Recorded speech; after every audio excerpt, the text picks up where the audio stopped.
Volume 1, Prologue, Preparing the Perfect Stage. I honestly can't remember what catalyzed this desire. All I know is I've admired shadow brokers for as long as I can remember. Was it a certain anime? Or was it a manga or a movie? I guess it doesn't matter.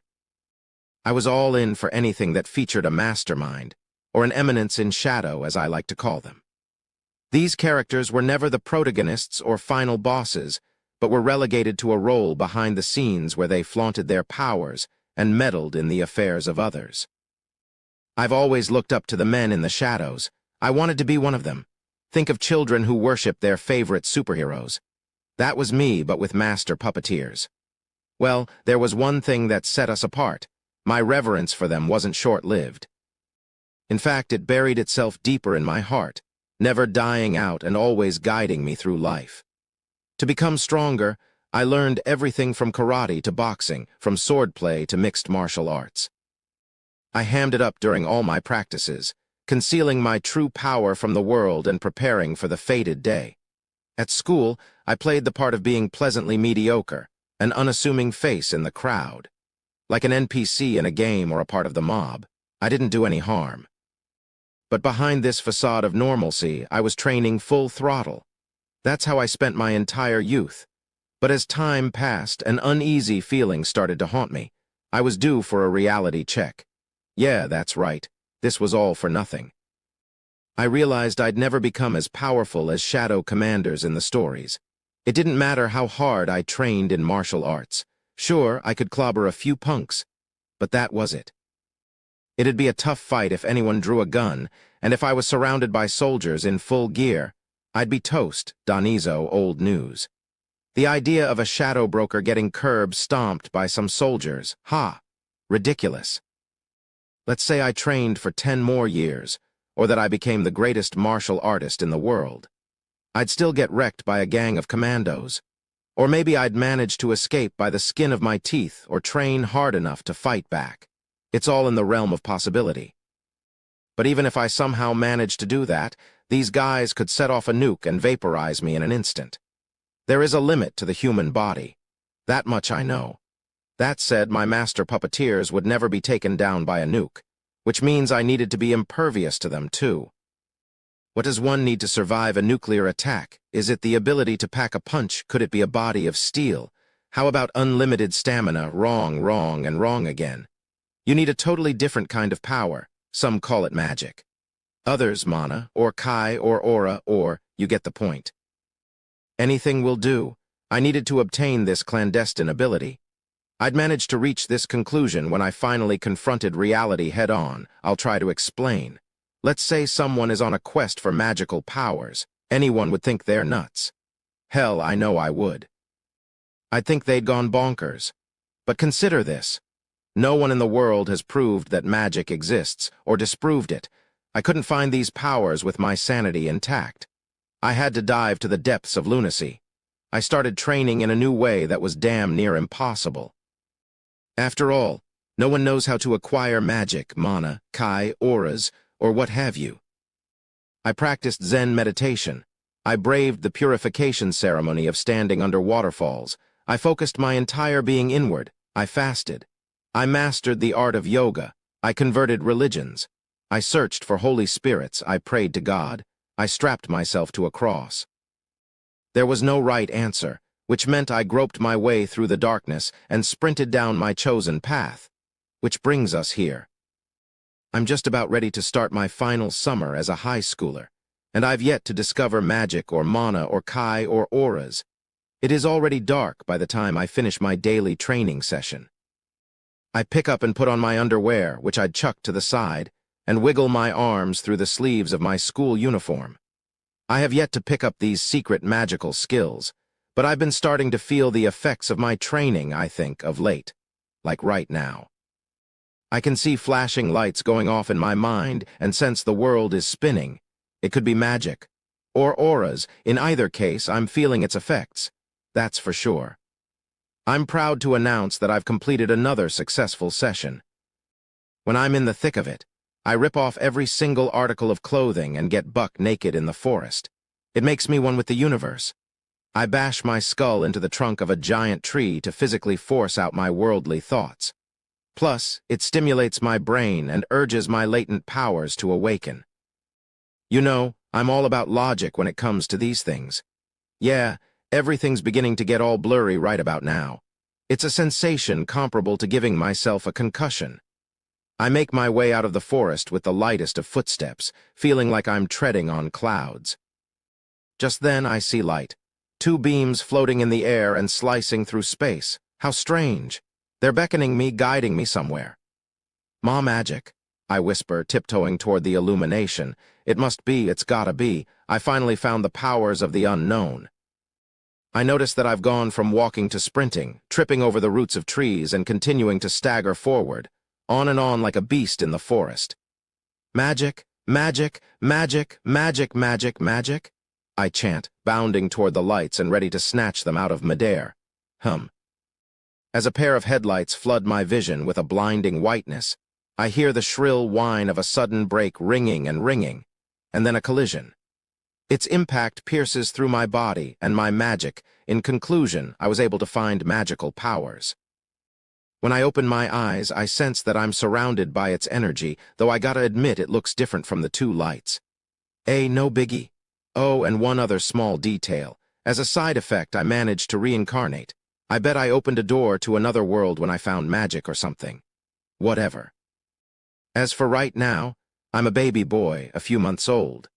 I only recently started forming thoughts, but it's still hard for me to guess how much time has elapsed at any given moment.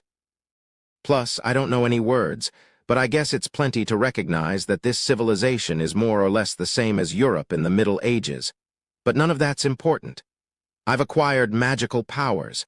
That's the end-all, be-all. I couldn't care less about how it happened or any bonus features.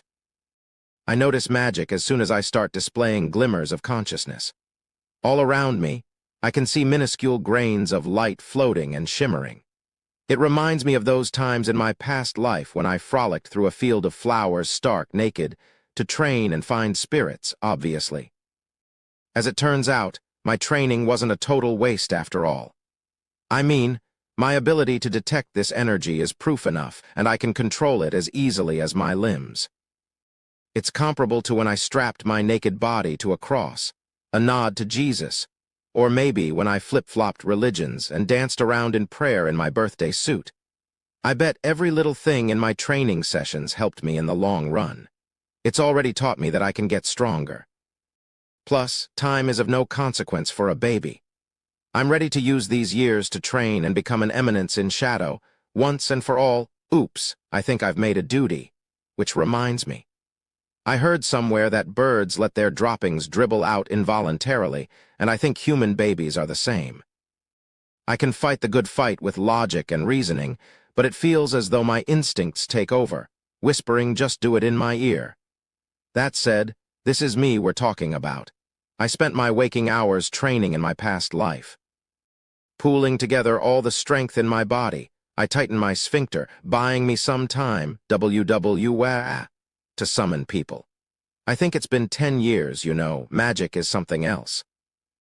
It means I can surpass the bodily limitations of humans. Lift ginormous boulders with a single finger, dash twice as fast as a horse, leap higher than a house.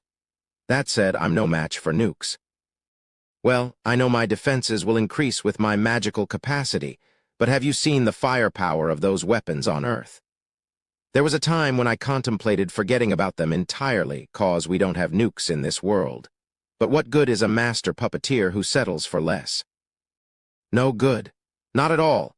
That means my next mission is to become strong enough to beat weapons of mass destruction. After extensive research and training, I found one potential solution, which I've been incorporating into my daily experiments. Oh yeah, and it seems I've been born into a noble family. For generations, members of this family have trained to become Dark Knights, who use magic to power up and slay enemies in battle. And as my family's rising star of a son, I'm living my days as your average apprentice. After all, shadow brokers need to be extremely selective about when, where, and to whom they reveal their powers.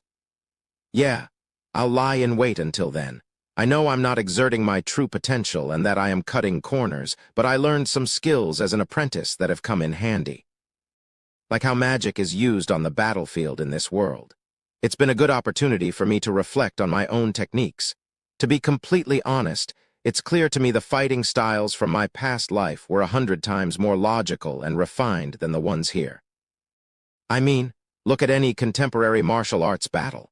These fighters rebuke unnecessary movements, drawing from various combat schools and whittling them down to the crème de la crème. This creates the conditions for the perfect fight. It relies on the rules of the game, of course, but this mental attitude can be used to identify the best of the best in any situation, and then consider this world. First and foremost, their fighting techniques stay in their country of origin, which means different schools of combat don't cross borders. Plus, there are certain secret skills that countries won't allow out of their jurisdiction, not that we'd be able to spread them to begin with, since no forms of media are readily available to us. This means we can't combine techniques from other forms of fighting, much less reject or improve our own. If I had to describe this system in one word, I'd call it unrefined. But there's one fundamental difference between the two worlds. That's right, magic. It completely changes the baseline of physical performance. Take physical strength, for example. I can lift someone up with one hand, which means any knowledge about hand-to-hand combat and wrestling, or ground fighting, goes out the window. Even if we're in a mounted grappling position, I can soar through the air by flexing my abs. If I've got my foot hooked on an opponent in an offensive guard, I can blast them off me by activating my leg muscles. Yeah, ground fighting is out of the question. It's like how humans have their method of combat and gorillas have a breed of their own. And I'll just leave it at that. There are also differences in the distance and speed at which combatants step into their attacks, meaning it's harder to predict their movements in battle. This might be the most important thing. I mean, martial arts are all about reading your opponent at an appropriate range. The angle, position, and distance of your attacks are everything. It took me a while to get the hang of the last one, especially because these fighters attack from afar. Like 16 feet apart. I mean, I guess I get it. They're lightning fast and take ginormous steps, and I just assumed this was their way of fighting, until I realized it was to compensate for their poor defense tactics. I'm sure this is relatable to all martial artists. Those who can't guard will stand too far from their opponents. It's really scary to get hit. I get it. It's tempting to retreat to where your opponent can't reach you. But this results in a contest where one fighter attacks and the other retreats, and vice versa, which is a real snore. You call this outboxing? Try again. This is just an exercise of running back and forth. It doesn't matter if the fighters are 5 or 100 meters apart. They can't land a decent hit either way. It could be 6 or 7 or 10 meters. It's all the same. This has been a public service announcement to close the gap and duke it out. But once you cross a certain threshold, 1 millimeter can make a huge difference. And it stands at the exact point where I can both land a blow and react to an attack. Throw in other factors like the angle of my hits, and the slightest turn can mean an advantage or a disadvantage. The narrowest of margins is the best range between two fighters. A battle shouldn't be about one combatant dashing in 16 feet and the other leaping back 19. I guess I came into this whole thing with an idea of what to expect from other worlds, which, compounded with my unfamiliarity with magic, left me confused about their combat scene. But I've gotten my bearings straight as of late. It's all chill now. I train every day at home, where our dad basically directs us on how to throw down, and I grapple with my older sister. I know she's only 2 years older than me, but she has natural talent, according to everyone else. If she keeps it up, she's the one who will take over as head of the family, which isn't uncommon in this world, since magic can make women powerful enough to become the heir. Geez, you're so strong. I whimper every day as she kicks my ass, but I can't win. If I want to become a shadow commander, I've got to establish myself as the most average of all background characters. That's how I've been living out my day-to-day. Tack on lessons about how to act as an aristocrat, and hanging out with people to secure my place as a low-profile extra. and I've barely got any free time during the day, which means the only time for me to train is after everyone else has gone to bed, late into the night. I may be cutting into my beauty sleep, but I've been using magic to recover super quick and meditation to catch some Z's in new ways. And now I've pretty much got short sleeper syndrome. I make it work. Okay, time to get down to business. I blast through my usual training regimen in the forest. I've got something special planned today. I heard that rogues have taken up residence in the ghost town nearby. According to my investigation, it's a large gang of thieves and the perfect opportunity to test my new weapon. I take down bandits here and there, but a whole group of criminals. That's the event of the year, and I'm always short on sparring partners, so I welcome evildoers with open arms. Oh, please, please, please infest this place with more crime. I think it's standard for villages to try to deal with offenders on their own terms, but they mostly get away scot-free. I mean, our judicial system is in the city, which is why I've decided to take the law into my own hands. Today marks the historic day of my first official battle with my newest weapon. I've been experimenting with it for months and call it the slime bodysuit. Allow me to explain. We can use magic in this world to strengthen our bodies and weapons, but there are energy losses when it's transferred from one form to another. For example, if I run 100 currents of magic through an average steel sword, only 10% of them will be of use in combat. A whopping 90% is lost. Even a mithril sword, which is known to be compatible with magic. It's considered high-end if it performs at 50% capacity. That's when slimes caught my eye. A slime is a magical being that uses energy to change form and wobble from place to place. According to my research, I found they have a conductivity of an astonishing 99%. On top of that, they're in a liquid state, which means they can change their shape at will. I started testing slime jellies after capturing and crushing their cores, easily more than 1,000 of them. In fact, I pushed them to the brink of extinction in my area by killing too many and had to go on an expedition to find more. The jellies are easy to handle and strong to boot. I successfully molded the slime into a wearable bodysuit, which is super lightweight and silent, unlike armor. Plus, it almost supports my movements.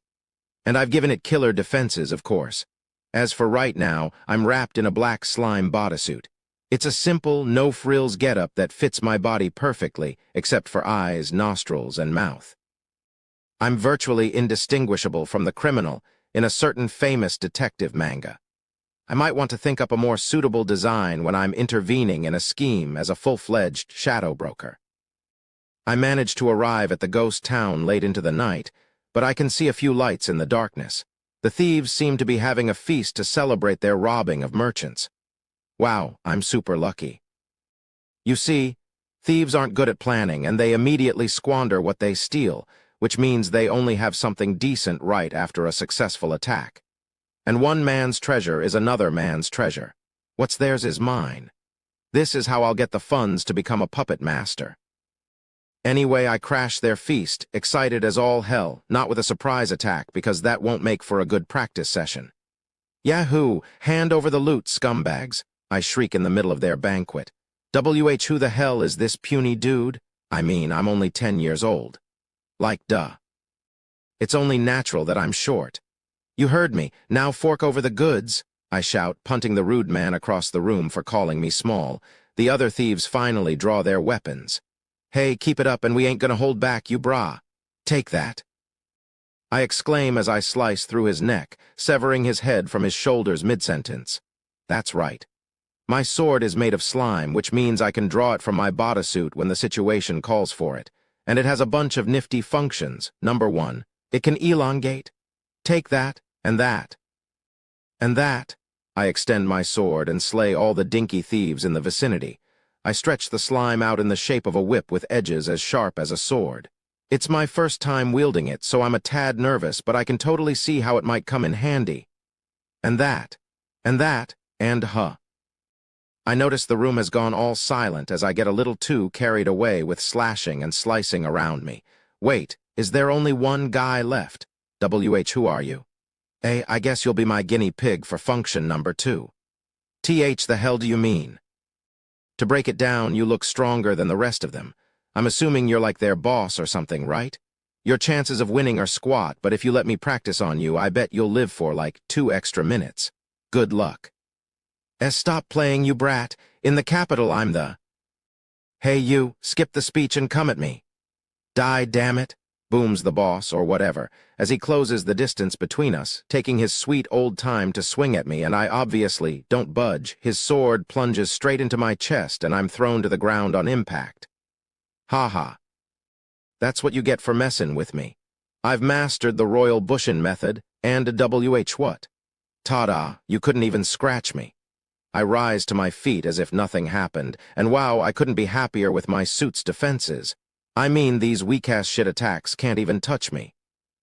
I've heard it seems to be all the rage in the capital. Show me.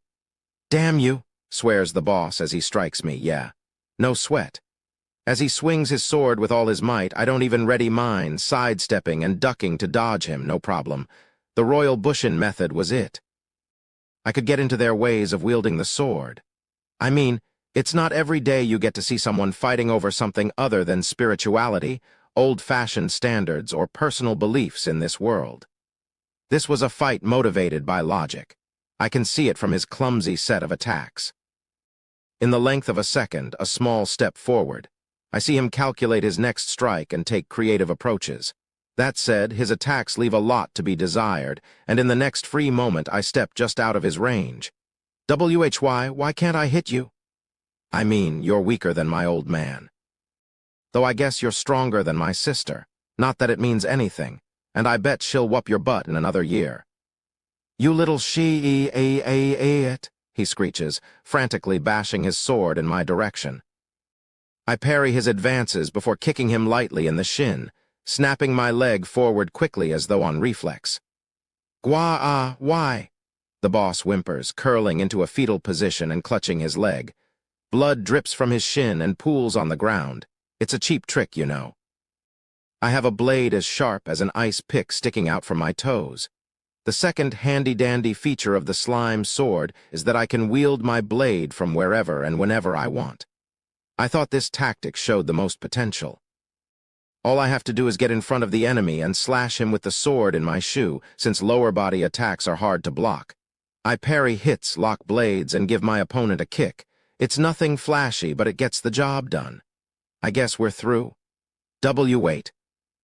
You didn't even last 2 minutes, I note before kicking the boss in the chin with the blade on my foot. Death by impalement. He twitches as I roll him to the side and rummage through his loot. Artwork? I can't sell that. Hard pass on food, come on. Where are the cash, jewels, and precious metals? Gimme. There are several carriages worth of spoils and many dead merchants. I whisper to the corpses, I've avenged you. Now you can rest, knowing your treasures will be put to good use. I hope you make it to heaven. I gather my haul and pray in silence. I'm guessing I found about 5 million zenny. 1 zenny is more or less equal to 1 Japanese yen. All this will help fund my activities as a shadow broker. You know, the world would be a much better place if it were overrun by criminals. Oh, how I wish life were like a video game and I could encounter enemies by walking down the street. Please wreak more havoc in your next life, I say to the boss, giving him a thumbs up when I notice something past my fingertip. Is that a cage? It looks sturdy and pretty big. Did they have slaves? A hard pass on anything I can't trade for cash. But what if there's something valuable inside? I lift its cover.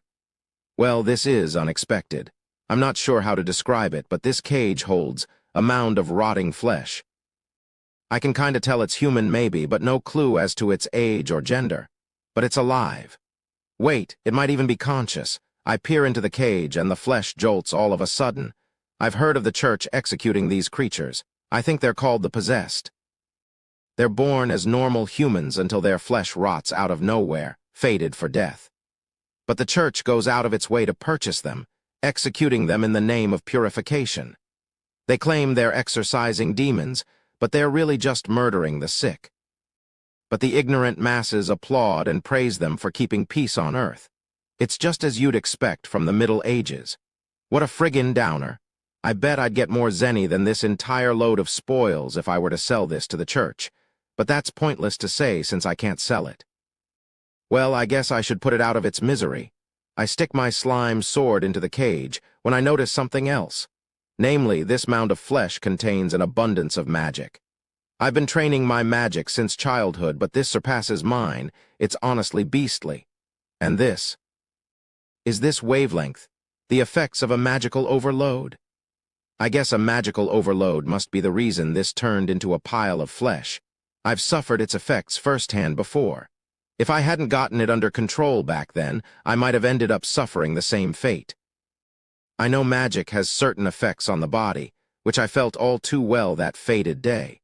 I could sense its potential to raise my tolerance for magic and allow me to handle more of it, but it would be too dangerous to induce a magical overload. I'd toss the idea. But if I were to hypothetically conduct experiments on a product of this phenomenon, I can get closer to being a shadow commander without any risks. I can use this, I say as I reach out to the flesh and infuse it with magic. Wow, it's been a whole month, huh? I think as I recall my first encounter with the mound and heave a sigh back in the same abandoned village. I wonder why things turned out this way. All my experiments on the flesh were going swimmingly. Well, until recently. I spent my days pumping the flesh with magical energy. I mean, it wasn't my body, so I could go buck wild on it. I was plugging away at my little experiment, testing this and that. In all honesty, it was fun. After all, one of my greatest joys in life is sensing that I'm getting closer to the essence of magic and watching my power grow before my eyes. I pushed forward, inching toward the boundaries of magic with more precision, power, and detail, until I finally had the magical overload under the tip of my thumb when a blonde elven girl appeared.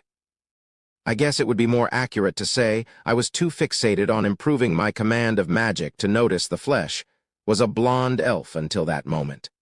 Huh. To think that stinking pile of flesh would return to its original form. I tried sending her off with a light-hearted farewell. You know, the typical you're a free elf and happy trails and you've got a bright future ahead of you. But she said she didn't have a home, insisting on repaying me for saving her life, which, I didn't actually do. It was all a coincidence. I considered ditching her before things got annoying, but I ended up making her shadow broker subordinate A. I mean, she doesn't strike me as the type to betray me, and she seems smart. There's something about her that makes me suspect she has too much talent. And even though she's also 10 years old, she's more than enough proof that elves develop faster mentally than humans. And from this day forward, you will be Alpha, or Alpha. Either works. Understood, she replies with a nod. She's your stereotypical elf, a beauty with blonde hair, blue eyes, and fair skin. And your job is? I stop to think for a moment. This is a big one. Her job is to be the assistant to a shadow commander. No mistakes there, which means I gotta set the scene by answering some basic questions. Like, what exactly is an eminence in shadow? And what purpose do they serve? Flushing out the appropriate narrative is key. I mean, if I said I was fighting to get revenge for losing at pachinko slots, I wouldn't seem too cool, right? I have to choose wisely. I mean, all my daydreams are filled with puppeteers from even before I came into this world and certainly after. I've mixed and matched thousands, no, tens of thousands, of possible scenarios in my mind, and I have the perfect one for the occasion. To hide in the shadows and prevent the resurrection of Diablos the demon. Diablos the demon? Alpha cocks her head in confusion. I'm sure you've heard of him. You know, the stories of long, long ago. Diablos brought our world to the brink of destruction when 3 brave warriors, a human, an elf, and a therianthrope, or a hybrid beast, teamed up to destroy him and protected the world. Oh yeah, but isn't that a fairy tale? Nope, it really happened. But the truth is way more complicated than that. I continue, as a small, wry smile appears on my face. I mean, getting to my level and twisting out a scenario from a legend is a piece of cake. Just before the heroes slayed the demon, with his very last breath he put a curse on them, which is known as the Curse of Diablos. The Curse of Diablos? I've never heard of that before. Oh, but it exists. It's the curse of the possessed and the very disease that ravished your body. What? No way. Alpha goes bug-eyed in horror. The descendants of the heroes have suffered from this illness. Back in the day, the curse of Diablos used to be curable, just like yours. No one would believe that Alpha was possessed until recently. Her smooth and unblemished skin is evidence to back up my story. I mean, even though this is a big fat lie. It's proof that one is a descendant of the heroes who saved the world. You know, the possessed used to be lauded, appreciated, and protected in the past. But no one appreciates us anymore, let alone. Alpha trails off, screwing up her face. There's someone out there who twisted history, erasing the truth about the lineage of the possessed and hiding the cure to the curse. What's worse, these people became targets of shame. NGH. Who would do such a thing? Those who scheme to resurrect Diablos. That's because those with the curse carry the bloodline of the heroes and high levels of magical energy. In other words, they serve as a major military force for us. On the flip side, they're a nuisance to his supporters. Which is why we're called the possessed and disposed of exactly. You lost your hometown and family, all because you've been accused of committing a false sin. Aren't they despicable? Yeah, there's no way I wouldn't find them absolutely detestable. The cult of Diablos, that's our enemy. They only work behind the scenes, which is why we must conceal ourselves too. Lurk in the darkness and hunt down shadows. I'm guessing they've got to be formidable if they have enough say to pull the strings behind the scenes. Which means that our enemies hold positions of power, and that hordes of people under their control don't know the truth. I nod seriously. Our journey may be perilous, but we must go forward. Are you with me? If that's what you want, then I'll devote my life to it. We'll punish these sinners with death. Alpha stares at me with her intense blue eyes and smiles defiantly. Her face is lovely even in its youth and teems with determination and resolve. I fist pump in my mind. Woo-hoo! This elf girl is super gullible. Obviously, the cult of Diablos doesn't exist, which means we'll never find them. It also provides grounds for me to accuse and slaughter any thief syndicate in the area for being in the cult. And I bet we can stake out battles between fighters and intervene as shadow commanders. And we can say fake deep stuff for our parting words, like the end is near or the resurrection of the demon is nigh, and it would be so cool if we could arrive with the wind on a battlefield, saying, "You fools, you're being controlled," before completely wiping everyone out. Wow. I could honestly go on and on, right? I almost forgot the most important part. This name of this organization, we are the Shadow Garden. We lurk in the darkness and hunt down shadows. The Shadow Garden, that's a nice name. I know, right? It's sick. This is the very moment the Shadow Garden and the world's greatest enemy, the cult of Diablos, is born. I move one step closer to becoming a mastermind. I guess we can start by wielding our magic and practicing sparring with each other. I'll act as the main fighter in battle, but you've got to get stronger to wrangle in the small fry. I know, we've got a tough enemy on our hands. I have to raise the bar for myself.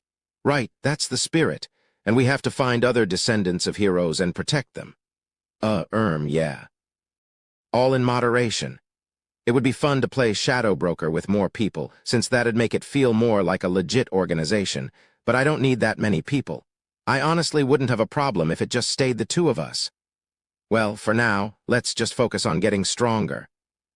I suggest readying my wooden sword. I block Alpha's attack, which has an unexpected bite to it. To think she was only a novice until recently.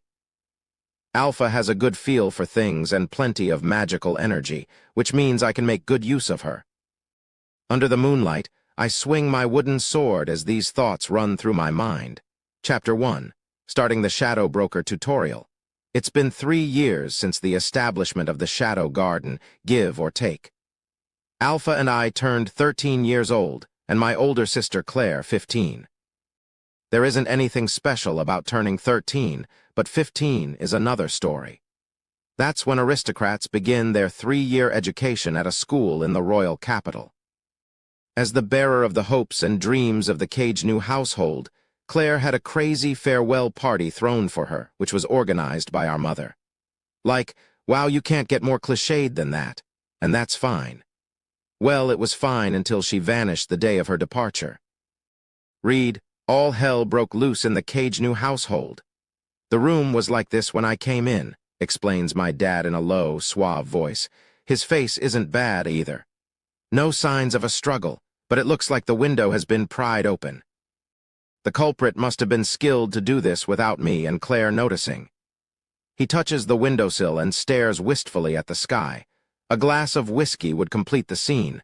Now, if only he had hair, replies a chilly voice. Are you saying we're out of luck since the kidnapper was skilled? That was my mom. That's not what I'm saying. I was just stating a fact, answers my dad as cold sweat drips down his cheeks. There's a pause. Shut it, Baldy ye.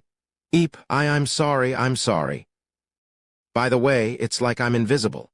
They don't expect much from me, and I don't cause any trouble. I'm trying to keep this up to lie low in the background. It's really too bad that my sister disappeared since she was cool and all. But they nabbed her in the middle of the night when I was out training in the abandoned town, which meant I couldn't do anything to stop it. After watching with a concerned expression while my parents bicker, I sneak into my room and roll into bed. You can come out now. Okay. Replies a voice accompanied by the sound of the curtains swishing gently. A girl in a black slime bodysuit steps out from behind them. Oh, it's you, Beta. Yes, says a girl, an elf like Alpha. But while Alpha's hair is blonde, Beta's is silver, framing her blue feline eyes and the mole right under one of them. She's the third member of the Shadow Garden, after me and Alpha. I know I told Alpha to do things in moderation, but I swear she keeps taking people in like they're stray cats or something. Where's Alpha? She's searching for signs of Miss Claire. Dang, she's fast. Is my sister alive? Most likely. Can we rescue her?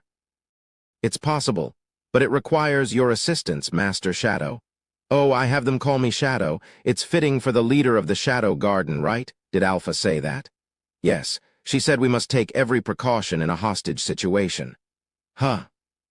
If I'm being honest, Alpha is plenty powerful on her own. If she's asking for backup, we must be dealing with a big shot. It makes my blood boil, I say, compressing the magic in my hand down further. In a flash, I release it, causing the air to quiver around us. There's no particular reason for that. I just love to put on a good show, plus it startles Beta, who even murmurs, "Incredible." Nice. As of late, I haven't run out of training partners with Alpha, Beta, and Delta around, but I do like switching things up every once in a while. And I'm obsessed with playing the part of a mastermind, which makes this a perfect opportunity. It's been a while since I've showed my true strength, I mumble. At this point, I'm used to giving off a mysterious vibe. And with Alpha and Beta creating an optimal environment for pretend play, I've been very hyped up lately. As we'd expected, the perpetrator is a member of the cult of Diablos, presumably one of their highest-ranking officers. A high-rank, but what do they want with my sister? They must suspect that she's one of the hero's descendants. Well, those bastards guessed right, and that's how she thickens the plot. On top of that, she takes out a pile of documents and starts saying all kinds of cryptic things, like your story was true after all, and the children of Diablos from 1,000 years ago have, and this monument may be a sign of the cult, but I don't know for sure, cause I can't read ancient texts. I have a feeling that Alpha can't even understand them. You know, I bet the two of them scrounged up some paperwork that looked appropriately suspicious to feel as if we're getting closer to the truth. Yeah, that sounds about right. Take a look at this report. According to our most recent investigation, Miss Claire seems to have been brought to this hideout. Beta begins laying out a huge heap of files. It's complete gibberish to me. The majority is written in an ancient alphabet, and the others are a series of nonsensical numbers and symbols. Dang, they really have a knack for creating fake reports. In this regard, they're way better than me. I ignore her explanation and chuck a small knife at the map on my wall. I aim for wherever feels right or something. Zing, it sinks into the map. There. There, what are you? That's where my sister is. But there's nothing, wait. No way. She balks, hastily rummaging through her reports as if she's realized something. It's really just a random throw, but Beta is a great actress. Let me take a guess. You're gonna say the secret hideout is located right at the tip of the knife, right? After cross-referencing my reports, it appears the hideout is at that location. See, What did I say? To think you instantly interpreted these documents and uncovered hidden details. You never cease to amaze me.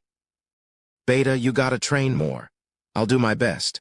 Bravo, I know it's all an act, but phew, it pulls on my heartstrings. Oh, Beta, you've got me on the edge of my seat. I'll report to Alpha right away. Will we attempt our rescue tonight? Yeah. Beta bows to me and leaves the room with eyes all sparkly. Like, I can almost feel that you totally respect me. Cheers to her Academy Award-winning performance. A man walks down a dimly lit underground tunnel. Appearing to be in his late 30s, he has a piercing gaze and a well-built body, and all his gray hair is slicked back. He stops at the end of the tunnel where there's one door flanked by 2 soldiers. The daughter of Baron Cagenu, he orders. In here, sir. One soldier pipes up, bowing to Grease and unlocking the door. We've got her restrained, but she's extremely hostile. Please proceed with caution. HMPH, who do you think I am? My apologies, sir. Grease pushes through the door and enters the stone dungeon, where a girl is shackled to the wall with magic chains. You must be Claire Cagenu. When she's addressed by her name, the girl looks up at Grease in response. She's stunning, wrapped in the dainty negligee she wore to bed. It lightly veils her voluptuous breasts and shapely thighs, and her silken black hair is cut straight across her back. Claire glares defiantly at him. I've seen you around the capital. You're Viscount Grease, aren't you? Oh, well, I used to be a royal guard, or you saw me at the Bushin Festival. Right, the tournament. Princess Iris really tore you a new one, Claire smirks. HMPH. We're bound by tournament rules, which makes that an exception. I would never lose to her in a real battle. You would lose then, too, Viscount Grease, you first-round flunker. Shut it. A brat will never know the struggles of getting to the finals. Grease scowls at Claire. I'll make it in a year. I hate to break it to you, but you don't have a year left. The chains that bind her clang loudly as she closes the distance between them, snapping her teeth a hairbreadth away from the nape of Grease's neck. Chomp. If Grease hadn't slightly turned his head, she would have severed his carotid artery. Which of us won't see another year? Want to test it out? You won't be testing anything out, Claire Cagenu. Claire is howling with laughter when he punches her in the jaw, slamming her against the stone wall. But her glare remains unchanged and locked on Grease the entire time. His next punch doesn't land. Jumping backward now, eh? Claire smiles fearlessly. Oh, I assumed you were trying to hit a fly. HMPH, I guess you're not letting your strong magical powers overwhelm you. I learned that it's all about how you use magic, not how much. Your father taught you well. Baldy didn't teach me a thing. I'm talking about my brother. Your brother? He's a cheeky one. I win every time we battle, but I'm the one learning from his techniques, not the other way around, which is why I make life hard for him. A playful grin splays across her face. My condolences to your brother. I guess this makes me the hero who saves him from his wicked sister. Enough chit-chat. Grease pauses, observing her intently. Claire Cagenu, has your physical condition felt off recently? As in, has it gotten harder to use and handle magic? Have you experienced any pain when you use it? Is your body starting to turn dark with rot? Do you have any of these symptoms? Did you abduct me to play doctor? The corners of Claire's glossy lips lift to a smile. You know, I used to have a daughter. I don't want to knock you around more than I already have. Answering honestly would benefit us both. Is that a threat? When I feel threatened, I tend to get hostile, even when I shouldn't. Are you saying you won't tell me the truth? We'll see. Grease and Claire glare at each other for a while. She's the one to break the silence. Fine. I'll answer your dumb question since it's no big deal. What was it? About my condition and magic, right? Well, everything's fine now. If I wasn't chained up, I'd be doing pretty darn good. What do you mean by now? Well, I first noticed the symptoms a year ago. What? Are you saying it got cured on its own? Grease has never heard of a case where it healed on its own. Yeah, I didn't do anything to, oh right, what was it? A stretch? I don't know what that means, but my little bro asked me to stretch with him, and I felt better after that. Stretch. I've never heard of that before, but if you had symptoms, that means I wasn't mistaken in thinking you're compatible. Compatible? What does that mean? Nothing that should concern you. Either way, you're going to break soon enough. Oh, and I'll make sure to look into your brother. Before he can finish his sentence, he suffers a blow to the nose. "Wah!" he barks, stumbling back to the door and glowering at Claire. He holds his bloody nose. "Claire Cagnew, you wretch!" All 4 limbs should have been bound, but she somehow managed to free her right arm, where blood trickles down her wrist. "You scraped off your own flesh and dislocated your finger. These are no ordinary chains. They're sealed with magic." In other words, she unleashed the full extent of her physical strength to slice the flesh off her hand, break her own bones, and slide out of the chains to punch Grease. This rattles him to his core. "If you do anything to my brother, I'll never forgive you. I'll kill you, your loved ones, your family, your friends, NGH?" Grease clobbers Claire in the gut with all his might. There's no way she can defend herself from his spells, especially when she's strapped down by chains. "You bitch," spits Grease as she crumples to the ground. On the floor, there's a pool of dark red blood fed by a trickle from her right hand. "Well then, I'll know when I've used this," he murmurs, reaching out to touch her blood when a winded soldier flings the door open. "Viscount Grease, we're in trouble. Intruders." "Intruders. Who the hell are they?" "We don't know. There are only a few of them, but we don't stand a chance without you." "Ugh, I'll take care of it. The rest of you stay on guard." Grease clicks his tongue in irritation before turning on his heel and making his way from the cell. By the time Grease arrives on the scene, the area is already smeared with blood.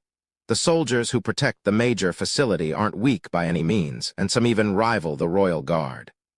"Why, this can't be." Illuminated by a single light streaming in from the outside, countless dead bodies litter the ground of the underground hall in the facility.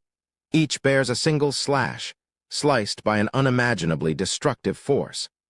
"Son of a bitch." Grease glares at a group of figures dressed in black bodysuits. From their curves, he can guess they are petite girls, 7 in total. Under the dim light of the moon, they're stealthy enough that it's easy to lose sight of them without a concerted effort. These women are using a rare technique to control their magical presence, and Grease recognizes this group might just rival him in strength. There's one who's drenched in blood, eyeing him under the moonlight. An NR.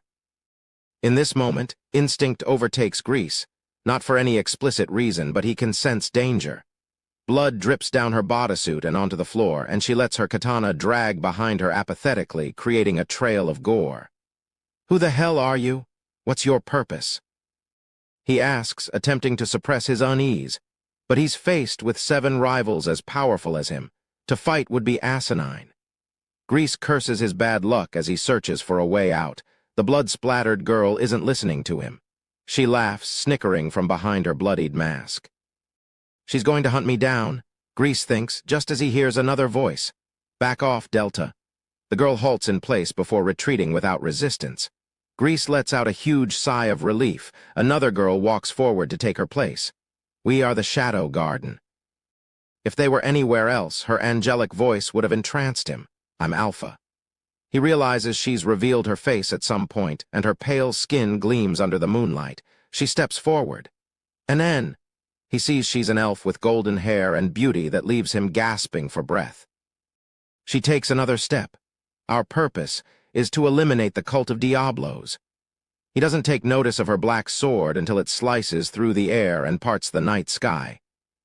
Or at least, it seems to create that illusion, and Grease is overcome with intimidation by the force of her swing and the wind that follows it. How did she acquire such power at this age? He trembles with jealousy and fear, but more than anything, he's petrified by her declaration. How do you know our group, the Cult of Diablos?" Grease is one of the few people in the facility who knows the name of this organization. "We know everything. We know all about Diablos the demon, his curse, and the hero's descendants, and the truth about the possessed." How did you?" Grease was only recently informed of this top-secret information, which shouldn't have been leaked. "You're not the only ones after the curse of Diablos." "KSH?" He knows he can't forgive them for getting access to classified information. But would slaying them prevent it from spreading? No good. Which means he needs to live, to survive, to inform headquarters about the girls, which is why Grease moves forward. "Ahog," he shouts, unsheathing his sword and swiping at Alpha. How reckless. She notes dodging and countering it with ease. Her blade grazes his cheek, where blood pours from the fresh wound. And yet, that doesn't stop him. He continues to pursue victory, even as none of his attacks land. Grease misses by a hairbreadth each time. On the other side, Alpha is focused on eliminating unnecessary movements and calculating the trajectory of his sword to sidestep oncoming assaults. And all the while, Grease's arms are slashed, legs cut, shoulders sliced. But none of his wounds are fatal. Grease sneers when he realizes she won't kill him until she gets intel out of him, and a new path to victory comes into view. After he slices through nothing again and again, he's finally slashed in the chest, causing him to retreat. "Let's not waste any more time," says Alpha. Grease doesn't answer, kneeling and clutching his wounded chest. A smile then spreads across his face, and he swallows something. "What are you doing?" His body doubles in size, his complexion darkens, his muscles bulge, his eyes glow red. And most importantly, his magic capacity increases dramatically. Grease's steel sword zings through the air without warning, which Alpha manages to block instantly. But she grimaces on impact, using the momentum to leap back and create distance between them. Interesting trick. She notes, shaking her arm as pins and needles shoot through it. She cocks her head to the side. "Based on the wave frequency, I'm guessing it's a magical overload that's been forcibly induced. Lady Alpha, is everything all right?" Asks a voice from behind, surprised to see Alpha back down during a fight for the first time. "It's fine, Beta, just a messy situation, hum?" When Alpha turns her gaze back to Grease, there's no one in sight. Well, more accurately, there's a rectangular hole in his place, leading to a lower level of the facility, a trapdoor. He got away. "Yeah, let's go after him," Beta responds, ready to leap in behind him. Alpha stops her in the nick of time. "That won't be necessary, he'll take care of it." Now that I think about it, Master Shadow said he'd go ahead of us. No way. "Yeah, I have to admit I was worried he'd get lost when he sprinted down a different route." Alpha giggles. He knew this would happen, he's done it again. Their eyes glow with respect as they peer down the hole together. "I'm lost," I mumble to myself in an empty underground facility. It was all fine and well when we infiltrated the hideout, but I got sick of fighting off small fry. I thought I'd go ahead and kill their boss, which brings us here. Bummer. I mean, I even practiced what I'd say when I faced their leader and everything. Anyway, this place is huge. I get the vibe of a group of bandits living in an abandoned military facility. I sense someone running toward me from the other side of the tunnel. It takes a few beats before the figure notices me too, leaving a wide gap between us. "You've been expecting me," he assumes. He's super jacked, and his eyes have a crimson glow for some reason or another. He looks really friggin' cool. I can imagine him shooting laser beams with his eyes.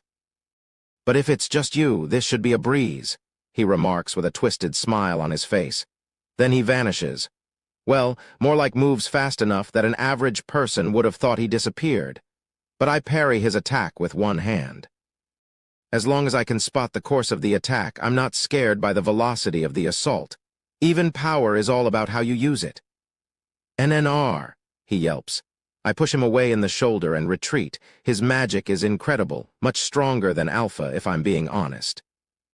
But his command over it is dismal, unfortunately.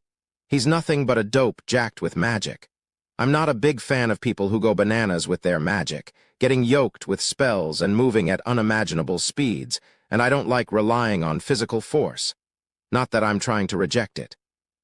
I mean, if I was forced to choose between strength and technique, I'd take strength in a heartbeat, since advanced tactics without the power to back them up are useless. That said, I absolutely despise half-baked strategies that solely depend on physical abilities, like power alone or speed alone or reaction time alone. They overlook and disregard the subtleties of battle. You see, strength is natural, but mastery requires effort. Shadow brokers never lose when it comes to skill and expertise, and I want to be the same. My techniques will bolster my strength. My ingenuity will dictate speed.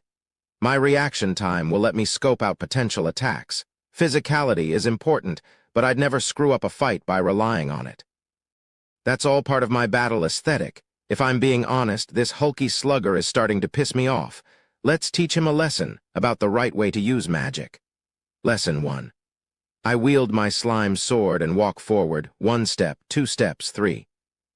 On that last one, he takes a swing at me, which means I'm in his fighting range and is my cue to speed up. I take the tiniest quantity of magic possible, focus it in my feet, compress, and then release it in 1 shot. That's all there is to it, and you can create an explosive impact with the smallest magical force. His sword slices through the air, and now he's in my range. I don't need speed or power or magic. I graze his neck with my ebony katana, slicing through the topmost layer of skin and leaving the veins untouched. I back up. His blade scathes my cheek at the same time. Lesson 2. I make my move as he readies his sword again. I don't use magic, letting his movements stay quicker than mine. But he can't attack and move at the same time, no matter his speed, which is why I can get closer and take 1 tiny step. It's a distance that's too long for me and too short for him. There's a moment of silence that follows. I see him looking uncertain of his next move, but he ultimately chooses to back away. I knew he was going to do that, based on the shift of magical energy inside him, and I close the distance before he has a chance to back up. This time, my sword scrapes against his leg, cutting a little deeper than the last laceration. Gah! He groans in pain and continues his retreat. I don't pursue him. Lesson 3. I'm just getting started. Have I ever felt this overpowered before? Grease wonders as the ink-black sword continues to break skin. Even when he fought Alpha the Elf, even when the princess claimed victory at the Bushin Festival, Grease didn't feel weak. In fact, the last time he'd felt a power imbalance was when he was a kid. It was the first time he'd ever held a sword and squared off with his mentor, an adult versus a child, a champion versus a novice. It was hardly anything that could be considered a fight. Grease is experiencing that same feeling right about now. The boy in front of him doesn't look tough whatsoever. At the very least, he doesn't emit the same menacing aura as Alpha when Grease fought her. He's a total natural. His stance, magic, and swordsmanship all seem to come effortlessly. In fact, his strength and speed are unremarkable. Honestly, nothing special at all. But his strategy perfects his swordplay, and he manages to stand against Grease's powers of mass destruction using that alone, which makes Grease feel an overwhelming sense of defeat. He knows the only reason he's alive is because the boy allows it. If his opponent wanted it, Grease would be dead in an instant. But Grease could regenerate his body as long as he didn't suffer fatal wounds. Of course, there are limits and nasty side effects. Meanwhile, he's shed pails of blood and had his bones broken, his flesh shredded, which means he'll need more time to fully recover. But even in this time of crisis, Grease survives. No, it's more accurate to say he's been spared. Grease lets out a single question. Why? Why are you letting me live? Why are we enemies? Why are you so strong? Why? The young boy shrouded in black looks down at Grease. Lurk in the darkness and hunt down shadows. That's the only reason we exist. There's a distant sadness to his voice. And that's all it takes for Grease to understand the situation. Are you going up against them? He asks. There are certain people in this world who the law cannot touch. Grease knew this and considered himself above that threshold, special concessions, privileges, and those with hidden personas. After all, the light of the law doesn't shine to the very edge of the world. While Grease enjoyed certain privileges, he was trampled and crushed by those at the top, which made him yearn for more power, and led to his downfall. Even if your gang of twats becomes stronger, you'll never defeat them. The darkness of this world is a deeper abyss than your wildest dreams, he says, not to warn the boy but to express his diabolical hopes. Grease wants the boy to get pulverized, lose everything, and become totally disillusioned with society. But, overcome with petty envy and spite, he frets that this wish is out of reach. Then we dive deeper, offers the boy without a hint of eagerness or ambitiousness. But Grease can sense his steadfast resolve and unshakable confidence. It's not easy. Unacceptable, utterly unacceptable, thinks Grease, who's doomed for attempting to take them down himself. This is the moment he decides to cross the final frontier. He removes a pill from his breast pocket and swallows it whole when he realizes he's not going to survive. If that's the case, he thinks, I'll use this life to teach him the truth. The truth about the darkness of this world. The aura surrounding Grease changes. Until now, his magical energy had been rampaging around his body, but it starts to withdraw, replaced by its densely compressed twin. His veins rupture and burst with blood, his muscles tear, his bones shatter, but his body heals instantly. He defies the physical limitations of a human form and hosts an immeasurable amount of magical power. The cult calls this the awakening. Once one assumes this form, there's no turning back, but in return, one is bestowed with Herculean strength. Ag. Grease roars in a beastly fashion before vanishing into thin air. The dull sound of impact hangs in the air.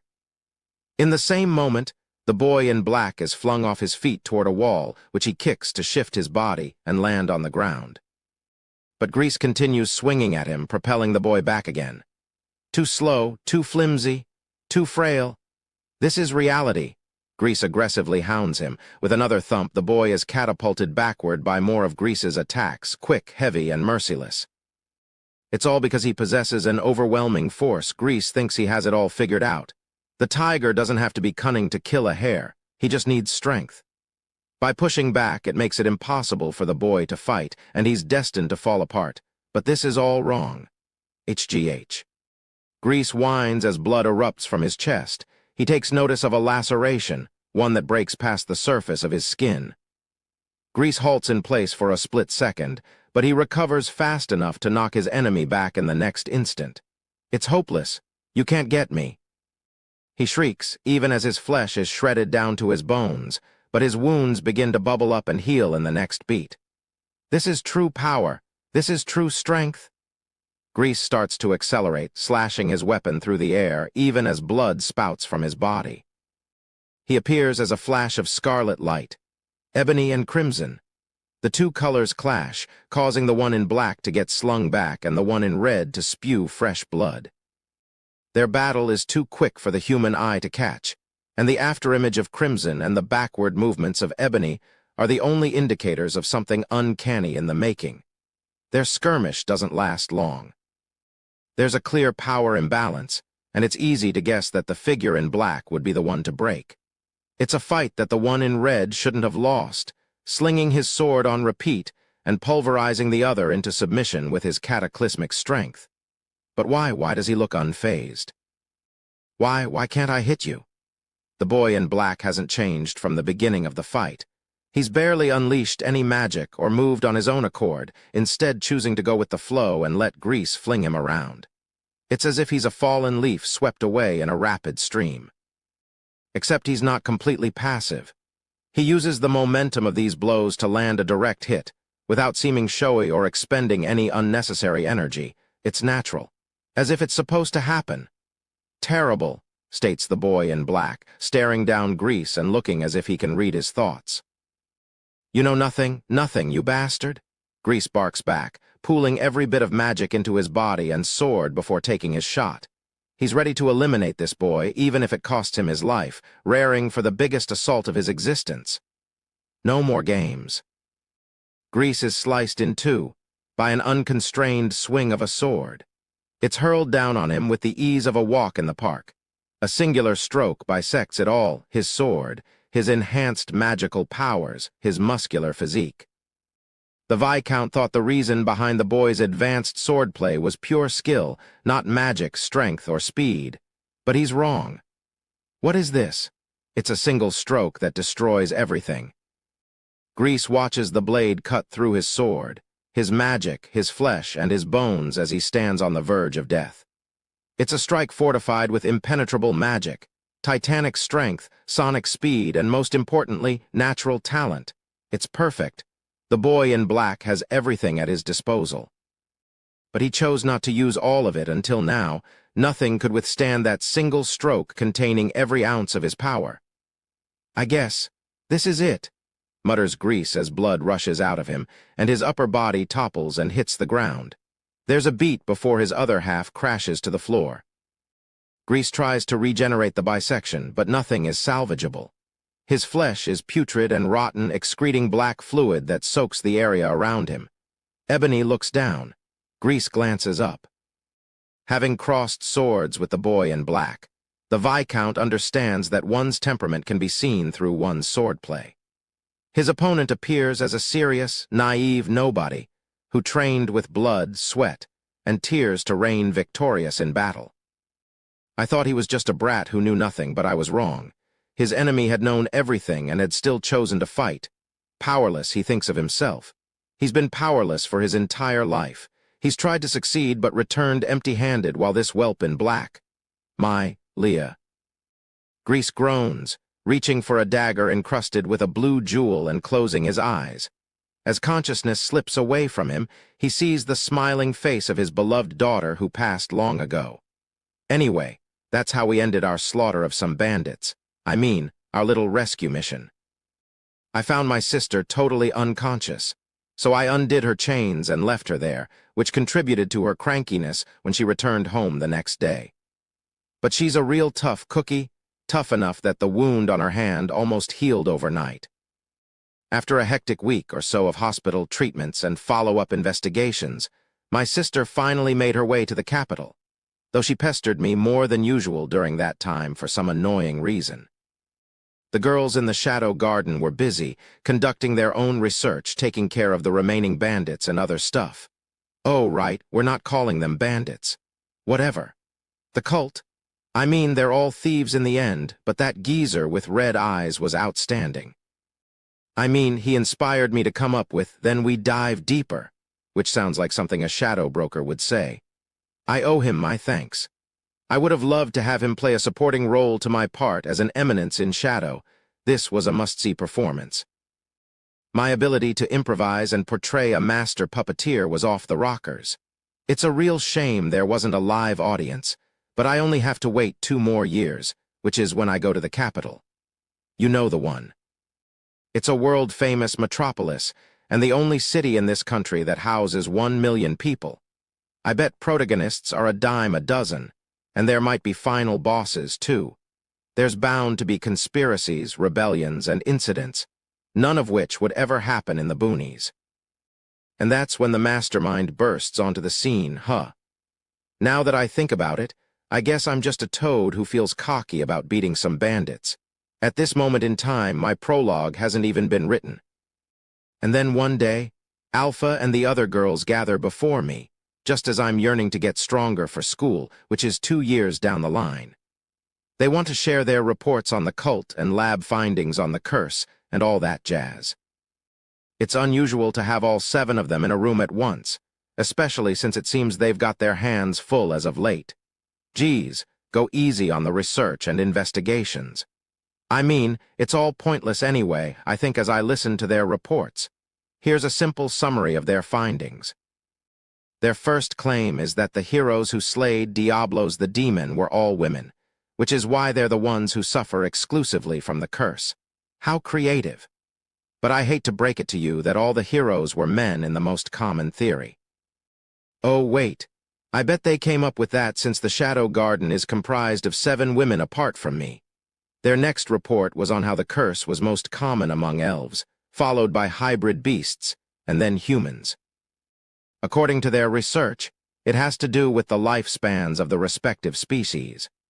With humans living short lives with weak traces of the heroic bloodline, they're least susceptible to the curse. On the other hand, elves have long life expectancies with potent concentrations of blood, which makes them the most prone to fall victim to the curse. The Therianthropes, or hybrid beasts, are in the middle. Now that I think about it, I'm the only human in the Shadow Garden, and I've never been possessed. Besides me, we have 2 Therianthropes and a posse of 5 elves, and all 7 have been possessed. You know, they did a stellar job coming up with this backstory. And then they proceed to report on a bunch of other things, which I pretend to absorb. They move on to their reports about the cult, which is supposedly a massive organization that operates on a global scale. Fascinating. In terms of being the possessed or cursed or whatever, they tell me the cult calls them compatibles, and their members are supposedly going the extra mile to locate, acquire, and wipe them from existence or some crap. Anyway, they suggest that the shadow gardens scatter across the world to prevent this from spreading. Their plan would leave me with one rotating subordinate, the rest of them scattering to every corner of the world to protect the possessed, investigate the cult, and sabotage their activities. When they suggest this new plan, it hits me all of a sudden. They must have realized that the cult doesn't exist. They are through with this stupid charade and demanding their freedom. What else could scattering across the world mean? I'm guessing they feel indebted to me for curing them, which is why they're going to stick with me on a rotating basis. I just have to deal with it. I know that's what they're trying to tell me. I'm bummed out. In my past life, the kids idolized the heroes as much as I adored masterminds, until we grew up, and they didn't even notice that they'd forgotten all about their precious heroes. I was left alone. I guess the girls have grown up too. I'm feeling all soppy but agree to send them on their way. I never planned on having 7 members to begin with. If they leave me with one subordinate, that's enough for me. I see them off, and we reluctantly exchange goodbyes. I make a vow to myself. I'll never stop trying to become a mastermind, even if that means I have to face this world alone. She no longer fears killing others. Beta whips her Inkai katana, splattering congealed blood off her blade and onto the ashen ground in a clean line. She stands cloaked in the darkness of night and surrounded by a group of soldiers lying face down. "End him," orders Beta. The girls in black bodysuits pierce their blades into the guard. One of their hands in particular shakes violently, but it doesn't stop the girl from thrusting her sword into his pressure point. "Ga-ga-ah," shrieks the soldier with his final breath, causing her blade to freeze in place. It's the type of cry that'll haunt her in her sleep until she becomes accustomed to killing. Beta envelops the girl's hands on the helm with her own before giving the blade a sharp twist. Together, they feel the soldier's life leaving his body. "Ah," gasps a voice. This time, the cries are the girl's. Beta wraps her arm around her subordinate's trembling shoulders and issues her next instructions. "Secure the target." The group makes its way to the carriage, boarding the loading deck. Following the shrill sounds of a chain snapping, the girls emerge from the wagon with a dark mound of rotting flesh. It's still breathing. Return to Lady Alpha fast. They haul the mound, carrying it tenderly, and start to pick up speed, followed by the member of their order previously nestled in Beta's bosom. Beta squints slightly. Watching them go, she's raising them well. These girls used to know nothing about combat. They'd never held a sword, and it goes without saying that they'd never murdered anyone before meeting her. Beta is reminded of her own past, and old memories begin to resurface. She still remembers how it felt when she killed for the first time, her sword piercing their heart, their hand grabbing hers.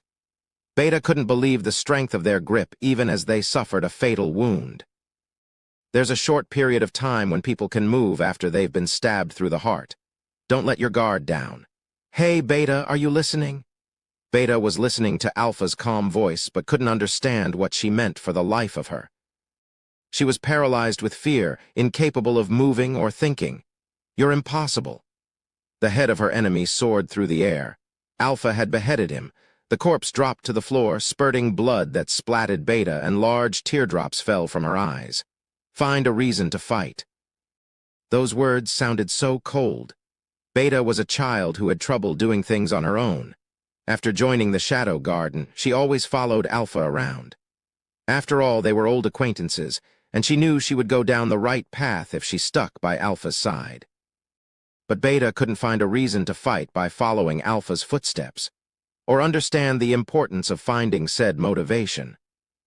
As a result, she couldn't get used to the idea of murder, vomiting violently after killing someone on a mission and shaking in fear every night as she tried to fall asleep. It wasn't unusual for her to wake up screaming in the middle of the night. On one particular evening, Shadow approached the tormented girl. "Do you seek wisdom?" "Why, yes," Beta answered, all jittery as she cocked her head to the side. In her eyes, he was enigmatic and extremely powerful. "If you seek wisdom, I shall give it to you." He might mean the knowledge of easing my emotional turmoil from murdering others, she thought. With great expectations, Beta nodded. I want wisdom." Her voice trembled. "Then I shall give it to you." Shadow began telling a story. Once upon a time, in a faraway place, there was an old man and an old woman. It was an ordinary fairy tale, no smidgen of wisdom or anything else. What the heck? She wasn't sure how to respond, not that she was brave enough to oppose the one revered by Alpha, and shut her trap to listen to his story. It was more interesting than she'd initially imagined. In fact, she realized she'd been so absorbed in the tale that she'd forgotten the time. That evening, Beta had a deep, peaceful night's rest. And ever since then, Shadow recited a bedside story to Beta before she went to sleep. Beta had always been a bookworm, but she'd never heard any of his tales before. They were gripping and original to her ears. Time flew by as she listened to them, and she'd be fast asleep in no time, and stopped jolting awake in the middle of the night. Her favorites were Cinderella and Snow White. This may have been around the time Beta began chasing Shadow with her eyes. She noticed she was spending more and more time around him. At first, she observed him with a timid gaze, but after a year had passed, Beta was attached to him at the hip. Shadow was indispensable to the Shadow Garden, absolute strength, knowledge, and wisdom. His unconditionality comforted Beta. Soon enough, she found he'd become a necessity to her, too. She realized her doubts had disappeared somewhere along the way. Without Shadow, Beta would have been killed for being possessed. She'd been disowned by her family, chased out of her home country, and this series of tragedies made Beta slow in processing her new situation. She'd lost too much to notice her gains. With her skepticism gone, Beta was able to realize something. Shadow had given her a new life and strength. She could feel this truth swelling in her heart. Beta had found a reason to fight. She began keeping a journal to write about him every day, for her to keep in touch with her memories and feelings, for her to never doubt anything again. Beta had found a reason to live. At first, she jotted down words and adjectives, but she noticed it had turned into sentences, and that flourished into a story somewhere along the way. The faint sound of movement brings Beta back to reality. She unsheathes her sword before approaching the loading deck and peers under the wagon. Eek! She locks eyes with a young soldier about her age. He panics and drags himself out of the confines, trying desperately to escape. He didn't know a thing when he chose to guard the carriage hauling the possessed, and he will know nothing in death. Stop. Beta swings her sword down without hesitation, and blood squirts out of his neck as he sprints for his life. He staggers a few more steps before collapsing to the ground. Swiping the blood spatter off her cheek, Beta gazes at the night sky where a full moon peeks out from between the clouds. Under the moonlight, she smiles innocently, as if she's a lovely flower fraught with danger in the night. Beta has no doubts. If it would make him happy, she would even walk down the path of evil. Chapter 2. Assuming the role of a side character at school. I turned 15 and started attending the Midgar Academy for Dark Knights at the Royal Capital. This academy is known as the creme de la creme of schools on our continent, and where promising knights gather not only from this nation, but all over the world. I kept my grades on the meh tier to blend in with the crowd and my eye on the protagonists of my dreams. One of them is Princess Alexia Midgar, the biggest fish of them all. Honestly, even a chimpanzee would know she's on the top tier. I've heard there's an ultra-famous super big shot named Princess Iris Midgar, but she already graduated to my chagrin. Anyway, I'll have you know that I unlocked a special event with Princess Alexia. My punishment for losing a game. Yeah, you've heard that right. I'm about to take part in your ye old punishment of confessing to a girl, which brings us to the rooftop of the school. I face Princess Alexia from a distance. Her platinum hair is cut straight across at her shoulders, and her red eyes are almond-shaped and, pretty. And she looks all aloof with her perfect face. It's like, yeah, we get it already. She's gorgeous. Yeah, whatever. I hate to break it to you, but I'm bored of beautiful women thanks to Alpha and company. I prefer a touch of ugliness. It makes you unique, you know. Anyway, I'm not the only reckless challenger who's gone after Alexia. It's been 2 months since the beginning of school, and more than 100 schmucks have already tried to win her over, and all of them were met with one bitter phrase. I'm not interested. I get it. I'm guessing she's got a political marriage or something lined up for her when she graduates. I bet she's trying to say she doesn't have time to engage in child's play. That said, the aristocratic students in love with her share the same fate, political marriage and all. But I think that's why they want to have a little fun while they're still in school. Well, it doesn't matter either way. In the end, it's nothing but the amusement of those who know nothing of the shadow realm, and it's my duty as a background character to join in on this charade. To get brutally rejected by the most popular girl in school? I can't think of a role more fitting for an extra. If I can get through this event and play the role of a real loser, I will become my ideal and take another step toward becoming a hidden mastermind. I stay up all night to prepare for this moment. What should I say? How should I confess to her?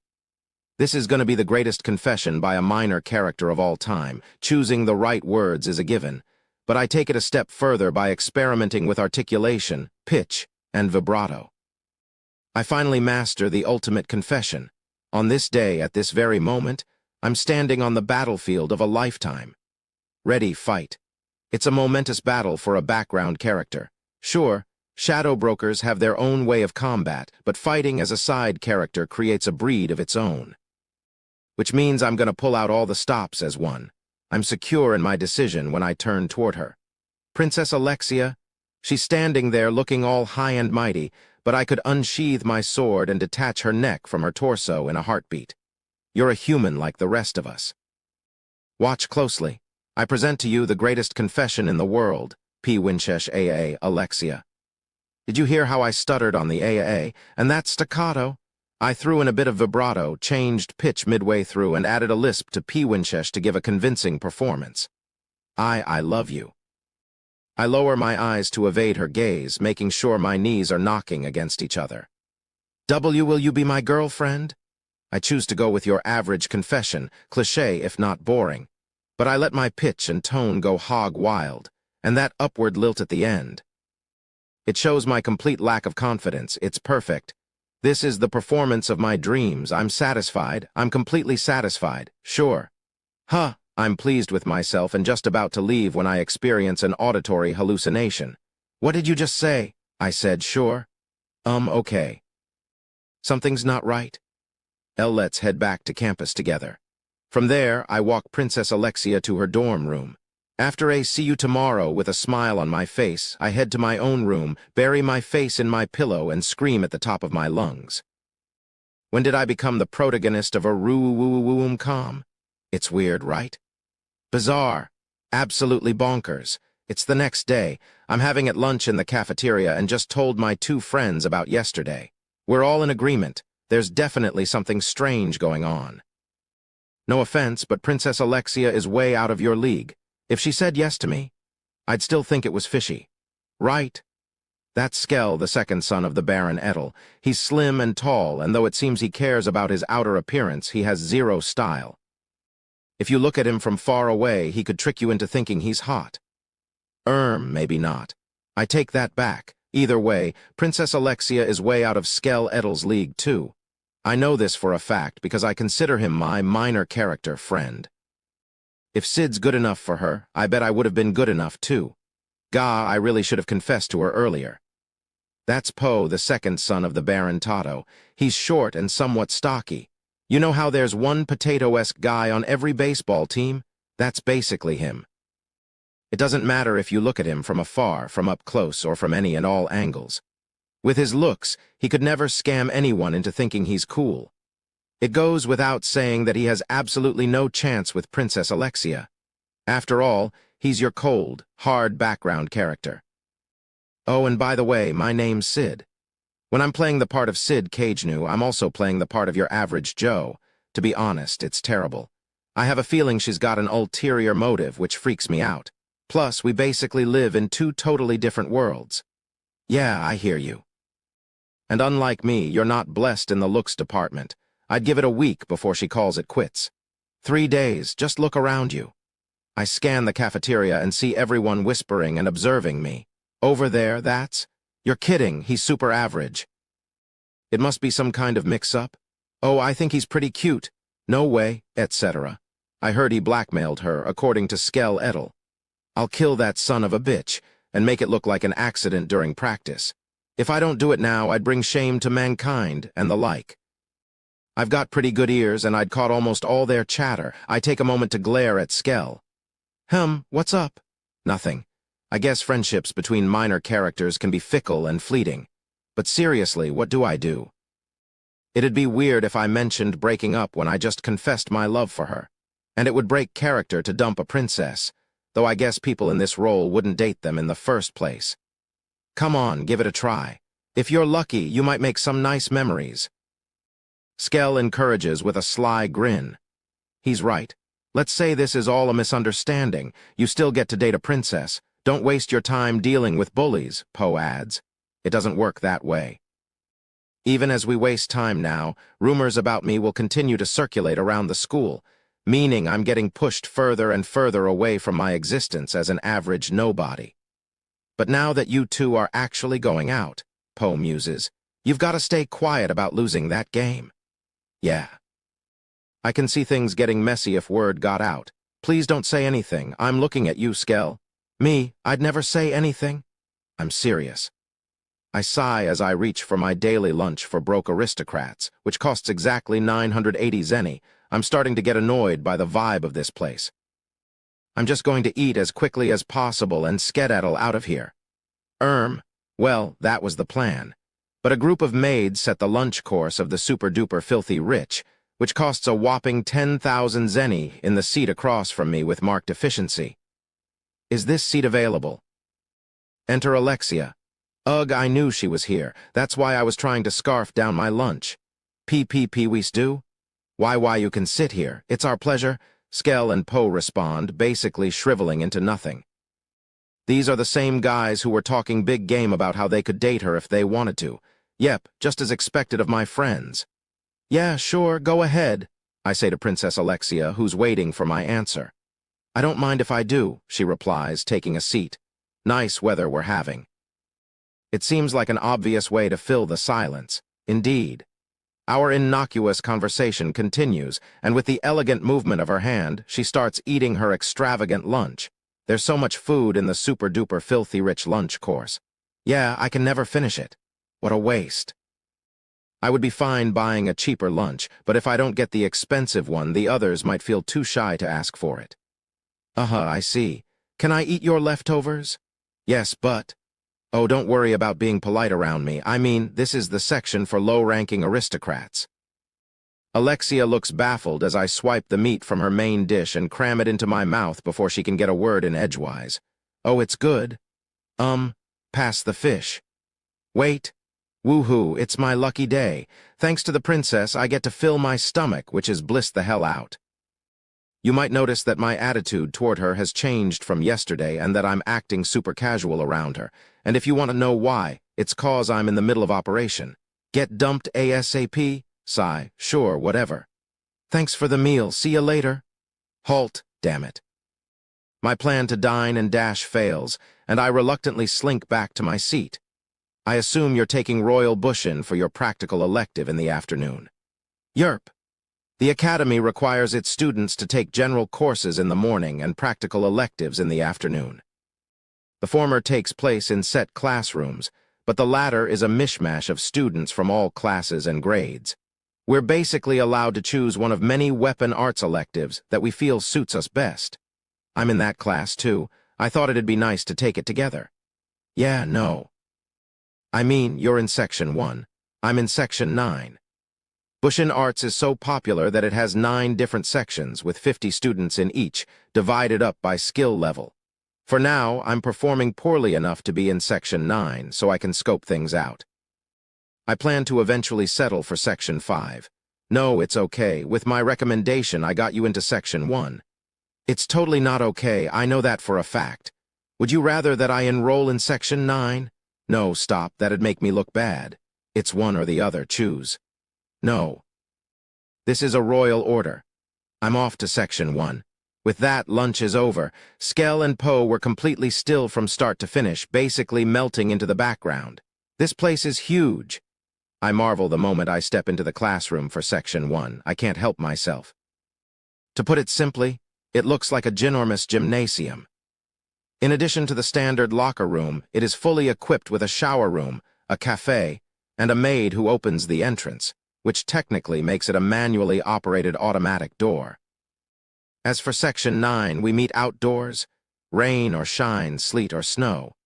There isn't even a door for a maid to open, much less a maid.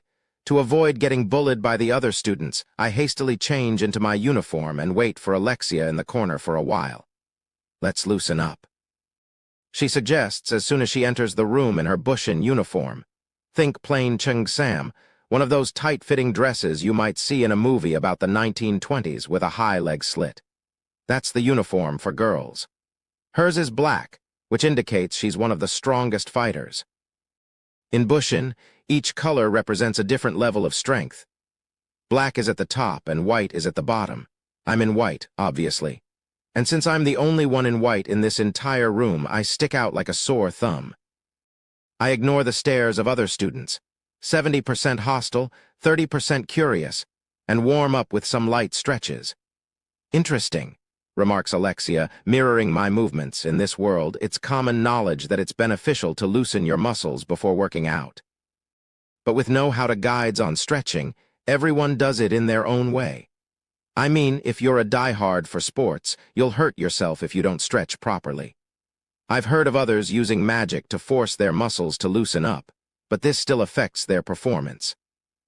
Alexia is well versed in that sense, which is nice. I mean, I'm a high-maintenance purist when it comes to battle. Like I won't lose to the average pretentious snob, we're getting ready when class begins. Starting today, we have a new friend joining us. Our instructor starts, introducing me. I'm Sid Cagenu. It's nice to meet you. There isn't a hint of friendliness in my classmates' eyes. Section 1. A quick glance around and I can already spot some VIPs. That hot guy over there is the second son of a duke, and that beauty is the daughter of the current leader of the Dark Knights. Then there's our teacher, who's the fencing instructor for the country. And on top of that, he's a young blonde hunk who's only 28 years old. Let's welcome him to our class.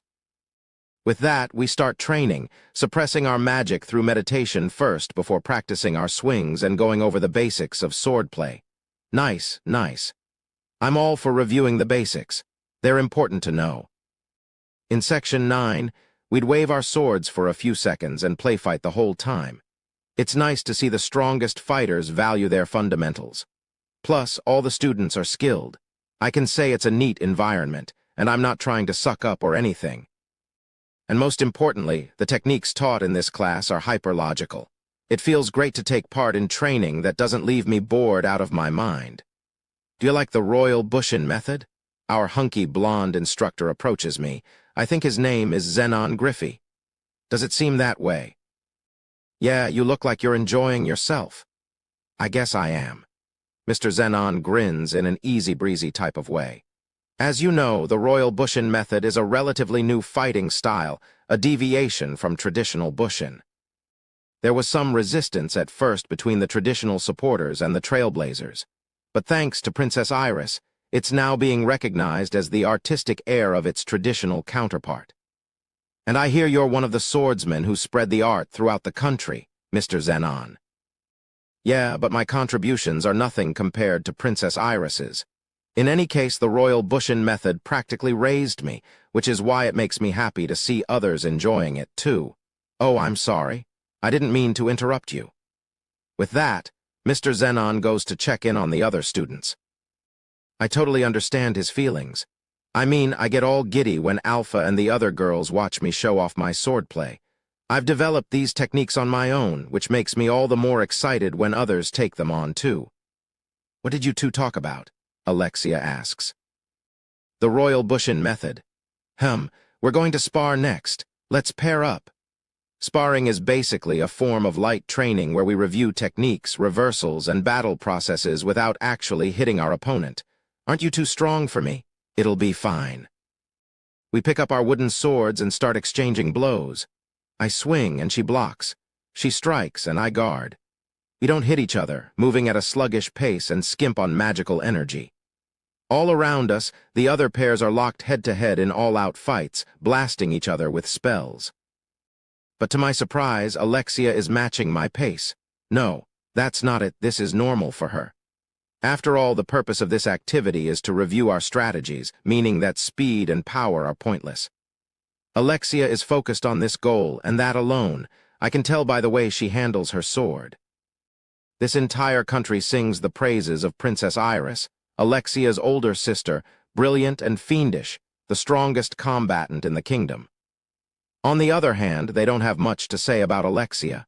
She possesses magic and forthright techniques, but she's inferior to her sister.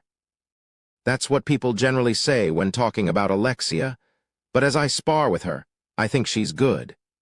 She adheres to the basics and grasps the foundations of combat, though it feels uninspired.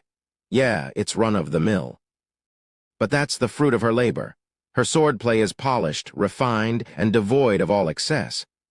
That's the proof that she's mastered the basics, step by step.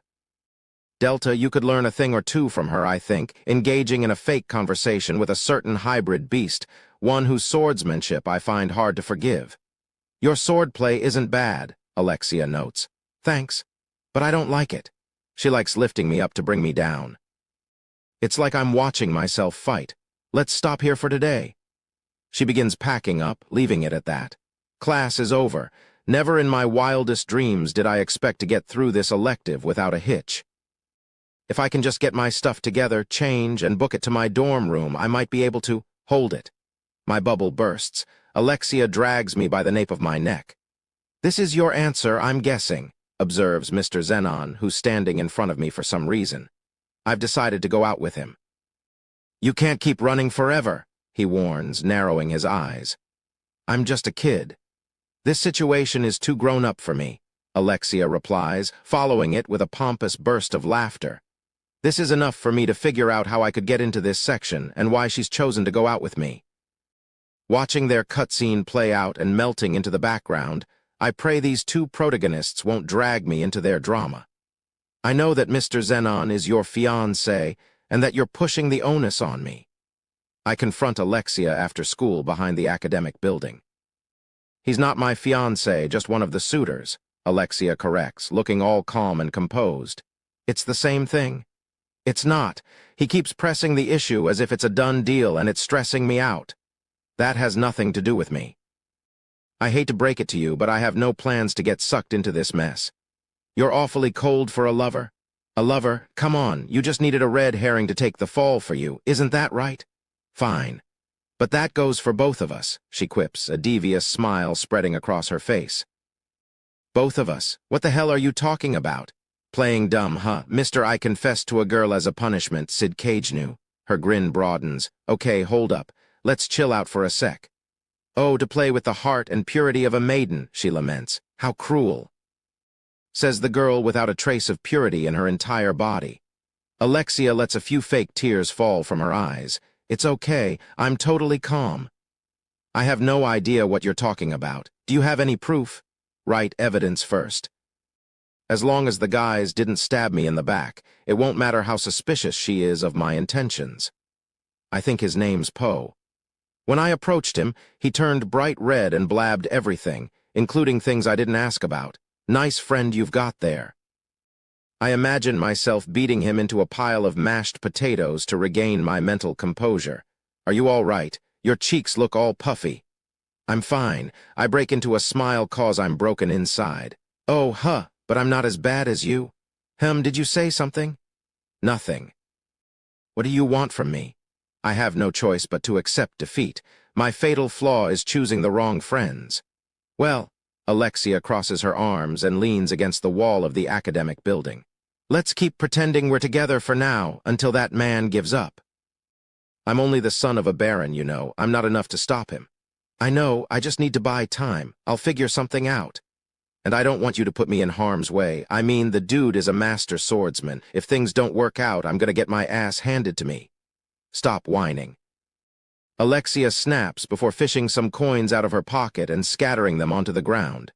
Pick them up, she orders. Each coin is worth 10,000 zeni, and I count at least 10 on the floor. What? Do I look like I'd be swayed by cash? I ask from all fours, carefully retrieving the coins one by one. You do? You're damn right. 11, 12, 13 coins, oh snap, I found another one. Just as I extend my hand to collect the last coin, she stomps on the change with her loafer. I look up at Alexia, and her red eyes bear down on me. I can see up her pleated skirt. "Are you going to do as I say?" she asks with a grin that oozes wickedness. "Of course." I smile from ear to ear. "Good dog." Alexia pats my head before briskly walking away with her short skirt billowing behind her. I wipe her footprint from the coin and gently place it in my pocket. Even as I attend the academy, I continue cutting down on sleep to keep training, but this fake courtship with Alexia is really sucking up my time. Come with me. With this order, I'm dragged into the classroom for Section 1 students in the Royal Bushin elective at the wee hours of the morning. We're the only ones here. The sun is streaming into the room, and it's peaceful. It's time for morning practice. Alexia swings her sword, and I follow suit next to her. She's very serious when it comes to practice. It's the one thing I don't mind about her. We never speak, just practice in absolute silence, and I'm not annoyed about spending time with her, for once in my life. "Your swordplay is strange," Alexia comments. "You've got the basics down." "That's it, but," she pauses. I'm obviously subduing my strength, magic, and abilities as I slice through the air, which leaves me with the fundamentals. But I can't take my eyes off it. "Thanks." I can hear the birds chirping outside, but I know they aren't whistling a tune to themselves. It's a war cry to claim their territory, which means they're really duking it out. "But I still don't like it," Alexia adds. We don't speak after that. We just keep practicing. 2 more weeks pass, and I'm somehow managing to survive as Alexia's boyfriend. Every once in a while, the other students will bully me, but it's nothing I can't handle. I'm just relieved Mr. Zenon hasn't beaten the living shit out of me or availed himself of any quick and savage tricks to erase me from existence. In fact, Mr. Zenon is polite to the 2 of us during class, instructing us as if he and I don't have beef with each other. He doesn't approach me to shoot the breeze anymore, but I would say he's a proper adult who can keep his work and private life separate. And then there's the royal pain in my ass. That jerkwad pisses me off, thinks he's all that just because he's all right with a sword. Alexia acts nice to his face, but behind closed doors, she's a foul-mouthed tornado. Yup, whatever you say. I've turned into a yes machine. By this point, I know disagreeing only wastes time. Pooch, I'm guessing you saw his fake-ass grin, too?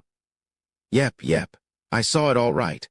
We're on our way home after school. Of late, we've gotten into the habit of taking a small detour down a quiet path through the forest on the way back to her dorm. I spend the whole time yesing her and seldom retain more than 10% of our conversations. It's sunset as we walk at an excruciatingly slow pace down the road. It should take 10 minutes to walk its entirety, but it always takes us half an hour. There are days it takes so long that the stars come out, but I keep my cool. There are days when I feel like telling her to talk to a brick wall, but I show some self-restraint then, too. Patience. But there's one thing I feel I have to say. "Hey, can I ask you something?" "What is it, Fido?" Alexia sits on her favorite stump and crosses her legs. "Don't just sit there. Let's get a move on," I don't say as I sit down beside her. "What don't you like about Mr. Zenon? Objectively speaking, he seems like a home run of a husband. Have you been listening to me at all?" Alexia asks, slightly vexed. "I hate everything about him, his very existence. I mean, he's a hot, expert swordsman with titles, prestige, money, not to mention a good work-life balance and personality, and he's popular with the ladies." Alexia snorts. "Yeah, on the surface, anyone could pretend. Take me for an example." Wow, I'm suddenly completely convinced. Now that she mentions it, she's super popular because she's the master at wearing a mask in front of others. That's why I don't judge people by their looks. Then what do you look at? Their flaws. Alexia smiles smugly. What a negative approach. It suits you perfectly. Why, thank you. And just so you know, I don't mind you, even though you've got nothing going for you. Thanks. I've never received a compliment that's made me feel worse. Alexia chuckles dryly. You're scum through and through, and I like it that way. It's also why I can't stand our instructor. What are his flaws? He doesn't seem to have any. Sounds like a keeper. I told you before, perfect people don't exist. I bet he's either a big fat liar or totally messed up in the head. I see. Thanks for that totally arbitrary and biased answer. You're welcome, my flawed pooch. Now fetch. Alexia tosses a coin into the air, and I scramble to retrieve it. Woo-hoo, another 10,000 zenny. I'm gonna catch 'em all. I shove the coin in my pocket and return to Alexia, who's clapping her hands in delight. Good doggy. She rubs my head. Patience, I tell myself. Ooh, you hate this so much, she observes as she vigorously tousles my hair. I take this opportunity to remember she's the worst. I can see the disgust in your face, Alexia notes. I'm letting you see it. She giggles and gets up. All right, let's head home. Yep. And Fido, note that I'm going to lodge my wooden sword into that damned instructor's face tomorrow. Make sure you're watching. This compels me to ask another question. Would you seriously do that? What do you mean? She replies, turning back to glare at me. I think I'm butting into something when I should stay in my lane, but I can't let this slide. Mr. Zenon is definitely stronger than you, but not to the point where you wouldn't be able to fight back. I like the way she handles her sword. Her skills evolve every day with her efforts, one step at a time, but in an actual fight, there would be too many extra movements. I would hate to see it sully her swordsmanship, especially since I think it's good. You make it sound so easy, even though you're the one wearing white. Don't mind me, it's just the ramblings of a white coat. Fine, I'll let you know the truth. It's not as easy as you think. I have no talent. I was born with a significant amount of magical energy, and I've worked hard to get to this point. I think I'm all right now, but I know I don't stand a chance against a true genius. Maybe. I've always been compared to my older sister, Iris. Everyone expected great things from me, and more importantly, I respected Iris and wanted to be at her level. But I realized I'll never be as good as her. I mean, we weren't born on the same playing field. I tried my best to get stronger. But I'm guessing you already know how people describe my fighting style. There's a certain phrase that's always uttered when the two sisters are compared. The swordplay of an amateur. That's right, and yours is too. How unfortunate. Alexia flashes me a lopsided smirk. I don't think it's unfortunate. I like your swordplay. Alexia reacts by holding her breath for a moment and scowling. I've been told that before, by Iris, when she beat me on stage at the Bushin Festival. Alexia curls her lips and imitates her sister. I like your swordplay. She doesn't understand me at all. I felt pathetic and she had no idea. Ever since then, I've always hated the way I fight. Alexia smiles, but I don't know why. At the very least, I know she isn't happy. There's something I need to tell her. If I don't say it now, I'll be stabbing myself in the back. You know, I'm as apathetic as they come. If there was a catastrophe that wiped out 1 million people on the other side of the world, it wouldn't affect me. If you went nuts and became a serial killer, I wouldn't be bothered, I say. If I lost my mind, you'd be the first person I'd kill. But there are certain things I care about. They might be insignificant to others, but to me, they're more precious than anything. I live this life protecting these few things, which is why I really mean what I'm about to tell you. One simple phrase. I like your swordplay. After a brief silence, Alexia replies, so what? Nothing. I guess the main takeaway is that it peeves me when other people tell me what I can and can't like. That's all. I see. Alexia pivots on her heels. I'm heading home alone today. And then she walks away. It's been a while since the three of us have eaten together, comments Poe the traitor. That's 'cause he was dining with the princess every day, adds Skell. Shit happens, I say. It's the first time in a long while that the three of us sit together in the cafeteria. Alexia isn't here, which is rare. Come on, Sid, cheer up. Yeah, real men don't hold grudges, you know. We even bought you the lunch for broke aristocrats today, costing 980 zenny. Our treat, let bygones be bygones, and let's be friends again. All right already. I let out a heavy sigh. Yeah, that's our man. Thanks for forgiving us, Sid. Whatever. So how far did you get? Skell asks, holding back his excitement. With what? Well, did you do the deed with the princess? You've been dating a whole 2 weeks, so you must have done something.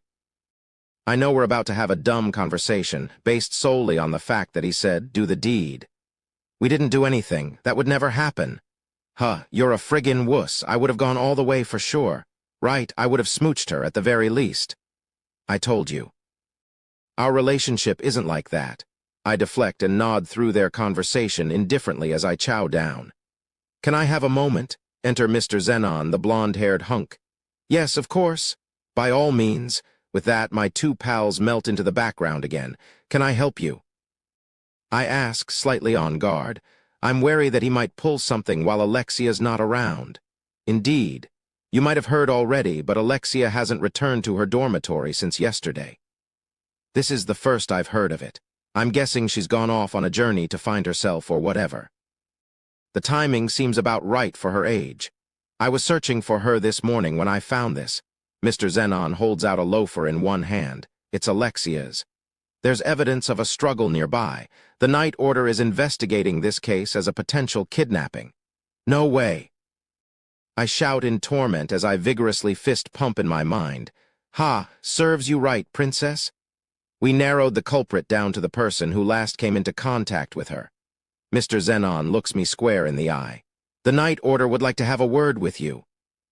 I notice the entire order is in full gear, standing menacingly at the entrance of the cafeteria. I'm assuming you'll cooperate, right? That's when it hits me. This ain't good. Chapter 3. My official beginning as a mastermind in action. I was interrogated in a room comparable to a detention cell and released after 5 days. It's evening now. Go on. Scram. They shove me out of the building and chuck my suitcase behind me. I'm in nothing but my underwear, and I rummage through my suitcase to change and shove my feet into my shoes. It takes me a while to get dressed. I'm guessing it has to do with the fact that all my fingernails were ripped off. When I get everything on, I heave out a big sigh and start walking. I stand out among the people on the busy street since I'm beaten up and drenched in my own blood. I sigh again. Chill out, relax. There's no point getting worked up over every little thing. I manage to stay calm by blocking the faces of the interrogating knights out of my mind. They were just doing their job. Their punches only left surface-level wounds on my body. If I felt like it, I could grow my missing fingernails back, but I don't because I'm fully immersed in acting out my role as a nobody. Yeah, I'm always cool and collected. Right. Calm, I let out another long exhale and my field of vision clears. I pay attention to my surroundings and sense strange shadows lurking behind me. 2 of them are tailing me. The kidnapper hasn't been caught, which obviously means that the state of Alexia's well-being is up in the air. Just because I've been released doesn't mean it's all sunshine and roses. They just don't have enough evidence to convict me, and my name hasn't been cleared yet. I trudge back to my dorm room, pretending to hang my head from exhaustion. Later, whispers a quiet voice. It reaches my ears, accompanied with the faint scent of a familiar perfume. Alpha. But I can't find her anywhere among the city folk scurrying past one another on the main road after sunset. When I flick the lights on in my dorm room, the silhouette of a girl emerges from the darkness. You must be hungry. Her black suit fits her perfectly, accentuating her feminine curves. She's holding out a sandwich with a thick slab of tuna in her hand from Tuna King, the famous restaurant in the capital. Thanks. It's been a while, Alpha. Where's Beta? I'm famished after not eating a proper meal in 5 days, and I devour the sandwich. Beta is the one who's supposed to be on rotation to assist me. She contacted me. What a mess. Alpha sits cross-legged on the bed. There's a nostalgic quality to her shiny golden locks that trail down her back and those blue eyes the shape of almonds. She's grown up since last time. Yep. I stuff the last piece of sandwich into my mouth. There's water in there. Thanks. I chug it from a large glass. Ah, I'm alive again. I strip off my jacket and shoes and dive into bed. Hey, at least change out of your clothes. Can't. Gonna go to bed now. Don't you know the position you're in? I'll leave the preparations to you. Alpha is brilliant. She'll prepare the best stage for our performance if I just let her do her thing. Until then, I'm gonna sleep. I mean, save up my energy. Alpha lets out a frustrated sigh. I'm sure you already know this, but they're going to think you're the culprit if you don't do something. True that. If the real culprit is never found, I can almost guarantee the next suspect in line will be punished, especially since this involves the kidnapping of a royal. Someone has to die or else the case will never be closed. I gotta love the Middle Ages. Wake up. I've got more sandwiches. I'm awake. Alpha hands them over. Someone is trying to escalate the situation and frame you as the culprit. Huh. Like I'm going to be convicted even if they don't do anything? I'm guessing they want to settle this matter quickly, and an unassuming student from a poor, noble family is the perfect target. Agreed, I would do the same thing. We can't trust the Night Order. Has the cult infiltrated them? Yes, without a doubt. The abductor is a member of the cult. Their goal is to obtain high concentrations of the blood of the heroes. The girls are still pretending that there's a cult for me. What a great bunch. Is she still alive? If she dies, they won't be able to extract any more of her blood. True. Though I'm not sure why you decided to woo the princess. Alpha glares at me. That's not how it happened. I'm sure you have your reasons you can't tell us. I don't let out another peep and avert my eyes to avoid her gaze. I have no real reason, of course. I understand. I know you're struggling with something deep down in your heart. How do I respond when that's totally not the case? But I hope you can trust us even a little bit more. If you told us about this earlier, it wouldn't have gotten out of hand. Don't you agree? Why, yeah. It's okay. Our job is to make sure you're covered, she adds with a smile. Once we solve this case, you're treating me to Tuna King. That last sandwich was supposed to be mine. Of course. Sorry for stealing your sandwich, Alpha. Don't worry about it, she insists, standing up and heading to the window. Once she gets it open, she hooks one foot out of the room, wiggling her tiny hips. I'll be leaving now. Lay low for a while. Got it. What's our strategy? We'll assemble an army. There aren't enough members in the capital, and I believe we should summon Delta. You're sending for Delta. She wants to see you. Gunshot Delta. Otherwise known as Suicide Weapon Delta. Put simply, she's a blockhead who spent all her experience points on her battle skills. A little reunion would be nice, I guess. I'm begging that all of them turned out all right. I'll let you know the details when the preparations are complete. See you soon. Alpha flashes me a final smile before yanking on her bodysuit to hide her face and slipping out the window into the night. Is that the end of your report? Asks a red-headed beauty. Her fiery, straight hair reaches to the small of her back, illuminated under the flickering lights of a candle, and her wine-red eyes are set on the investigation papers on her desk. The reporting knight blushes in the presence of her poise and allure. Why, yes, Princess Iris. We'll continue our search to the best of our abilities. Iris nods, cueing him to take his leave. When the door clicks closed behind him, Iris is left alone with a handsome man with blonde hair. Marquess Zenon, thank you for your cooperation. The incident took place on school grounds. I was responsible for keeping her safe, and more importantly, I'm worried about her well-being. He lowers his eyes and bites his lower lip in frustration. You had to attend to your duties as an expert swordsman. No one blames you, and we don't have time to point fingers right now. We need to focus on getting Alexia back safe and sound. I suppose you're right. Another thing. Iris stops speaking for a moment and snaps the report closed. Is it true that this Sid Kajnu is most likely the perpetrator?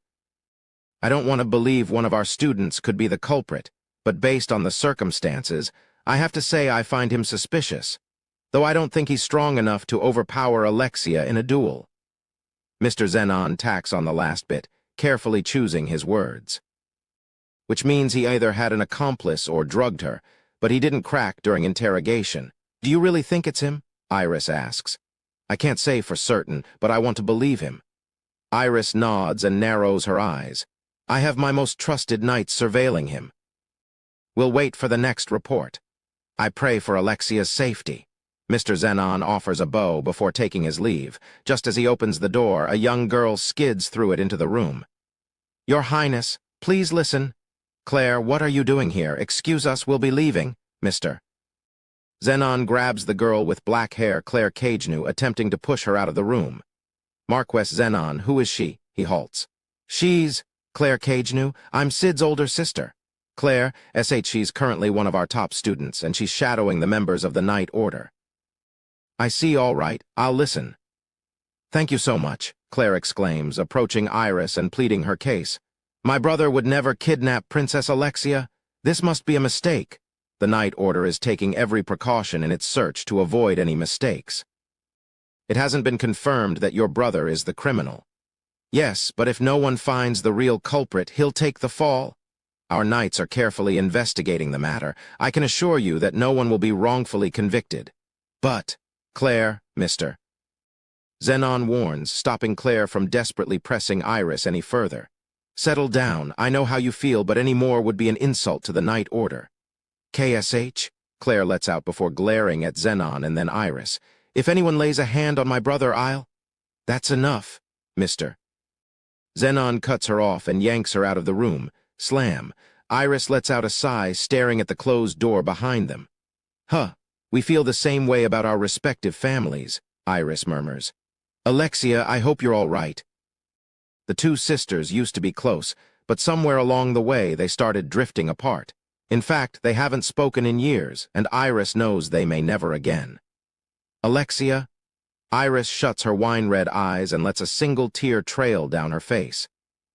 When Alexia opens her eyes, she finds herself in a dimly lit room with no windows and a candle as the only source of light. A heavy door is embedded in the stone wall before her. Where am?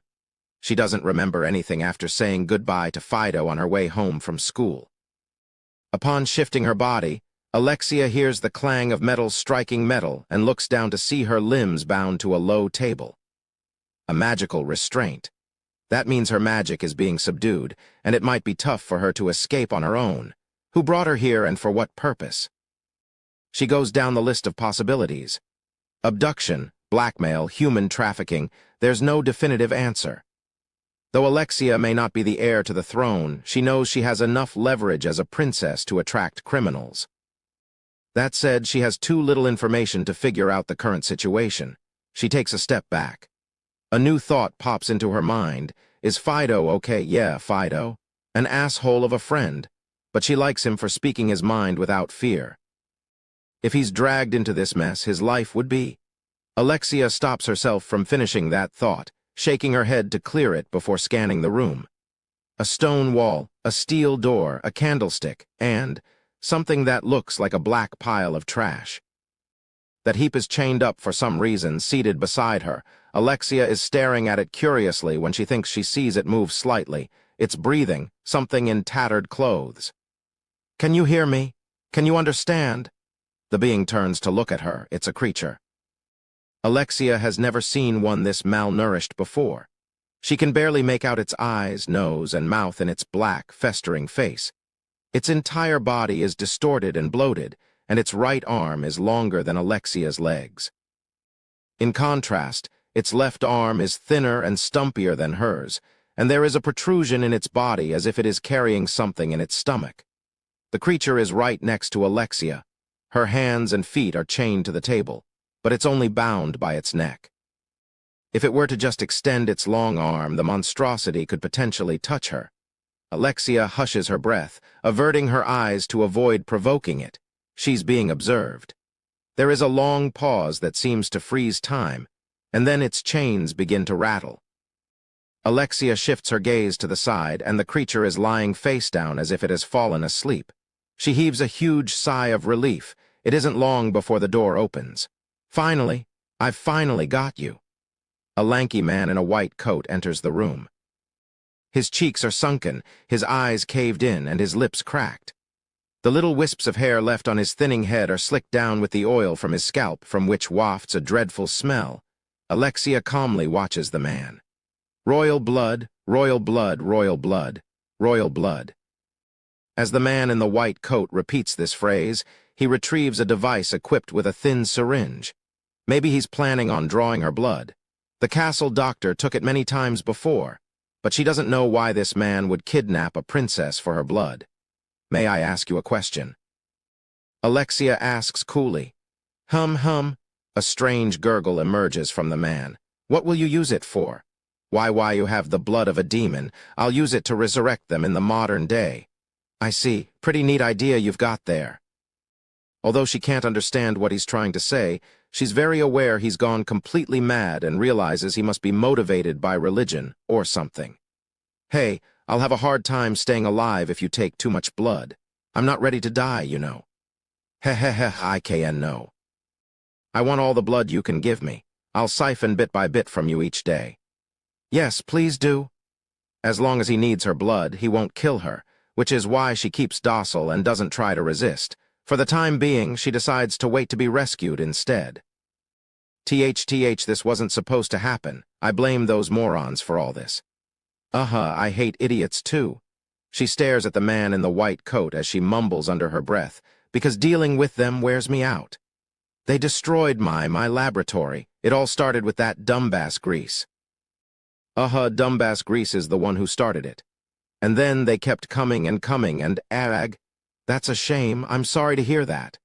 Yes, it is. My research is almost done. If I don't finish it soon, I'll be banished. That sounds terrible. See, curse it all. That good for nothing? Nothing? The man in the white coat approaches the chained creature and punts it as far as its chain will allow. He kicks it over and over, stomping on its body as the creature all but keeps still, huddling into itself. Weren't you going to take my blood?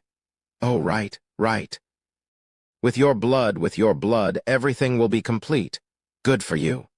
The man in the white coat readies the device and sets the syringe against her arm.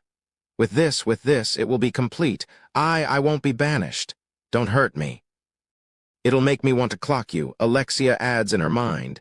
The needle enters her arm, which she watches as though someone else's blood is filling the glass tube. Heh. When it's full, the man in the white coat lovingly carries it out of the room, and Alexia waits for the door to close before releasing a heavy sigh. I've prepared everything for this day.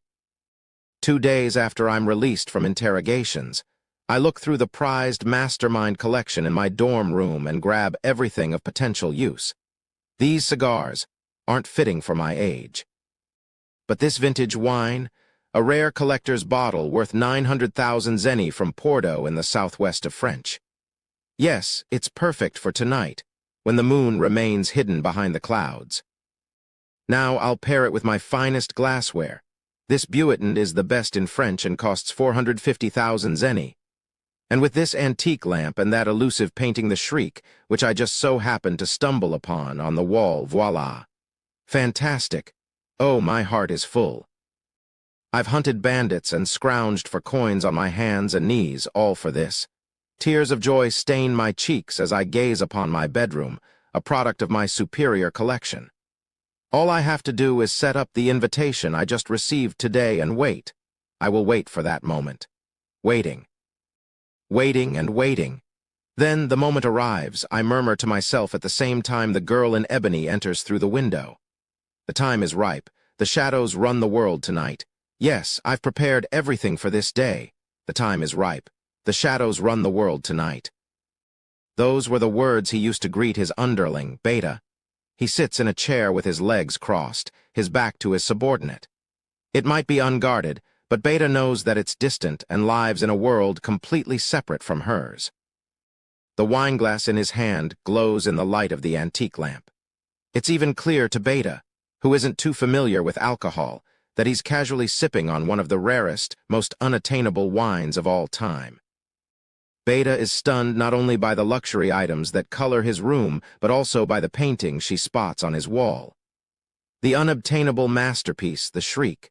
No amount of cash could ever purchase this work of art. Beta almost asks how he came to possess the painting, but she suddenly realizes it would be meaningless and stops herself in time. Everything falls into his hands because he is who he is. That explains it all. It's only natural for him to own The Shriek. In fact, even if one searched every corner of the world, one could never find a more suitable owner for that painting than Shadow. A world of shadows. The clouds cascade over the moon tonight. How fitting. For us, Beta adds. Shadow silently glances at her and places his mouth on the rim of his glass. We're ready? He knows everything, or perhaps it's his omniscient tone that creates this illusion. Well, the truth is, he actually knows almost everything Beta is about to say. But Beta continues to speak regardless, as is her duty.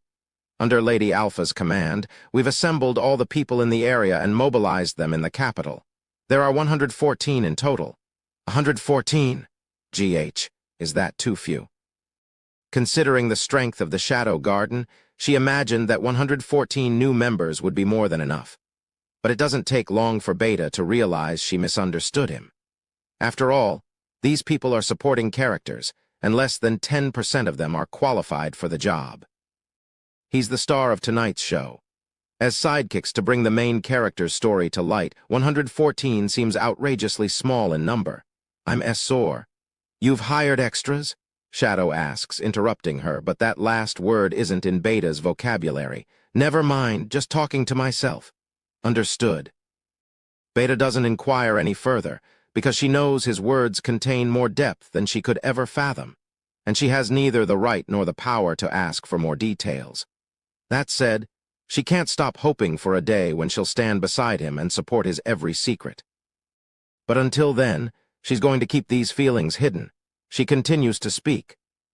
Our strategy is to launch synchronized attacks against the hideouts of the Fenrir sect in the cult of Diablos scattered throughout the capital. At the same time, we'll search for traces of Princess Alexia's magic. Once we locate her whereabouts, we'll switch plans and prioritize her rescue. Shadow nods, silently encouraging her to keep going. Gamma will handle tactical commands. Lady Alpha will command the battlefield, and I will serve as her assistant. Epsilon will lead support from behind, and Delta will ambush them, marking the beginning of our entire operation. The troops will be formed by...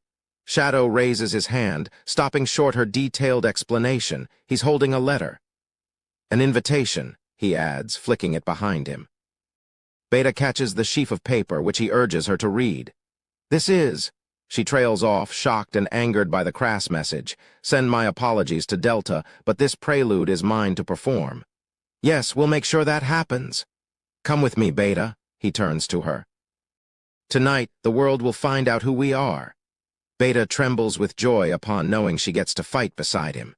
The ransom note brought him to the forest path deep in the woods.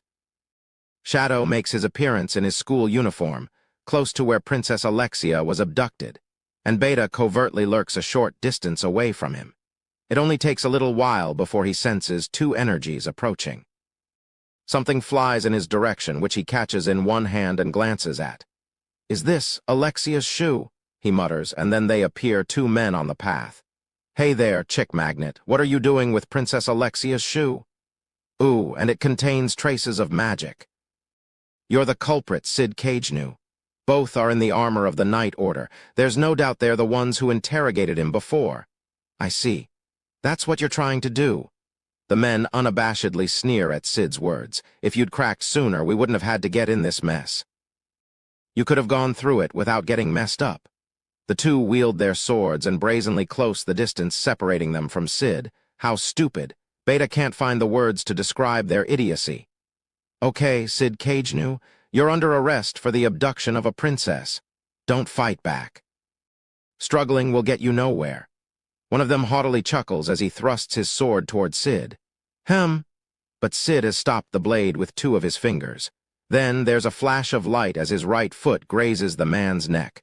Blood subsequently erupts from that exact location. There's an ebony dagger sticking out of Sid's right shoe. The knight drops to the ground, clutching his neck. He'll die in time. You bastard!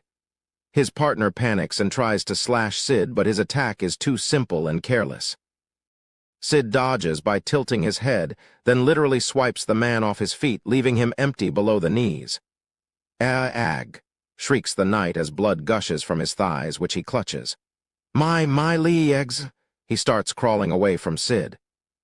You don't think you can get away with hurting the Night Order, you swine? If we die, you're gonna be the first one they suspect. Sid leisurely treads the man's trail of blood and draws closer. Eek! It's over for you. Over. Screeches his prey desperately and fumblingly, dragging himself across the ground. When dawn breaks, they'll find the corpses of two knights. Why, yeah, come morning, it's game over. The man inches forward. Sid follows his bloody path. But you don't have to worry anymore. It's at that very moment the fool realizes that Sid is behind him. Eek! There's a flash of light from Sid's right leg, because when dawn breaks, everything will be done. The man's head is flung into the sky, and Sid turns around, blood raining down on him. Beta shudders at the sight. But Sid is no longer there in his school uniform. Instead, there's Shadow, head to toe in ebony. Adorned in an Inkai bodysuit and boots, he holds a black katana in his hand as his coat sways in the breeze. His hood hangs over his forehead, hiding the upper half of his face. Only the lower half sees light. It's as if he's wearing a magician's mask, where the only real visible parts of him are his mouth and the red eyes peering out from the darkness. After nearly fainting upon seeing his commanding and arresting silhouette, Beta hastily retrieves the chronicles of Master Shadow from between her breasts and draws a rough sketch of the scene. Next to it, she records his utterings from that day. And voila! All this takes but 5 seconds. On an unrelated note, these drawings and lists of his catchphrases comprise the wallpaper in Beta's bedroom. Writing a new entry in the chronicles of Master Shadow every night before bed brings her one of her greatest joys in life. The roar of a distant explosion drags her back to reality. Is that Delta? Nocturne has begun. Let's go, Beta. Oh, okay, coming. Beta stuffs the notepad back into her cleavage and dashes after him. And, of course, Shadow is totally unaware that she's done any of that in the first place. Eek, what the hell are you? We've done nothing to deserve this. A sea of blood. That's what this is. And there's a man screaming in the middle of it. It has come unannounced. Without any warning or stating its reasons, it burst through the wall and commenced its slaughter. Yet another man becomes prey to its black katana blade. No one wants to fight it. The men wish to make a hasty escape and nothing more, but it is blocking the only exit. What have we ever done to you? Nothing, right? It turns to the man and starts to cackle. Eek! From behind its ebony mask, it laughs viciously. Help, he sputters. His body is split down the middle, sliced from the top of his skull to his crotch. Blood bursts from each side as the two halves fall to the right and left. As it submerges its body in blood, it catches the falling drops tenderly. It might have the appearance of a woman, but the temperament is of a devil. Upon noticing there are only a few spoils in the area, it extends its weapon, elongating its black blade. Without exaggeration, the katana literally extends far enough to smash through the wall, with a mighty swing. Stop! It destroys the building and everything in it. It's begun. From atop a clock tower, an alluring elf watches the complete annihilation and fall of a building. It's a joke, almost. The breeze tousles her long golden locks, which glisten in the dark of the night. Oh, Delta, she always overdoes it. She sighs, shaking her head, but she can't undo what's already done. Alpha looks over the capital from the top of the tower. The entire capital begins moving frantically. Everything commences as planned. And most of the attention is directed at Delta, who just hacked a building to bits. I have to give it to Delta for making it easier for the others to start. If she could just ignore the victims, she could admit Delta's moves are exceptional. Guess I should get going too, she murmurs. Alpha hides her face behind a pitch-black mask. There is something going on outside. Alexia opens her eyes for the first time in hours. The only ones who ever enter the room are a female caretaker and the man in the white coat, which gives Alexia nothing to do except sleep on the same table that binds her hands and feet. Neither Alexia nor the creature bother the other, which means they are getting along all right. The clamor intensifies, indicating there's some kind of conflict beyond this room. Alexia smiles, expecting to be rescued. I wonder if they'll crash through the wall all dramatically, she mumbles for no particular reason. The stress must be getting to her. And even though she knows it's meaningless, she shakes the chains that bind her. I'm sorry for waking you. The creature next to her lifts its head. But I think it's best to stay awake. You don't want to miss out on the fun. Alexia knows it won't answer her, but she talks to it anyway. Boredom can have strange effects on the mind. It takes a while before the sound of the key unlocking the door echoes throughout the room in a flustered and apprehensive way. Shit, shit, shit. The man in the white coat barrels into the room. Good day to you too.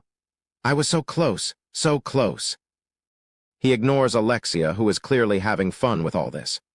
Those bastards, they're here. This is the end, the end. Give it up. Resistance is futile. If you unchain me now, I'll ask them to spare you, Alexia tells him. But no guarantees, she adds quietly. Those brutes would never let me go scot-free. They'll kill everyone, everyone.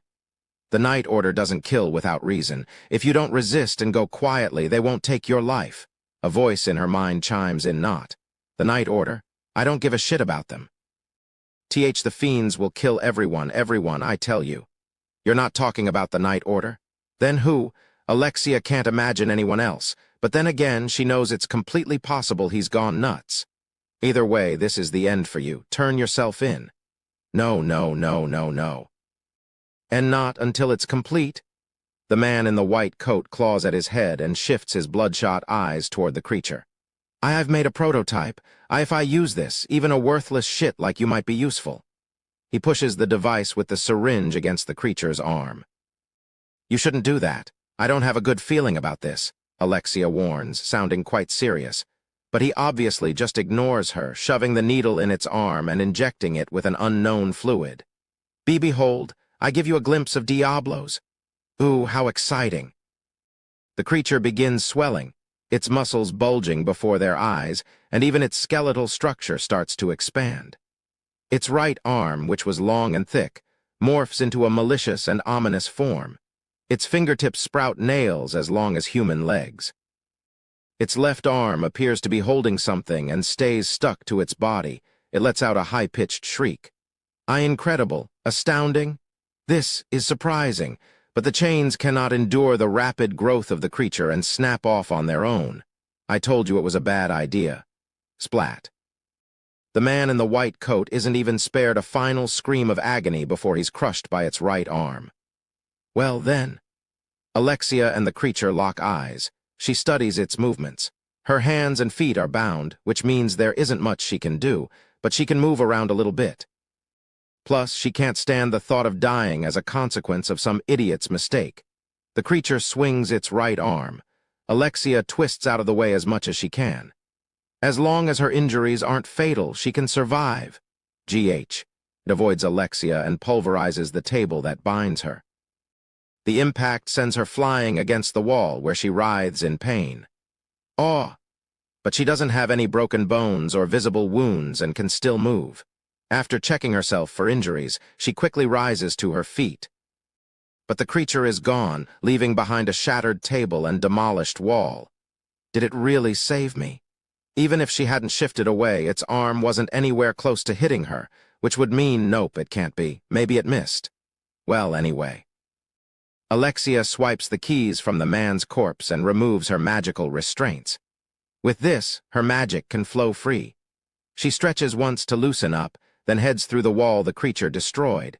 There is a long, dimly lit hallway before her. Piles of trampled soldiers litter the ground. I'll be taking that. Alexia borrows a mithril sword from a corpse. It's flimsy, but it'll get the job done. When she goes down the hallway and turns the corner, she sees someone. We can't have you leaving on your own. Why are you here?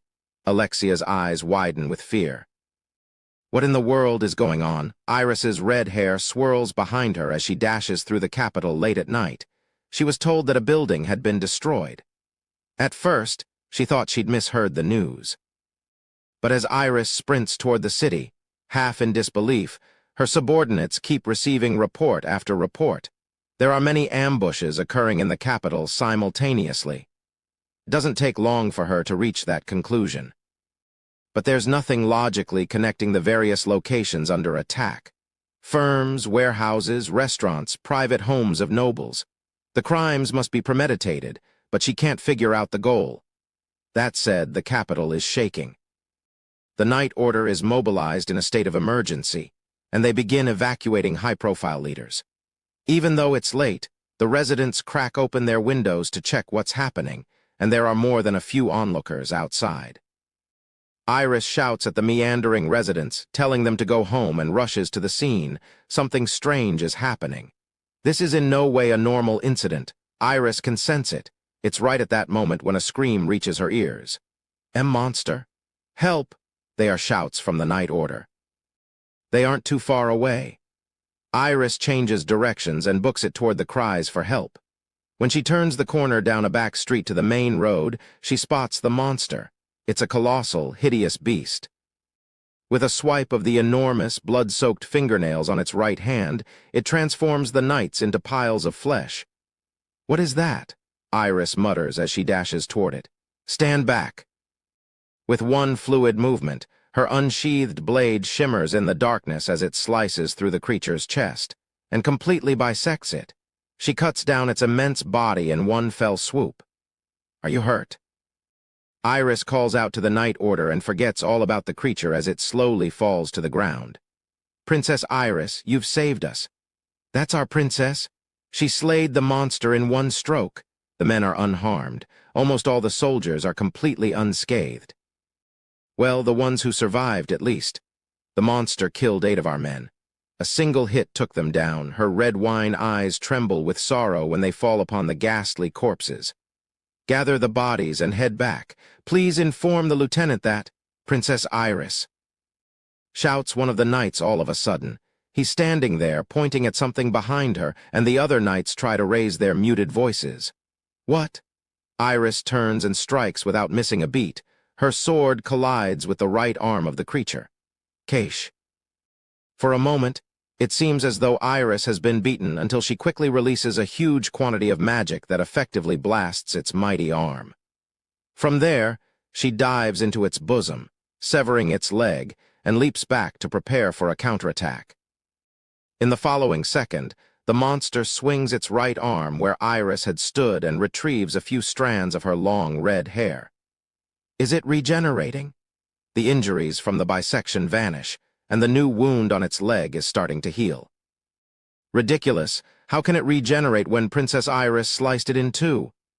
This can't be. Stay back. Iris calls to the shaken knights as she blocks its next attack. Its moves are quick, powerful, and heavy, but bland. It's only a creature after all. Iris counters ruthlessly. She slices its arm to pieces, chops off its legs, and beheads it. Successive strikes rain down on the creature as if to mock, try healing from all that. She won't let it retaliate. She's the only one attacking. Is it still healing? But the creature survives. In the brief moment Iris stops her assault, it regains its form and swats her away with its right arm, and then it shrieks into the night sky. As if in response, rain begins falling from the moonless sky. It drizzles at first but quickly becomes a torrent. White steam rises where the droplets hit the creature's blood. This might take a while. Iris straightens her posture, preparing for a long fight. She doesn't think she'll lose. Even now, she never considers that she might see defeat. But it seems this battle is going to require more time. Iris readies her sword. When the monster finishes healing, she rushes toward it. The next moment, her sword is knocked out of her hands, accompanied by a shrill sound, and the impact sends pins and needles up her arm. She glares at a sudden intruder, ignoring the fact that her beloved sword whirls into the distance. The newcomer glances at her. They stare each other down. The first to break the silence is the interloper. Why won't you see it's hurt? The uninvited guest is a girl in an ebony bodysuit. Iris can't see her face but notices that her voice sounds young. Who are you? Iris cautiously keeps both the intruder and the creature in view. Alpha. After uttering a single word, the girl turns her back to Iris as if she has lost interest in the conversation. Wait, what are you planning to do? If you plan to oppose the Night Order, we won't go easy on. Oppose? Alpha cuts in, giggling condescendingly at Iris while continuing to face away from her. What's so funny? Oppose, I think that might be the most ridiculous word in the world. Opposing an ignoramus would be senseless. Excuse me? Iris's magic begins to swell, transforming into a massive wave that sweeps the rain away and forms violent gusts of wind. But Alpha doesn't even glance in her direction. She stands there unfazed, her back still turned to Iris. Play your assigned role as the spectator and keep your eyes on the stage. Don't disturb our performance, she utters before approaching the creature. From behind, she seems solemn. She's already completely forgotten about Iris. Did you just call me a spectator? Iris clutches her tingling hands as she glares at Alpha. Poor thing. That must have hurt, says Alpha, walking toward the monster. There is no more pain, no more sadness. Alpha extends her ebony sword longer than her entire body. You don't have to cry anymore. Then, with a step forward, she slices the creature in two. No one has time to react. Iris and the creature can only watch as Alpha bisects it. Everything about it feels natural. There is no bloodlust. It's as if this is the only reasonable solution. The monster's massive body crashes onto the ground, and white smoke rises from the husk as it gradually shrivels to the size of a little girl. A dagger has fallen from its left hand. There is a red jewel embedded in it, along with an engraving on its hilt. To my beloved daughter, Milia. I pray you achieve peace in your next life. With that, Alpha vanishes within the white smoke. A clap of thunder sounds in the distance. Iris is stunned in place. Raindrops run down her hair and fall onto her face. She's trembling, but she doesn't know why. Alexia, Iris murmurs. She senses that her little sister is at the epicenter of this chaos, and this premonition pushes her forward. Alexia, please be safe. Iris picks up her sword and starts running. The storm rages on. "WHY, are you here?" When Alexia turns the corner, she sees an all-too-familiar visage. "Because this is my facility, that's why. I invested thousands of zenny into that man. That's all there is to it." Confidence overflows from the smile stretched across the face of a dashing blonde. It's instructor Zenon. "That's nice to know. I always thought you were messed up in the head." "I guess I was right." Alexia takes one step back and then two. There's a staircase behind him, and she guesses it's her best bet to escape. Think whatever you want, but I don't mind as long as I have your blood. All anyone talks about around here is blood. Is this a research facility for vampires? If that's what you want to think, more or less. Skip the explanation. I'm not into the occult. Figures. I'm sure you're aware, but the Night Order will be here any minute now. This is the end for you. The end? What do I have that can possibly end? Zenon is still all smiles. Your title and reputation will be ruined, and you'll obviously be put to death. I'll be happy to drop the guillotine on your neck. You're off the mark. You and I will be escaping through a secret route. What a romantic offer. Too bad I can't stand you. You're coming with me. With my research and your blood, I'm destined to receive the 12th seat in the rounds.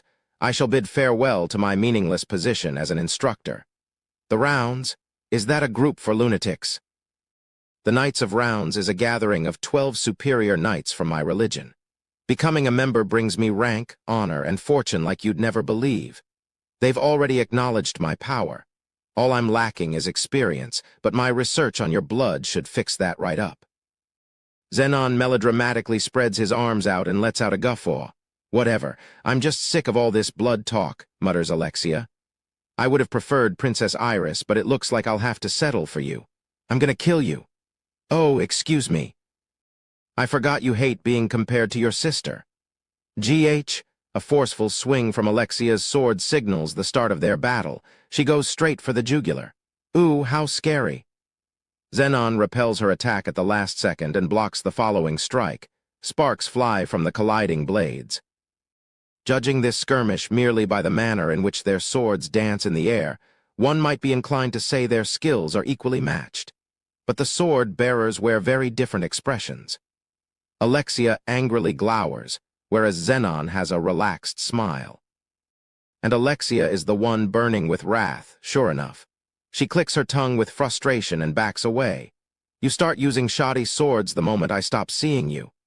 Zenon zeroes in on her weapon. She glances at it with a pained expression. The battle has only just started, but her blade is already filled with countless nicks. They say the choice of weapon shouldn't matter to an expert. Alexia grimaces and stands her ground. I see. If we're talking about experts, I'm sure that's true. Zenon sneers. But you're mediocre. As a sword-fighting instructor, I guarantee it. Alexia visibly screws up her face. For a moment, it looks as if her urge to cry is drowned out by pure fury. Just watch me. Then you can say if you really think I'm mediocre. With that, she lunges at him with all the energy she can muster. Alexia knows. She knows full well she isn't strong enough to beat Zenon, and her flimsy weapon won't last long. But Alexia hasn't spent all those days training with her head in the clouds. In her mission to become as strong as her sister, she's realized her own shortcomings and worked hard to make up for them. She's observed her sister's swordplay more than anyone else, and can picture every move with impeccable accuracy, which is why it's easy for her to replicate. It's a stroke reminiscent of her sister's assaults. Gee, For the first time, Zenon's smile vanishes. The sword he's blocked is filled with magic. The two swords violently clash and repel each other. They're equally matched. No, Alexia might be a bit stronger. A red line is carved into Zenon's cheek. Visibly taken aback, he looks at the blood he wipes off his cheek. I'm stunned. There is no hidden meaning behind his words. I had no idea you were hiding your strength. Zenon tilts the palm of his hand.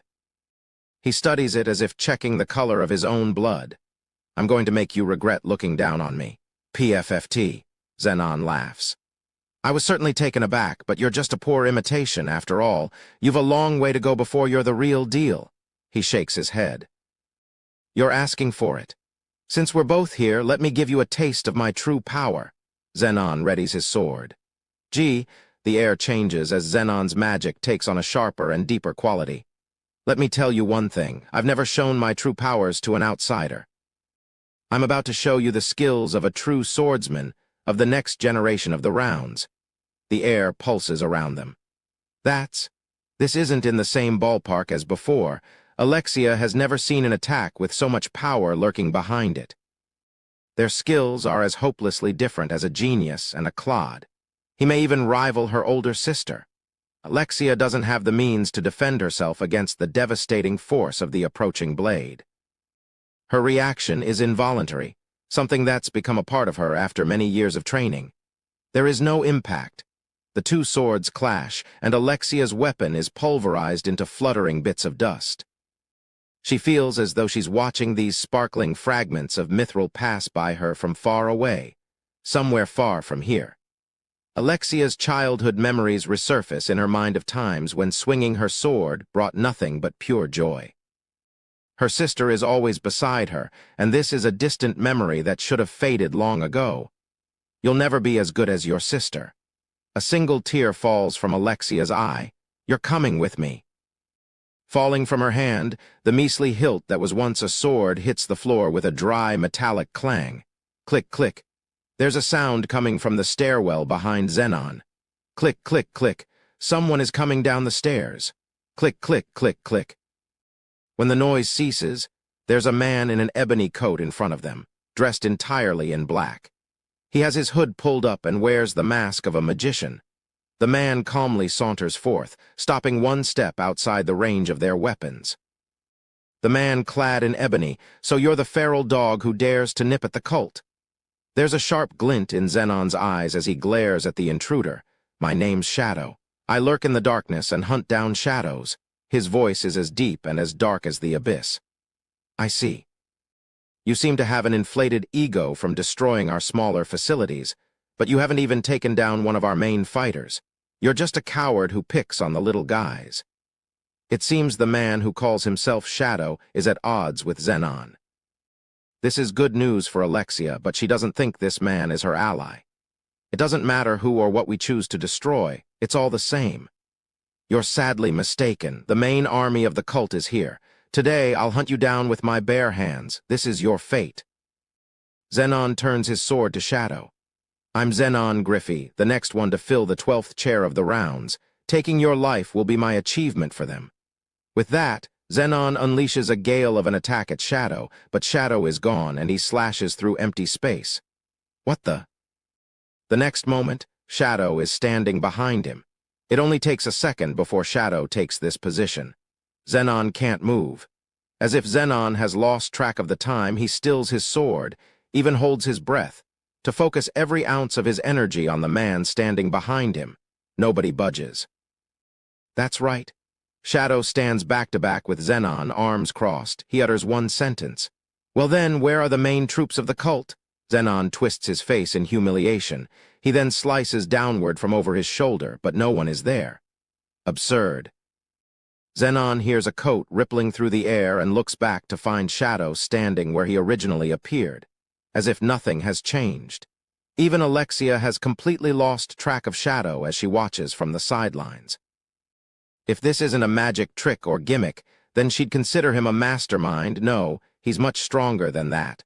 Suppressing his frustration, Zenon slowly turns around. I seem to have slightly underestimated your power.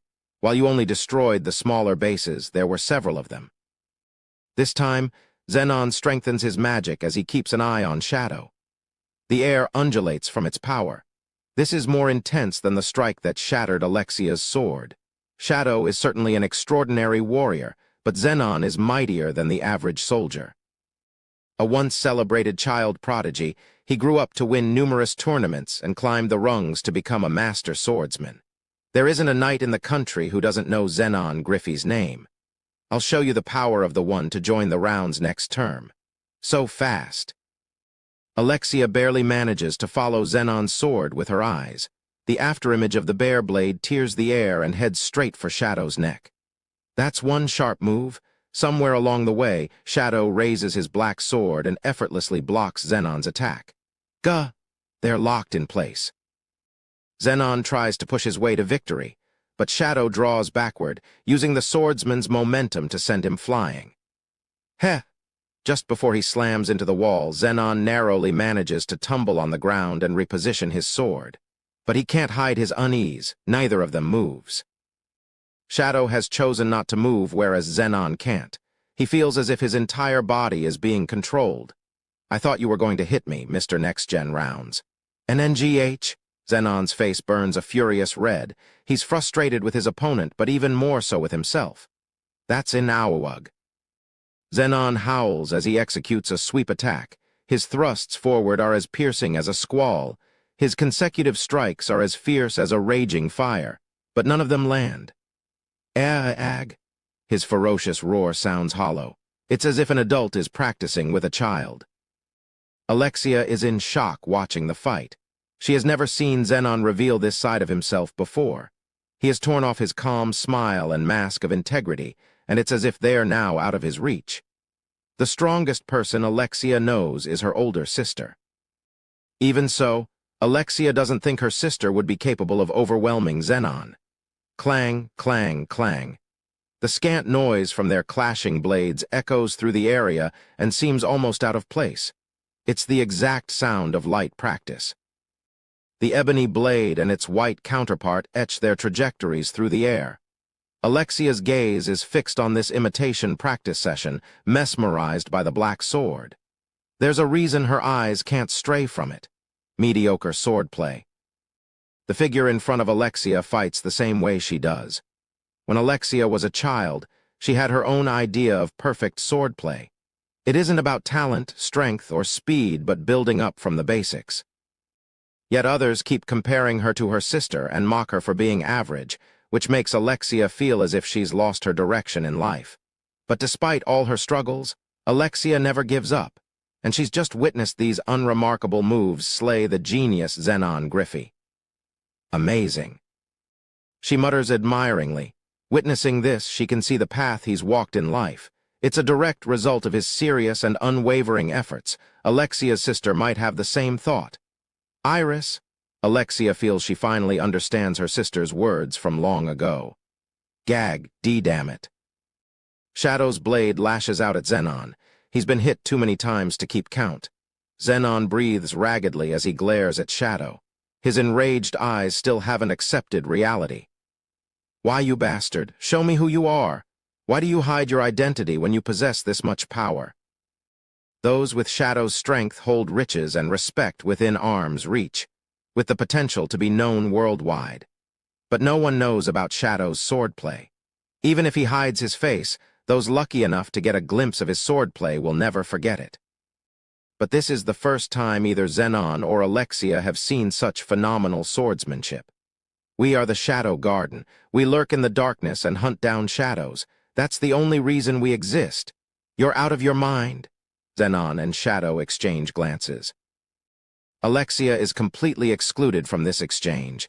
She doesn't know why they're fighting or what they're trying to accomplish. Blood, creature, cult. There are many key words to remember, but Alexia doesn't know what they mean. To her, it all sounds like the ravings of a madman. But what if? What if it isn't just nonsense? What if there is something going on behind the scenes that Alexia doesn't know about? Fine. If you're ready to get serious, it looks like I'll have to answer to your needs. Xenon produces a pill from his breast pocket. With this pill, I shall be awakened and surpass all human limitations. An ordinary human would break under this power and eventually self-destruct. But those in the rounds are different. Only those who can manipulate this devastating power have the privilege of joining the rounds. Zenon swallows the pill. I am the third awake. Zenon's wounds instantly begin healing. His muscles tighten up, his eyes become bloodshot, and his capillary vessels protrude.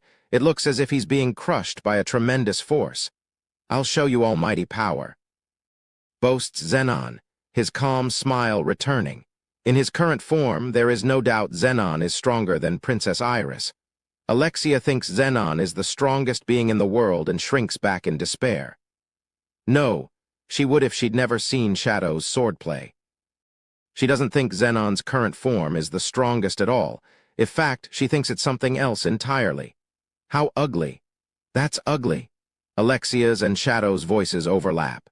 After all, they're striving to achieve the same type of sword technique, which is why they share the same sentiment. Did you just call me ugly? Zenon's smile slips away. Don't call that pathetic form almighty. It's a disgrace to those who are. You son of a bitch. With borrowed power, you'll never walk the path of the Almighty. This is the first time in this battle that Shadow intensifies his magic. Until now, he's barely used it. It is so exceptionally precise that it's impossible to perceive. But what is this? This surge of magic shows itself in the form of blue-violet rays of light. There are hundreds of ultra-thin strands. These create a dazzling pattern as they wrap themselves around Shadow like veins. It's beautiful. Alexia is mesmerized by this sight. She isn't admiring the beauty of the lights, though, but the precision of his magic. What is this? Zenon is once again shocked. No one has ever created such beauty through magic. I'll show you true almighty power and carve it into your mind forever. Magic gathers in the ebony blade and etches out a pattern, starting to form a large spiral. Shadow continues focusing his power. It seems as if that spiral will swallow everything whole. A frightening power is absorbed into the black weapon. This is me at my peak. Shadow readies his blade in the lunging position. This stance is only to strike down an enemy. Esto, is the ground trembling, or the air, or Zenon himself? No, it's everything. Everything is rippling. Alexia notices that she's shaking too. It isn't out of fear, though, but joy. That's the final destination. That swordplay is the strongest. Watch closely, draped in light, the ebony blade pulls back. Hidden technique, I am atomic, and releases. All sound is lost. A torrent of light shoots past Alexia and engulfs Zenon's body. It penetrates everything, consuming the walls and the earth, blasting upward into the night sky. Then it explodes. As patterns of light are etched into the night sky, the entire capital assumes a blue-violet hue. From impossibly far away, the delayed blast ripples across the city, sweeping away the rain clouds, shaking the ground and the private residences, before passing. All that's left is a full moon and the beautiful night sky full of stars. Zenon has been vaporized. He doesn't even leave behind a single speck of dust. The large hole blasts through the wall all the way above ground. And then, Shadow flings open his coat and slips into the night. Once, there was a man who challenged nuclear power and trained his body and mind to hone his techniques. But it remained far beyond his reach. And then, after many hours of exhaustive training, he finally found the answer. Q. How can I withstand nuclear power? A. Become nuclear power. From this, the esoteric technique I am atomic was born. And its power is most certainly comparable to a weapon of mass destruction. How long did time stand still? Alexia suddenly notices someone calling her. Alexia, Alexia? The person gasps for air and shouts from far away. It's a voice she instantly recognizes. Iris, Iris. Screams Alexia, dashing out through the large hole in the wall to the outdoors. Alexia, Alexia? Iris hurries toward her. Iris, I-I-G-H. Alexia is embraced before she can tell her sister she's unharmed. Iris is soaking from head to toe, and her body feels chilly and warm at the same time. I'm so glad you're safe, I really am. Iris hugs her sister tightly. With some hesitation, Alexia wraps her arms around Iris's back. I'm sorry, I must be cold. Alexia shakes her head against her sister's chest. Tears flow from her eyes and won't stop coming. Two students stand on the roof. It's early in the summer. One is an attractive girl with silvery white hair. The other is an ordinary boy whose hair is black. This incident has been resolved on the surface, but I can sense something brewing behind the scenes. Iris is preparing to dispatch a special brigade, and I plan to help her. So we're only just getting started, says the girl. All in moderation, adds the boy. Which means you've been cleared of the charges. I really dragged you into that mess. Don't worry about it. A gust of wind passes between them, and her skirt billows to reveal her white legs. It's hot as balls out here. Can we go inside? The midday sun is beating down on them, and two shadows extend from their feet. They can hear the distant voices of the cicadas chirping. Wait. There's two things I have to say. Here, she confirms, squinting and looking up at the blue sky. First, I want to give you my thanks. You said you liked my swordsmanship, right? Well, I know I'm late, but I really appreciate it. No problem. I finally like it. Not that I attribute that development to you. Did you really have to throw in that last bit? It's the truth. They lock eyes, and he's the first to look away. Anyway, if you've learned to like your swordplay, that sounds good to me. Yeah, it is. The girl smiles. So what's the second thing? We've pretended to date until now, but Instructor Zenon died in that incident, which means I'm freed from my duties. But I do have one proposition. The girl looks sort of uncomfortable as she searches for the right words. If you're all right with it. Her red eyes dart around, and her voice softens ever so slightly. Maybe we can do this a little while longer. The boy beams at her. No thanks, he answers, flipping her off. The girl unsheathes her sword in one fluid motion. That night, a student discovers a large pool of blood on the rooftop. Despite the heinous amount, there's no corpse in the vicinity. Even when the students and school authorities investigate the matter, there are no wounded or missing persons, and the case is never solved. Subsequently, this is dubbed the incident of the corpseless murder and considered one of the 7 wonders of the school. One day, out of the blue, Alexia asks her older sister something odd. Can you please tell me what kind of apology guarantees forgiveness? Iris frowns when she hears the question. What does she expect from me? She tells Alexia the obvious. There is no such thing, which is common sense, but all of it goes in one of her disgruntled sister's ears and out the other. I hate apologizing to begin with, complains Alexia, turning away, at which point Iris throws in the towel and calls it a day. But Iris is fired up by a sense of duty to do something to help her sister. From what she gathers, her silly sister annoyed someone close to her. The problem is she hasn't made up for it yet. Iris realizes this is the first time her sister has ever asked her how to apologize. Alexia always says sorry when she does something wrong. Of course, this is a superficial apology with no real emotion, but others sharing shallow relationships with her are none the wiser. Until now, Alexia has gotten along just fine. But if she's asking how to apologize, that means she isn't referring to a fake acquaintance but to a friend. That little sister of hers has made a friend. Iris's heart bursts with happiness, a hint of loneliness, and an overwhelming sense of duty. But telling Alexia will only cause her to rebel. Iris contemplates this situation all night, but ultimately can't come up with a good solution. To start things off, Iris is very direct in conversation, but has almost no social grace, as opposed to Alexia, who doesn't like to confront others. Even if Iris suggests something, she knows Alexia won't lend an ear, saying something like, "I'm getting goosebumps from being so uncomfortable," and that will be the end of it. In every way, the sisters are natural-born opposites. That's why Iris decides to rely on a certain rumor. On a rare day when both sisters have spare time, Iris invites Alexia to a department store that's been the talk of the town. Iris, what is this place? It's called Mitsugoshi. I think it's all the rage in the capital. I heard they sell some tasty treats. Treats? I don't hate that, but... Alexia looks unamused. Seeing her sister's expression, Iris panics. Hey, I hear girls are really into this new snack called chocolate. Maybe you'd want to give it to someone as a gift. Alexia stares coldly at Iris. If, for example, a new friend, I bet it'd make them happy.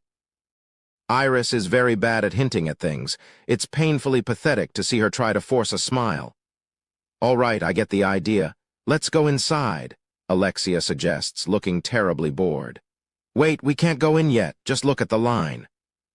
A crowd has formed in front of Mitsugoshi, snaking around in a long line in a frenzy. We'll cause more trouble for them if we stand in it, she adds. As if on cue, a member of the staff immediately approaches them.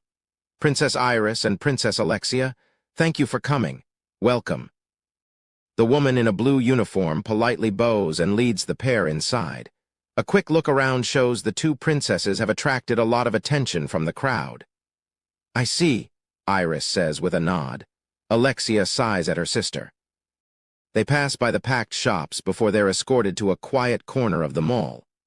According to their guide with the dark brown hair, she's taken them to a special boutique for their most honored customers. The two princesses find the simple yet tasteful decor of the boutique refreshing, especially because they're accustomed to ornate designs and decorations. Every new and unique product brings a sparkle to Alexia's once apathetic eyes. A stunning blue-haired elf appears before them. Thank you for your patience. I'm Luna, the president of Mitsugoshi Limited. Here is our newest product, chocolate. A brown, bite-sized morsel is placed in front of Iris and then Alexia. This is called a chocolate truffle. We've only just put it on the market. A truffle. It doesn't look very appetizing, Alexia comments, sounding indifferent. But it has a lovely aroma, interjects Iris, immediately trying to make amends for her sister. If you'd like, please try a sample, Luna responds with a confident smile. Why, thank you, if you insist.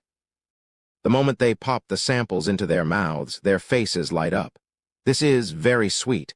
A complex flavor profile. I feel like I could eat a dozen. The bitter notes highlight its sweetness. It's smooth and rich and smells divine, and I'll take it. Iris buys one of everything, naturally. And surprisingly, Alexia follows suit. Mitsugoshi arranges to have the items delivered straight to the castle. Even their service is exceptional. Alexia, shouldn't you ask them to gift wrap it? No need. Oh, okay. Luna approaches the duo as they get ready to leave. Would you like to view some of our other products? I'm positive they'll tickle your fancy. Well, the girls didn't intend to stay long, but they're too curious to see other offerings from the company that developed chocolate. It's even enough to pique Alexia's interest. Yes, please. Wonderful. With a quick word to her staff, Luna introduces one product after another, and not just candy. They have tea, liquor, accessories, daily goods, gourmet, and preserved foods, all overflow with novel and fascinating qualities. The products basically force unexpected wads of cash out of their wallets. And then a piece of cloth is set before them. What's this? Alexia tilts her head, pinching the lacy black material between two fingers. One of our panties for women, Luna introduces with a smile. Underwear. Really? Iris and Alexia scrutinize the black T-shaped garment embroidered with white lace. They can tell it's underwear when they look at it up close, but the size of the fabric seems way too small. Their butts would hang out if they wore these panties. Plus, some of the parts are see-through. We call them G-strings. G-strings? Iris shudders and balks at the design that hides as little as possible. While it's cute and all, its intentions are all too vulgar for Iris to stomach. Should these panties even be allowed to exist? As for gentlemen, they seem to like them very much. Alexia's ears perk up. Iris, Alexia, you can't be serious? I'm confident about the shape of my butt. That's not the problem, Iris stammers. What's this crazy kid saying? PPP, please don't wear these. A princess should never don lewd clothing. I'm confident about the shape of my butt. You've already said that. It's improper, out of the question, I forbid it. You can try it on if you'd like. Iris stops herself in the nick of time from snapping at Luna to mind her own business. Yes, please, replies Alexia. Don't do this. Iris counters. Come on, Iris, I'm just trying it on. Yeah, right, I mean, you're basically setting up a situation where you have to purchase it. You're gonna act all indecisive and then you'll just go and buy it anyway. I know how this works. Alexia irritably clicks her tongue in response. Your Highness, I hope there aren't any misunderstandings about our product. G-strings are made for women. Luna stands up. In fact, I'm wearing that same model right now. Luna turns her back to them, and the pair zero in on the shapely butt under her tight black dress. Look. Even though my dress is thin, you can't see my panty lines. Why, you're right. Underwear lines are always visible under lightweight fabrics. There are girls who refuse to wear underwear to formal events to prevent them from showing, but this G-string eliminates that problem. It can't be detected under clothing. Are you really wearing it? Would you like to see? Luna asks, slowly peeling up her dress to reveal her milky thighs. I'm good. Just kidding. Luna seductively grins and unfurls her dress. Would you like to try it on at least? Yes. As long as you're just seeing how it looks. The duo trail after Luna into a large fitting room. Iris nervously watches Alexia cheerfully slip out of one pair of underwear into another.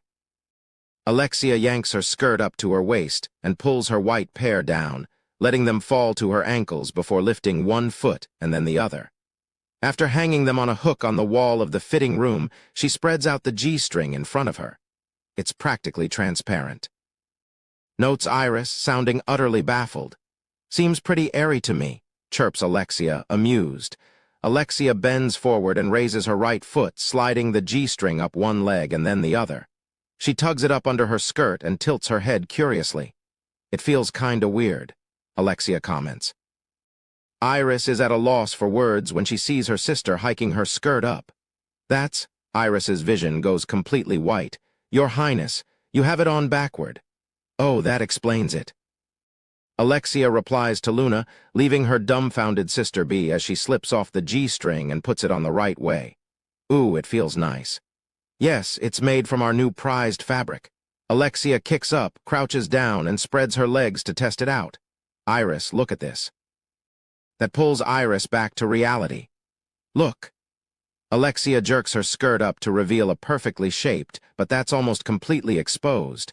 Her delicate white skin glows in the light of the fitting room. Alexia playfully shimmies her waist, and her buttocks jiggle around. Stop that shameful behavior right now, and see? No visible panty lines, adds Luna when Alexia lowers her skirt. Iris certainly can't see them. And check out the front. It's very cute. Alexia hikes up her skirt again, turning to Iris. The design is cute, but it's... Alexia, it's completely sheer. It hides enough. Iris chants 3 times in her mind, it's not enough, not enough, not enough. I'll take 3 of these and all the other colorways. Thank you for your business. You can't, I absolutely forbid it. Iris snaps out of her trance. Those undergarments are too perverse for the royal princesses of Midgar. I simply won't allow it. Iris. Never ever. But it's just a pair of panties. The duo glare at each other. Luna can almost see the steam coming out of their ears. Fine. Alexia, you've come around. You know, I want to listen to you. I've always been swayed by meaningless words and lost sight of what matters. Like the time you told me you liked my swordplay. With her see-through panties on full display, Alexia keeps her eyes warmly on Iris. Yeah, I remember that.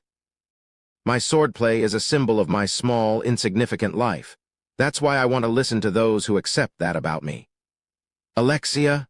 Iris is touched to the point of trembling. They're finally on the same page. If you can't accept G-strings, I won't buy them. I really want to wear them, but I won't if you don't want me to. So tell me, are you absolutely sure G-strings are out of the question? Alexia bores into her sister's eyes, as if peeking into her soul. Iris wavers. Well, they're not totally unacceptable. Not totally unacceptable? No. Then I'll take 'em. Thank you for your purchase. Iris can tell she's been bamboozled, but she smiles and lets it go when she sees her sister beaming giddily. Chapter 4. The Two Sides of the Shadow Garden. Summer's almost here. I swing my wooden sword on a day in late spring. I'm in the middle of my practical elective. Now that I'm free from Alexia's clutches, I've transferred to be with Skell and Poe. And because a bunch of students dropped out of the Royal Bushin elective after the instructor Xenon scandal, all of us in Section 9 have been bumped up to Section 7.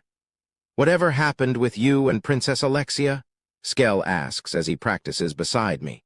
We haven't talked since the breakup. Also, she tried to kill me. That's a shame, and you never even kissed, prompts Poe. No, never. We're having a dumb conversation as we wave our swords around as usual. This is what life in Section 7 is all about. Even though it's a huge waste of time, this is the path I must take to maintain my status as a minor character. The Bushin Festival's coming up. Did you guys sign up for the qualifying round? Of course. If I do well enough in the tournament, I can easily go home with 2 or 3 lovely ladies. Boasts Skell. He's a virgin, by the way. Oh ho ho, with 3 I'd have my hands full, comments Poe, another big virgin. Sid, you didn't sign up for the qualifying round, right? The Bushin Festival is a massive semi-annual tournament. Besides the local fighters, famed knights from around the world come to participate. There's a special bracket for students, and there are going to be preliminaries for our tournament. But an ordinary side character would never stand on a stage in front of everyone. Not in a million years. I'm not go. But don't worry, I went and signed you up. Show me your gratitude. Goo! Skell suddenly clutches his stomach and crumples to the ground. Skell, what's happened to you? Poe cries. It's a frighteningly fast hit. I'm the only one who can see it. Hey, Skell. You should have seen yourself. It was like someone slammed you in the stomach with a right hook. What's up with you? I ask as I loosen my right fist. That's a really accurate description, Sid. This is bad. He's a goner. Give me a hand to get him to the nurse's office. Hey, do you know if we're able to take back tournament applications? I'm not sure. Oh, Skell, you're foaming at the mouth. Our instructor gives us permission to carry Skell to the nurse's office for his sudden seizure that knocked him out. It's on the way there that I notice something. Who's that? I ask about a solemn-looking group entering the school. It looks like Princess Iris is with them. Alexia is there, too. Our eyes meet for a moment before she scornfully turns away. I still haven't told anyone she went all cuckoo on me and attempted to go on a wild killing spree. And I don't plan on telling anyone about the incident on the roof if she keeps her distance. With our peace treaty, she can kill whomever she pleases. Her swordplay seems to have really improved, and I think it's great that she's trying to get stronger. Well, as long as she doesn't try to kill me, that is. By the way, I heard Princess Iris is coming to campus to request some kind of investigation. Poe doesn't look it, but he's always in the know. The Midgar Academy for Dark Knights is a massive building that contains the Midgar Academy of Science. I hear they conduct research and do science-wise stuff. I dunno. I see. Wait, didn't Alexia mention Iris is building a new army? After Poe and I watch the Night Order enter the building, we drop Skell off in the nurse's office and just skip class. There are a few people engaging in a discussion in a large reception room. We'd like to ask you, the most distinguished scholar in the kingdom, to interpret this artifact for us, continues a beauty with scarlet locks, Iris, holding a large pendant-shaped object. But I'm just a student. Object's a lovely young girl with hair as pink as a peach upon taking one look at the artifact in question. Everyone in the world knows about your incredible work. You're Sherry Barnett, the best researcher in your field. No one could do it better than you. But it's a good opportunity for you. You should give it a try, interrupts a man in his early 40s, encouraging Sherry. Assistant Principal Lutheran Barnett. You can call me father, you know. Lutheran nudges gently, chuckling. In return, Sherry smiles awkwardly. Sherry, it's your time to go out into the world of professional research. Princess Iris's request will bring you closer to the bright future that's waiting for you. But I'm not. Don't I say it all the time? Have confidence, I know you can do this. You're the only one who can. Lutheran places a hand on Sherry's slender shoulder. Fine, I'll do it. Iris hands Sherry the artifact, an ancient alphabet. It's written in a secret code, Sherry observes. There is a religious group that calls themselves the Cult of Diablos. This artifact was in their facility. They seem to be doing research on ancient civilizations, but we don't know the details. There must be a connection between the code and the ancient civilizations, explains Iris. Well, you certainly came to the right person. Sherry scrutinizes the object. I want a member of the Night Order to guard it, Iris adds. What do you mean by guard? Asks Lutheran. In all truth, the Cult of Diablos, that religious group, is after that artifact. That's unsettling. Lutheran sharpens his gaze. We originally obtained this from their facility. Of course, this isn't the only item we've confiscated. We've been storing other classified documents and objects in our warehouse, but I'm embarrassed to admit that an unidentified person burned down our warehouse the other day. This artifact is all that remains. Oh, I've heard about the recent fire, which reminds me, Princess Iris, you established the new Knight Order after that. Yes, but it's still quite small. I believe it's called the Crimson Order, correct? I see you've brought your Crimson Knights here today. I have. Are you that distrustful of the previous order? Iris doesn't reply to Lutheran's razor-sharp question, looking back at him without changing her expression. Fine by me. I'll approve up to 2 guards, concedes Lutheran. 2? Well, I guess that won't be a problem if I'm guarding the artifact. Iris looks troubled. The work of the Knight Order will experience delays if Princess Iris is off-site. The speaker is a broad-shouldered knight sitting to Iris's left. He's muscular with a beard as bushy as a lion's mane. A large scar runs across his cheek. Indeed, Glenn, I leave the guarding to you. Understood, Your Highness, he says with a bow. Iris, I'll help too, says Alexia from Iris's right. If you split up the guards, fewer knights will be available to respond to the Ebony incident. Iris goes silent. The Crimson Order has its hands full, and I know who he is. I'm perfect for this role. But, Alexia, you're still a student. I'm a student, but age is irrelevant if you've got skill. You said it yourself. No, I didn't. That's what you've just told Miss Sherry. Alexia grins confidently at her peeved older sister.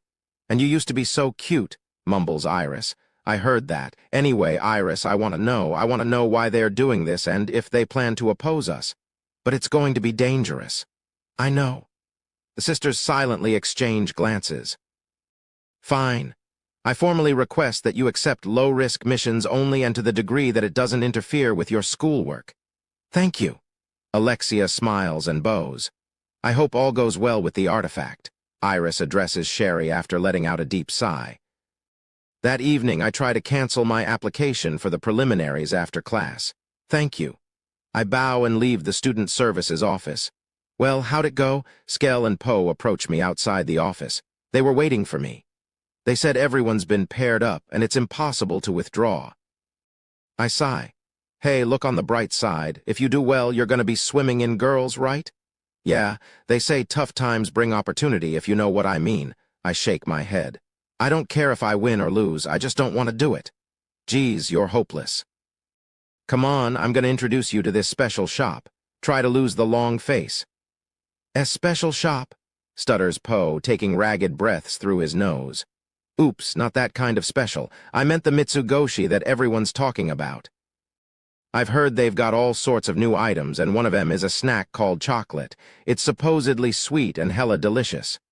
Treats? I'd love some. You doofus, it's not for you. Skell slaps Poe atop his head. We're gonna give the chocolate to girls. You know, women go gaga for you if you give them something sweet. Oh, I get it. Spoken like a true professional, Skell. You always teach me so much. I know, right? Crows Skell, feeling full of himself. Come on, Sid, let's get going. Let's go, Sid. There's a sparkle in their eyes. Fine, I'll go. I agree with a sigh. I have to admit I'm a bit curious to see what the chocolate of this world is like.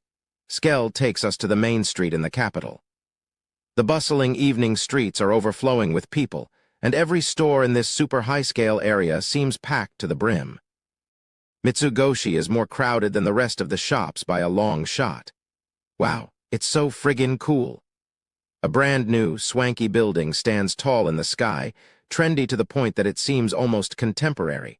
I haven't felt this out of my element since I walked into a high-end store in my past life. There's an enormous line snaking out from the entrance. All the people waiting for their turn seem to be members of noble families or their guests. One glance is all I need to know these are wealthy, special customers. At the very end of the line is a woman in uniform holding a sign. The wait time is approximately 80 minutes. It's an 80-minute wait, I protest. I'm sure we'll make it back before our dorm curfew, argues Poe. We've already gotten this far. Let's go, insists Skell. But I've heard there are slashers on the loose. I don't want to stay out too late. The 3 of us are friggin' dark knights, you nitwit. We'll slash 'em right back. Skell pats the sword on his lower back. Why, you're right. Did you say slashers? I ask, interrupting their conversation. I've heard there were recent killings in the capital, happening at night. And they've been carried out by expert fighters who have already taken down members of the Night Order, whispers Poe. Ooh, creepy. I wouldn't be caught dead walking around at night. A slashing cutscene. Sounds fun. Sign me up. Chop chop. If we don't get in line, we won't make it in time for curfew, presses Skell. Poe and I trudge to the end of the line. Hi, ma'am. Why, you're pretty. GG got any hobbies? Skell attempts to pick up the employee with the sign as soon as we get there. But she flashes him a battle-hardened smile and proceeds to ignore him before staring at me with a cheerful grin for reasons unknown. Excuse me, sir. Could I have a moment of your time? She's an exquisite woman whose face is calm and refined with dark brown hair that matches the color of her eyes. Her work uniform is a short and simple navy blue dress marked with the Mitsugoshi logo. It reminds me of the flight attendants I saw in my past life. Who, me? I ask, pointing to myself. Yes, please participate in our short survey. A survey, that's a rarity in this world. Sure, I guess. Thank you. I'll take the survey too. So will I. Skell and Poe make a last-ditch effort to charm her. One customer will suffice, she replies, hooking her arm in mine. Together we cut the long line and make a beeline into the store. When I look behind me at the last second, I can see the disappointment in Skell's and Poe's eyes. I follow the woman into a boutique that seems excessively lavish. The interior isn't outwardly garish, but I can tell every last detail of decor has been carefully selected, and it gives off a chill vibe. Even the untrained eye can tell it's decorated in a modern and tasteful fashion. She escorts me through the sales floor to a door labeled Employees Only. I manage to sneak a few peeks around me, and every product that fills my vision is incredible.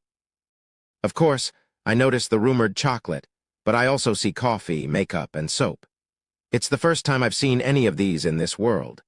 Plus, their clothes, accessories, shoes, and underwear are all designed with class and novelty in mind. Even I know these items will fly off the shelves in this world. It's a no-brainer. This place is unbelievable. It'll take the world by storm. It's only a matter of time, I'm certain. We walk through the staff door and down a passage to a humongous stairway. I swear I've seen it in a certain movie about a luxury cruise ship. We ascend the stairs and continue walking through a bright and spacious hallway. At the very end of the hall is a large, sparkling door carved with exquisite engravings. Two lovely ladies stand in front of the door. They bow to me and open it slowly. What lies beyond is a space that looks like an enormous hall. There are tall pillars that resemble those in ancient Greek temples and marble floors that glisten under the light. A red carpet has been unfurled, extending to the back of the room and flanked by 2 rows of attractive women. Huh! The moment I set foot in the room, they all kneel simultaneously. So how about that survey? An enormous chair has been positioned in the backmost part of the room. A crimson sunset pours down from the skylight and onto that delicate masterpiece. The seat remains empty. A lovely blue-haired elf stands next to it. She's a refined woman with a model-esque figure covered by an entrancing black dress. I know that face. We've waited a long time for you, my lord. Another woman stoops down to one knee with the elegance of an actress. Gamma. She's the 3rd original member after Alpha and Beta. Anyone can tell she's a genius by taking one look at her clever face and sharp blue eyes. That's Gamma, the brains of the Shadow Garden. Gamma is clever, I give her that. But she has one major flaw. Her nickname is Gamma the Weak. Even though she's one of the longest-serving members in the 7 Shadows, Gamma is the weakest by far. To backtrack, the 7 Shadows refers to the first 7 members of the Shadow Garden. I chose that name because it's badass. Obviously, when it comes to fighting and physical activities, Gamma's instincts are fatally poor. If Delta is the most talented fighter in the 7 Shadows, Gamma is the worst. I personally think the 2 of them are similar. If I said that out loud, I bet Gamma would blow her fuse and Delta would tremble with mirth. But I know for a fact they're the same type of person. I learned 2 things when I was teaching Gamma and Delta how to fight. 1. Intuition is wasted on an idiot. 2. Intelligence means nothing without intuition. At that point, I decided to try giving them the same instructions. Infuse your slash attack with a bunch of magic. And that's all. I was suggesting they physically pummel the shit out of their enemy, which is the brutish method I find absolutely abhorrent. That's right. My core beliefs crumbled before this duo without pomp or circumstance. If I even think about that day, I get a headache. Yeah, let's not go there. Forget about it. Nice to see you again, my lord. Gamma gracefully walks toward me like a model on a runway. Her hips sway salaciously as I listen to the heart-stopping tap, tap, tap of her heels against the floor. Zoinks! She trips and falls over nothing. These heels are too darn tall. And she blames it on her shoes. Gamma clutches her nose as she rises to her feet. Meanwhile, the women around her break into a lightning-fast whirlwind to produce shorter pumps. WL then. Come this way, master. Gamma continues as if nothing happened, sauntering forward in totally different shoes. But I don't really mind. There are only two ways to react when a girl embarrasses herself. Either pretend not to notice or go all out and tease her. Even though I'm in the former camp myself, there's something I have to say. Your nose is bleeding. The girls around her hastily wipe the blood away. All right, this way, my lord. I glance at Gamma's burning red cheeks. She hasn't changed a bit. She escorts me to the giant chair where I take a seat. The view is fantastic. Mighty fine indeed. There's a big and open space where a scarlet glow tumbles in through the skylight, and 2 rows of hottas are kneeling beside the red carpet. It's as if I've become king, the king of the shadow realm. Gamma must have spent a fortune preparing this set for me. My heart is pumping. I'm moved to the core. I cross my legs, rest my cheek in my left hand, and raise the other, focusing my blue-violet magic into my palm and shooting it into the heavens. It almost blasts into the ceiling before it dissolves into a myriad of lights that flood the entire room. Receive your reward. There is a downpour of light, falling upon the kneeling girls and temporarily dyeing their skin a bluish violet. It only replenishes energy, promotes magic circulation, and heals minor wounds. In other words, nothing much. I'll treasure this day forever. Gamma's voice wavers as she kneels at my side. Her performance is very convincing, but she isn't the only one trembling. All the lovely ladies on both sides of the long red carpet are quivering, and some are even weeping. The employee who brought me here sniffles through her tears. Gamma is the perfect director for her troupe of actresses. You've done well, Gamma. By the way, I have a question about this company. Yes, back to business. From the chocolate to the products on the sales floor to the architectural design of the building, I can't imagine them coming from this world. Ask me anything. Is this Mitsugoshi merchandise based off my stories? Gamma has always been interested in picking my brain for some reason. Every time Delta beat the living shit out of her, she would pester me in tears, begging me to tell her a story.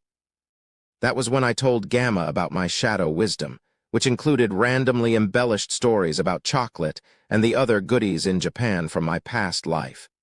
Yes, my lord, I've only recreated a fraction of the divine knowledge that you've imparted unto me. I see. I only told her she could make chocolate by throwing together bitter beans and sugar and waiting till it hardens. Calling that knowledge is overkill. And how did she recreate all this? This must be what it means to have a brain.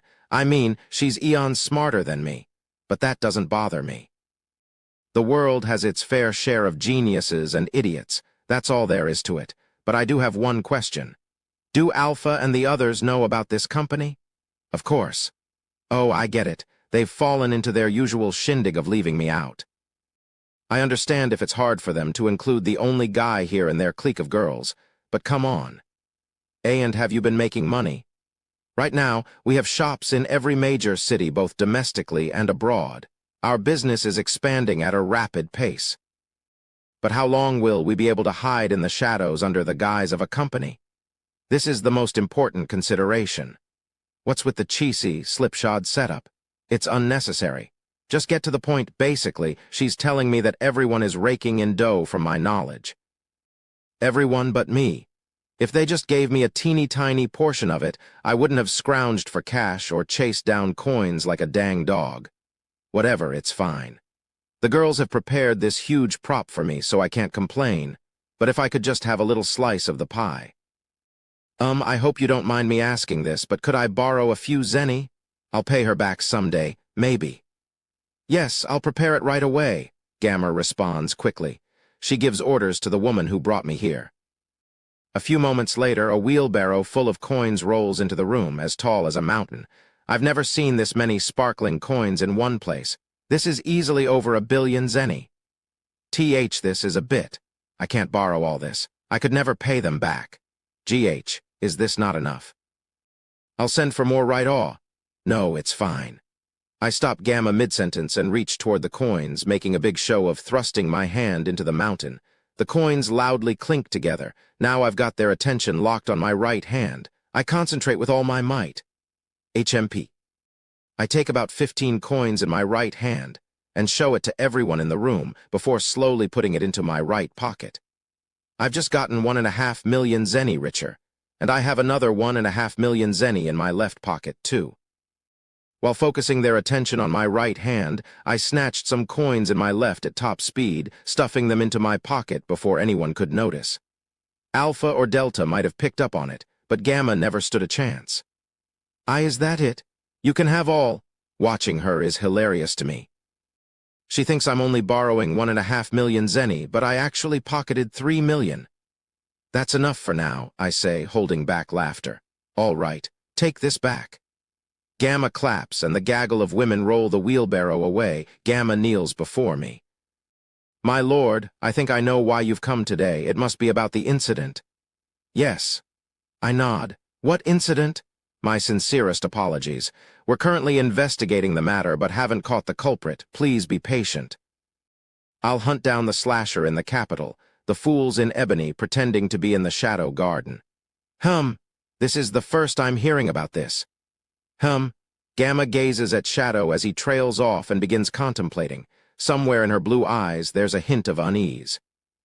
A tear streams down from the corner of her eye without warning. Seeing those blue-violet rays reminds her of her past. Gamma's life began with a light of the same hue. If he'd never come, she would have died a rotting mound of flesh.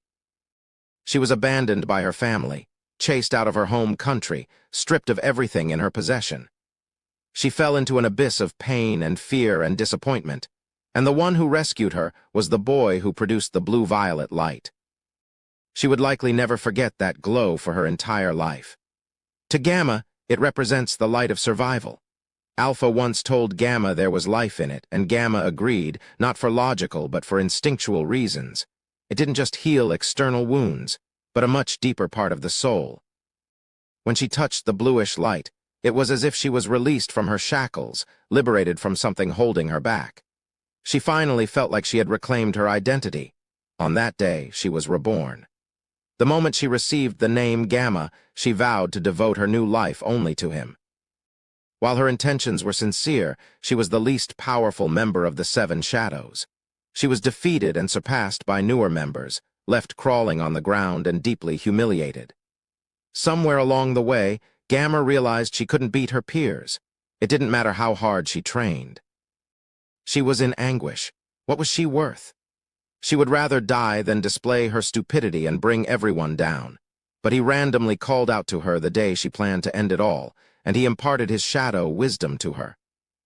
That insight showed her how to fight with her intelligence over strength, and she dived headlong into his ways. And since she thought this was her only chance at survival, she literally put her life on the line to recreate his shadow wisdom. When Gamma looks back on it, she's certain he recognized her pain, that he shared his knowledge because he knew she was hurting and had foretold the path she would walk in life. It made her feel forlorn. It saddened her to know he was out of her reach. Does Shadow need me? Tears well up in her eyes whenever she thinks about it. But that's why she needs to wipe the tears away and keep fighting. She'll make the Shadow Garden bigger and stronger, a more suitable organization for Shadow. And on that day, she believes her wish is certain to come true. I see. Very interesting. His voice pulls Gamma back to reality. I think I know who did this. I'll take a look around. Gamma's chest tightens when she hears his omniscient tone. She'd failed to help him once again. He could surmise the correct answer with a snippet of information. Even if she mobilizes all her subordinates, he could easily find hints she never could, but Gamma refuses to give up. One day he's bound to notice her, so she has to persist. Nu, come forward. Gamma calls over the dark brunette who brought him here. This is Nu. She's number 13. Wow. He peers at Nu through narrowed eyes. His gaze seems sharp enough to see to the depths of her power. Even though Nu only just joined us, even Lady Alpha has recognized her for her strength. Feel free to use her as a liaison for chores or whatever you like. I'm Nu. It's a pleasure to meet you. Her voice trembles slightly from nerves. I'll call you if something comes up. Understood. She bows and steps back. I guess I'll be going now. He stands. Oh, almost forgot. I'd like to buy some chocolate, the cheapest kind. If you could give me a friends and family discount, that'd be great. We prepare our best chocolate in-house. How much will that be? With the friends and family coupon, that'll be 100% off. 100%, that makes it free. Yippee, it's my lucky day. In that case, I'll take 3 of them. Thank you for your business. Gamma smiles when she sees him return to the role of Sid Cage Nu the Normie. We're not gonna make curfew? That's 'cause Sid took too long. I said sorry and gave you chocolate. The 3 of us sprint down the pitch-black streets of the capital. I'm definitely one of the 2 reasons we're late. But Skells and pose constant questions about that lady are the other reason. Nu. Was that her name? Either way, I just batted away their interrogation with a bunch of maybes. That said, I never would have pinned Alexia as the type to become a real-life serial killer. If Delta's not the culprit, it's got to be Alexia. I knew it was her the moment I heard about the recent crimes. She's a princess who has it all. What could have possibly set her off? The woman's heart is an enigma. You know, I don't look down on mass murderers. That's a way of life. But sullying the name of the Shadow Garden is a whole different story. Those unfortunate souls won't be getting away with this. Hey, did you hear that? Nope, nothing. Skell and Poe are running ahead of me as they talk between themselves. It doesn't seem they heard it well, but to me it was crystal clear. It was the sound of 2 blades colliding, which means people are fighting nearby. I stop in my tracks. Yo, what's wrong? We're gonna miss curfew? The duo pause shortly after I do. I point to a back alley. I'm gonna go take a shit. They look like they can't believe I'm for real. If I don't go now, it's gonna stream down my legs when I run. That's an emergency. A question of curfew or pride. Their faces turn serious. You guys go ahead. I don't want anyone to see me. You, gotcha. I won't tell anyone you took a dump outdoors. No matter what anyone says, I think you made the right decision. Oof, I can't hold it in. Hurry, just leave me behind. Sid will never forget you. Sid, even if you poop outside, we'll always be friends. Go, goo-woo-woo-woo-woo. The pair turn on their heels and book it out of there. After I watch them skitter away, I head down the back alley, following the sounds of a duel. When I trace it to its source, I'm in the heart of the dark alley. 2 dark knights are in the midst of a fierce battle.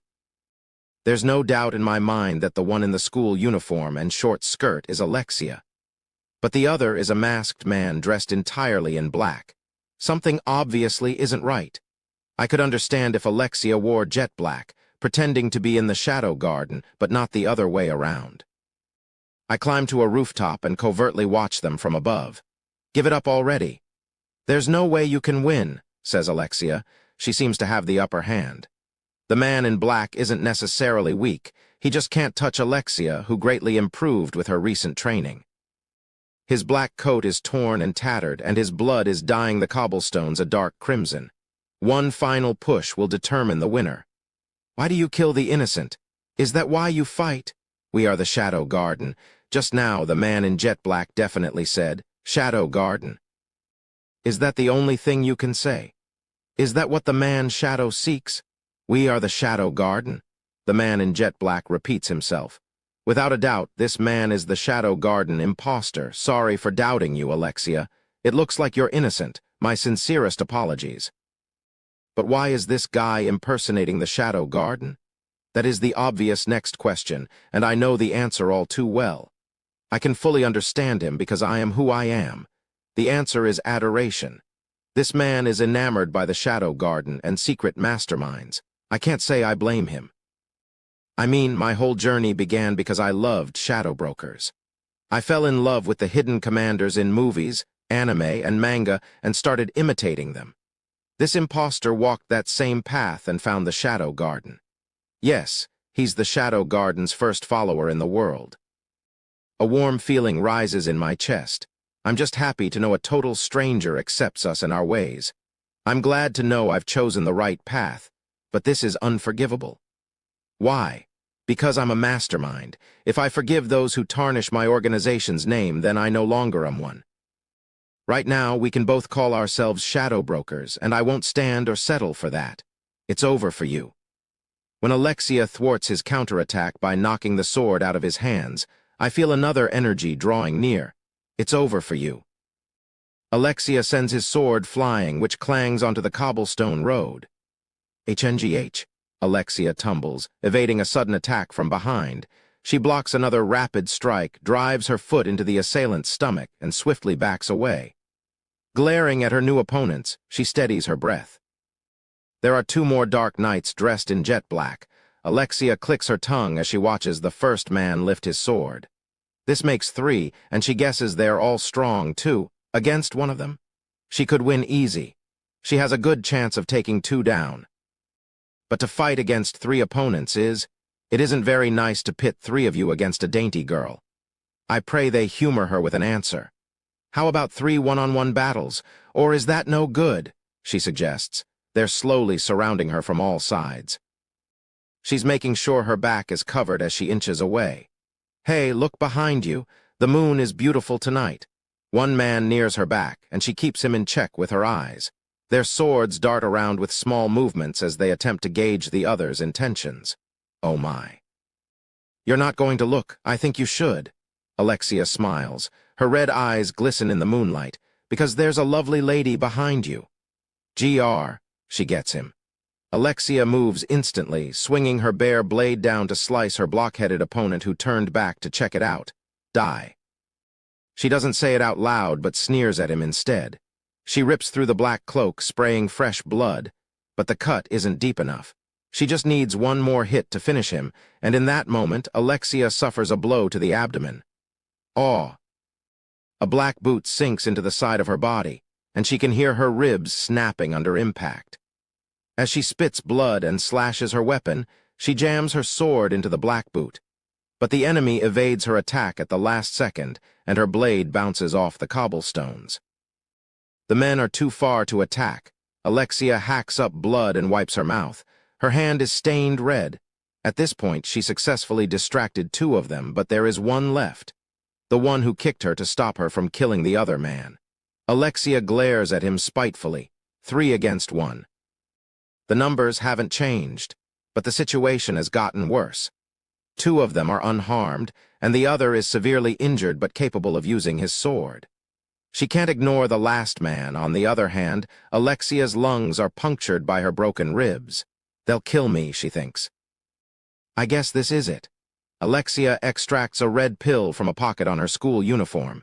She secretly nabbed the drug before the warehouse burned down. She's against brutish swordplay, but she prefers it to death. Alexia brings it to her lips. While praying that her impromptu strategy will work, she raises the pill to her lips. At that moment, something in Kai comes down from the sky, landing as silently as an owl gliding through the night. The black blade bisects one opponent, from which blood erupts. The suffocating stench of gore penetrates the alleyway. With a sharp swing, the man in ebony, Shadow, splatters the blood off his sword in a red line along the wall. To the fools who mock the name of the Shadow Garden, this is Shadow, the strongest being in existence.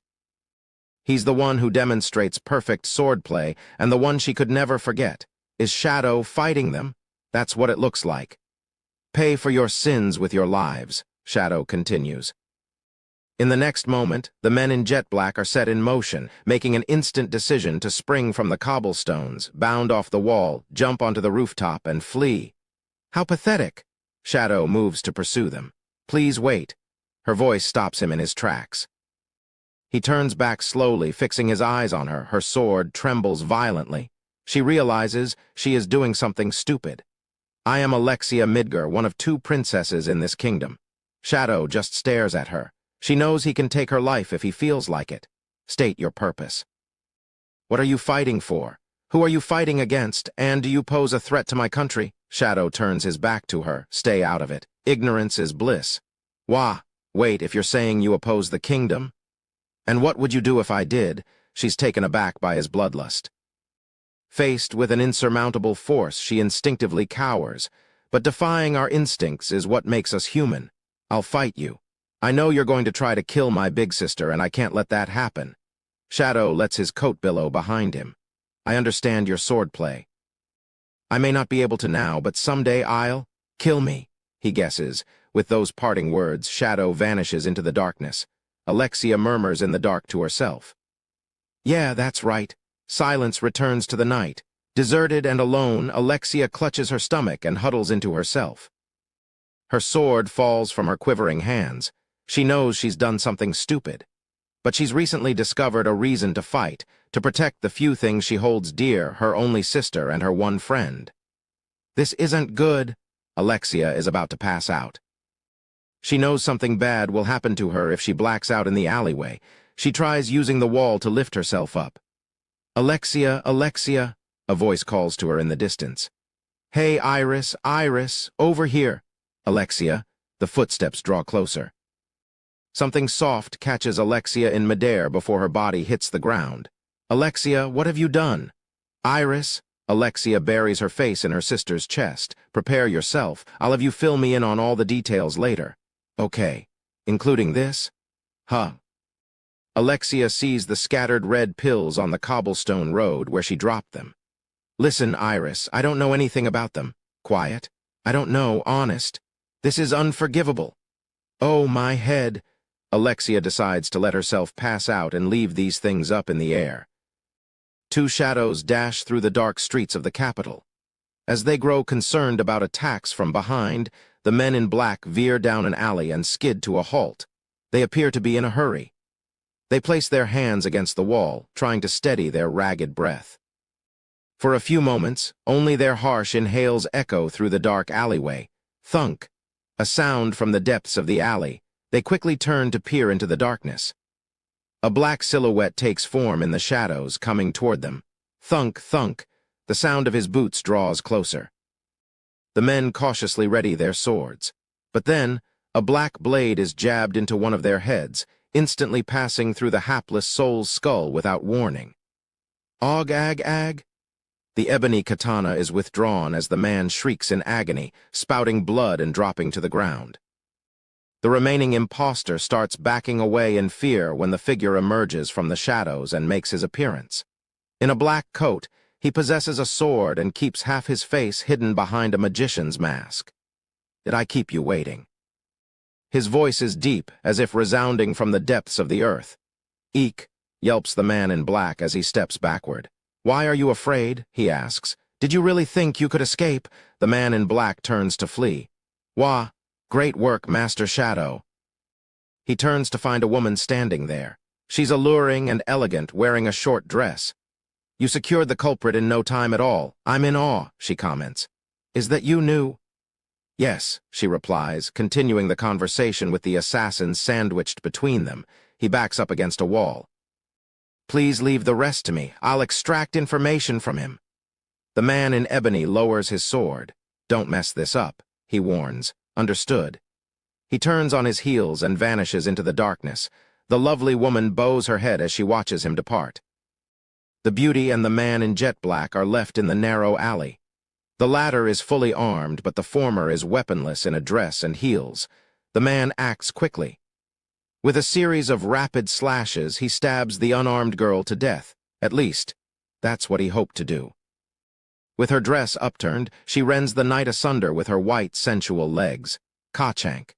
The man's sword falls to the cobblestone road. There's a beat before 8 of his fingers drop next to it. Ag? It's hard to tell if he's trying to retrieve his 8 fingers or his sword. With only the thumbs remaining, he extends one of his hands, but it's crushed by a high heel. Jaya! With that, an ebony blade emerges from the toe of her stiletto. The blood from his fingers flows over the cobblestones. I'm not as kind as Master Shadow.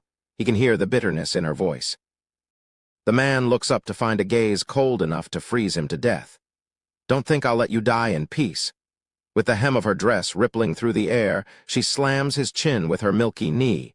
The next morning, a ghastly corpse is found hanging over the main street in the capital. There is a message written in blood on its stomach. The path of fools, the face of the dead man is warped with agony and fear. Lying in an immaculate bed, Alexia looks up to see her sister's stern face. I know what happened.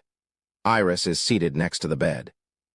The murders weren't committed by the Shadow Garden, but by impersonators from another organization. Shadow mentioned that, Alexia adds. Shadow, huh? We still don't know what this organization is. Iris lowers her eyes in contemplation. During the attacks on the capital, I identified the existence of a dark knight who may be in the Shadow Garden. The one who goes by Alpha. Iris nods. Other sources have indicated the Shadow Garden is an extraordinarily powerful organization. And your report confirms their name and the existence of a man called Shadow. But that's all we know. Everything else is a mystery. We don't even know their goal. Shadow was fighting the cult of Diablos. Maybe their purpose has to do with them, which makes the cult our clue. Iris lets out a sigh. Iris? I thought they were a normal religion that believes in Diablos the demon, but it looks like they're pulling the strings in more operations than we'd thought. Like that fire? There's that, and the budget for the Crimson Order. I can't get the go-ahead, so I'll be funding it out of pocket for now. Alexia knits her brows together. Does that mean the cult not only infiltrated the Night Order, but that they're also civil officers? I don't know. They're either members of the cult or taking bribes, but I can't say for sure. After all, I was reckless in throwing together the new order. I'll help you pay for it. It's the thought that counts. You know how many members are in the Crimson Order, right? Iris smiles bitterly. 8. Right, just 8. With my contributions, they could easily survive for over 10 years. Then can't we make the order bigger? It would be senseless to make it bigger now. We don't even know who we're fighting yet. Iris, Alexia apprehensively looks up at her sister. Which is the enemy of the Crimson Order, the Shadow Garden or the cult of Diablos? Iris smiles. Both. I refuse to allow any mischief in this kingdom. Iris, we shouldn't fight Shadow. Alexia clenches the bedsheets. Alexia, drop it. Iris, you wouldn't say this if you knew him. I know you saw that attack that colored the night sky throughout the capital. We've already concluded that was just the artifacts burning. But I saw him use his magic. Iris huddles close to Alexia and peers into her red eyes. That sort of power is impossible for humans to achieve.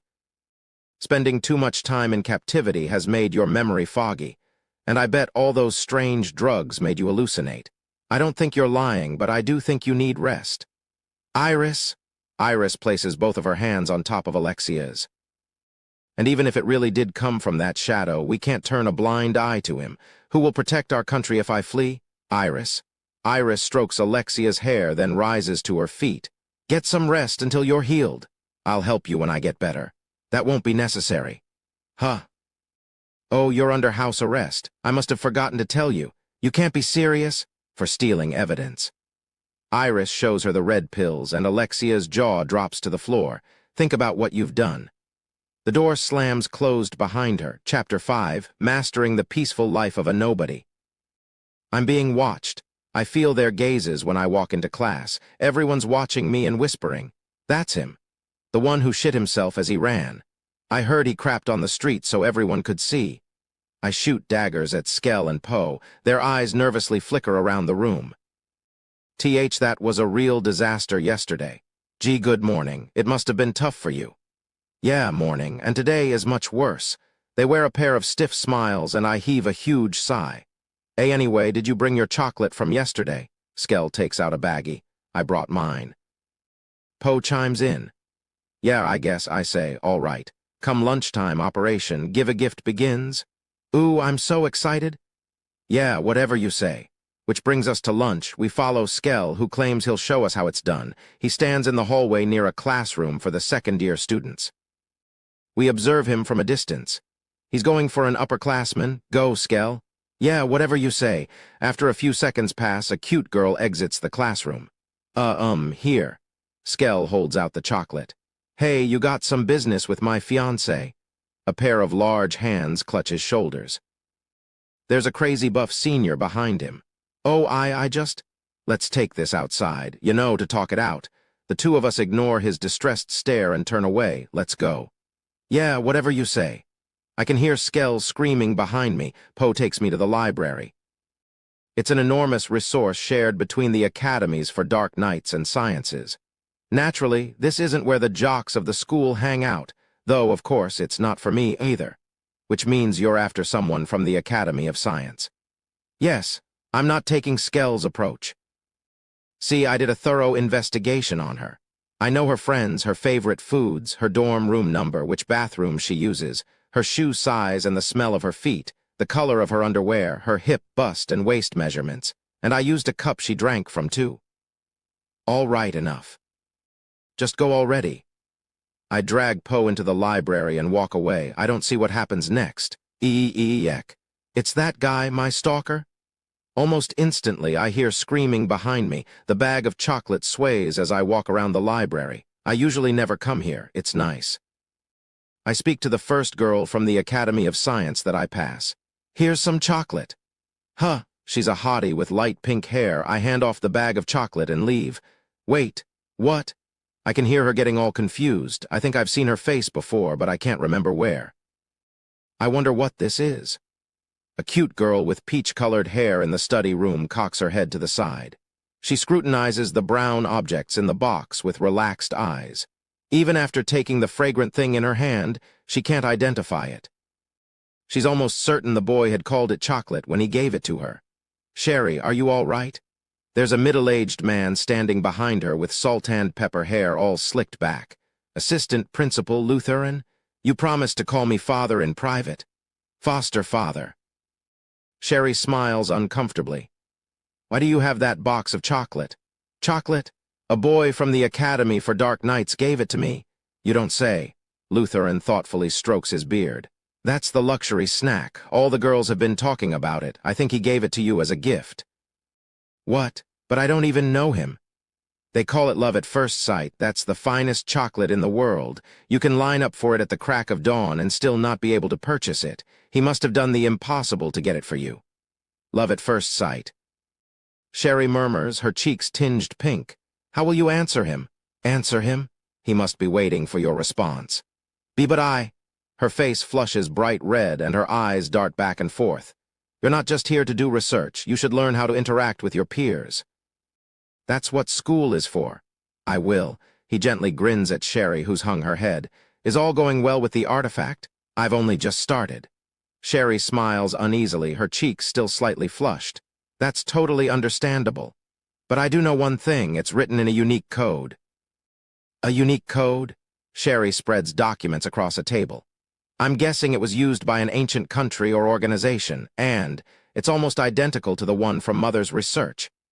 Oh, Lucreas, she was a great researcher, too. Lutheran closes his eyes as if remembering the past. I need to crack the code that Mother researched right before she died. The face examining the documents was that of a brilliant researcher, no question. It's just the right job for you. Thank you. When Lutheran lightly pats her head, Sherry is bashful. Where is the artifact now? He asks. A knight is guarding it in the other room. You're not holding on to it. Only if it's necessary. It's important for me to think in peace, plus I get too nervous around the nights. I see. Cough, cough. Excuse me. Lutheran turns away to hack. Foster father, are you all right? Sherry panics and rubs the back of a skeletal man with sunken-in cheeks. I'm fine. It's okay. Lutheran calms his breath. And I was just feeling good the other day. I guess illness can be unpredictable. Foster father, don't worry about me. More importantly, I received another message from the college town asking if you'd like to study abroad. The college town, Logos? The most brilliant scholar in the world has acknowledged your research. If you study in Logos, your skills will only improve. It's a fantastic offer. Sherry shakes her head. I can't leave you alone sick, foster father. You don't have to worry about me, Sherry. I would have died if you hadn't taken me in when Mother passed away. I'm going to help you for helping me, she states with tears forming in her eyes. Sherry, you're a wonderful daughter, Lutheran replies with a kind smile. Good luck on your research and eat your chocolate. I will. Lutheran exits the study room. Sherry puts the chocolate in her mouth. It's sweet, it's delicious. She reaches for a second piece. I'm on my way back home after an Alexia-less, Skell-less, Poe-less day. The campus has assumed the orange hue of the setting sun. I walk through the campus, where there aren't many students, when a girl suddenly approaches me. Her uniform indicates she's in her second year at the Academy of Science. Her dark brown hair is pulled back into bun. A drab pair of glasses covers her dark brown eyes, but a seasoned extra can tell. She's an inconspicuous beauty who's pretending to be a minor character. "Hey, can I talk to you for a minute?" I've heard that voice before. "New," I whisper. She nods in reply. It's crazy how a change of hair and makeup can conceal an elegant woman. "Are you planning on going to school here?" I ask in a hushed voice. "No, I'm just borrowing the uniform. It helps me blend in with the others." "I see. I don't know most of the students here." As long as she's in uniform, there's a good chance she'll stay undetected. "Where do you want to talk?" "Let's head to that bench." There's no one near the seats that overlook the campus, and the two of us sit under the dazzling glow of the sunset. New surveys the academy. Behind her glasses, she narrows her eyes. If her life had gone differently, she would have been in her second year. Until the day she was abandoned for being possessed, she always believed she would have a peaceful, successful future. But that ended up being nothing more than a fantasy. For little did she know, everything she took for granted, her friends, family, life itself, rested atop a thin tower of ice. New was a happy child who didn't know what lurked underneath that fragile construct.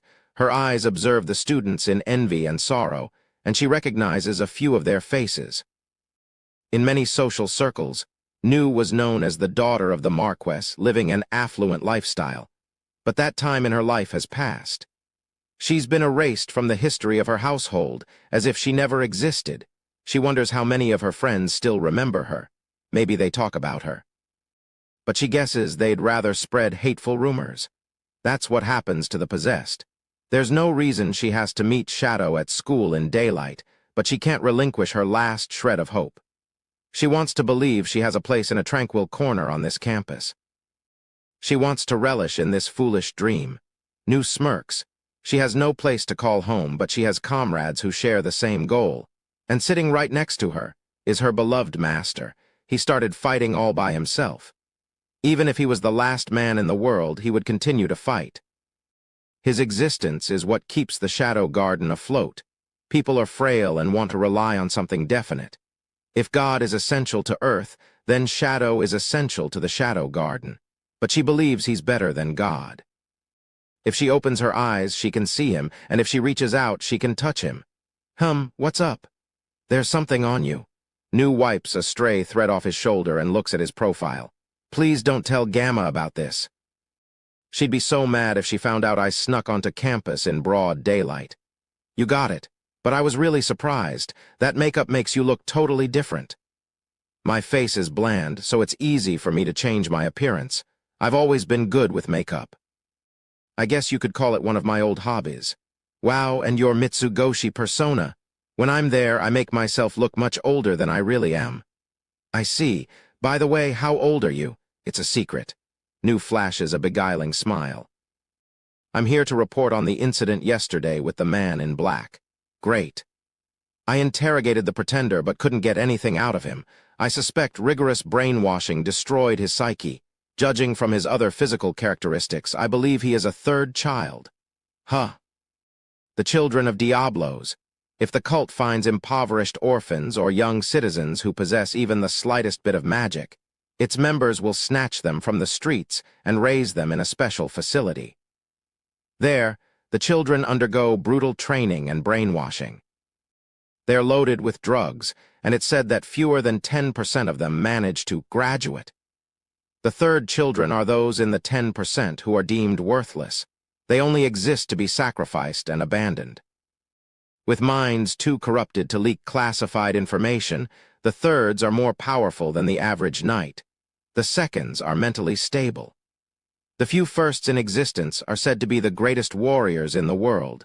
New doesn't tell Shadow that, of course. She doesn't think she has to explain common knowledge to him.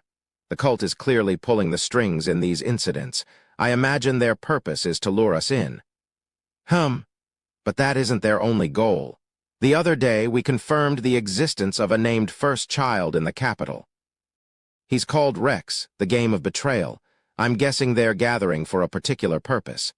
Right now, we're not sure where Rex is, but we're currently investigating the matter. The named children, they are the children of Diablos who have made extraordinary contributions to the cult. Most of the named are first children, but there are rare cases of a second. There are named who have risen through the ranks to the Knights of Rounds, which is why it's said this title is the gateway to success, and one member of the Shadow Garden used to be a named first child.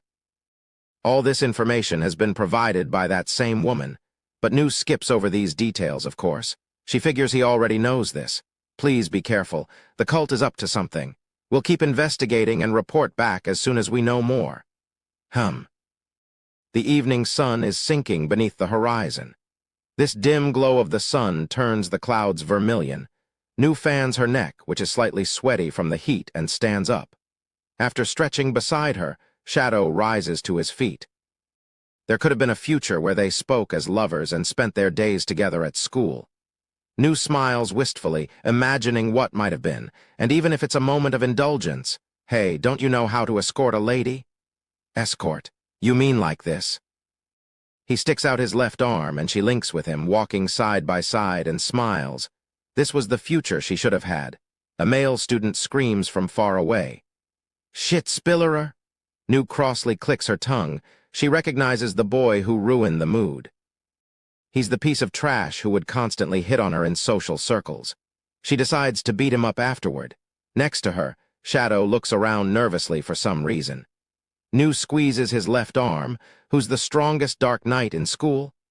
2 years ago, the answer would have been Iris Midgar. After she graduated, there would come a time when no champion reigned over the Midgar Academy for Dark Knights. At least, that was what everyone thought. But a champion appeared out of the blue. An unexpected person assuming an unusual form rose to absolute dictatorship over the academy. And her name is Rose Oriana. She's a transfer student from the land of art and culture, known as the Oriana Kingdom, where she is daughter of its ruler, King Raphael Oriana. The Oriana Kingdom and the Midgar Kingdom are allies. And although she was expected to transfer to the Midgar Academy for Dark Knights, no one ever imagined she'd become the unrivaled champion at school. Frankly, it doesn't matter whether it was expected. The problem is Rose Oriana is my opponent in the first round of the preliminary tournament. I do have the option to withdraw. Skell got tough love from an upperclassman in a body slam. Poe got disciplinary action for sneaking into the girls' dormitory, which basically means I can get out of the preliminaries if I make up an excuse. But now that I think about it, losing to the undefeated champion in the first round is exceedingly normcore. It's fitting for a minor character. There's no mistaking it. I won't be withdrawing. My mission is to partake in the most normie fight in the world for normies by normies. Which is why I'm now drawing my sword in front of a huge audience. Princess Rose Oriana is standing right before my eyes.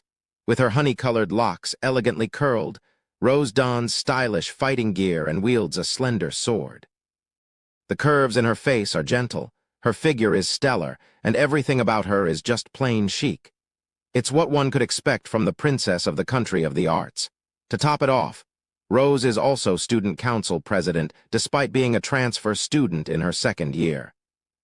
Thanks to her beauty, strength, and popularity, people are cheering enough to rock the stadium. No one is shouting my name. I sort of wish they would cheer for a fellow countryman, but whatever. This is the stage for a side character. The best one of all, my sword violently shakes in my hands.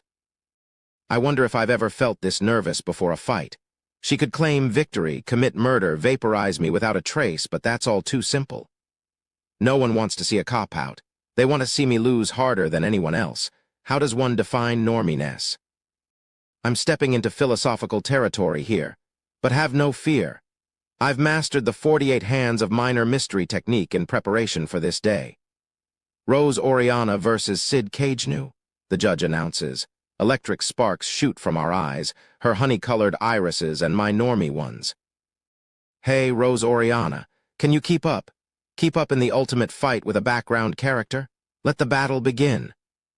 Rose's rapier begins dancing through the air the moment the match starts. It draws beautiful, sharp spirals as it approaches my chest. If I was a real side character, I wouldn't be able to react in time, but I can see it. I see it, and I don't flinch. I can't let her see a single reaction. Why? 'Cause that's how we roll. I won't move an inch until the rapier hits my chest. The tip of the weapon is blunt for this preliminary round, but that doesn't mean I'll come out unscathed. The rapier touches my chest. At that moment, I make my move. Without showing any other movements, I lunge back using the strength in my toes, and I use the force of the rapier pushing against my chest to add a spin. From a secret pocket near my wrist, I tear open a bag filled with blood that I collected for this day. All this has taken less than 10 deciscons. I'm spinning backward as I spout blood like a fountain. Egg. As a ruby tornado, I create a beautiful masterpiece of splattered blood. I call this my hidden normie technique. Spinning guard, bloody tornado. I clumsily bounce off the floor and roll over.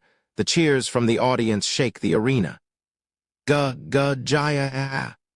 I slice open another bag and start spewing blood everywhere. It's perfect.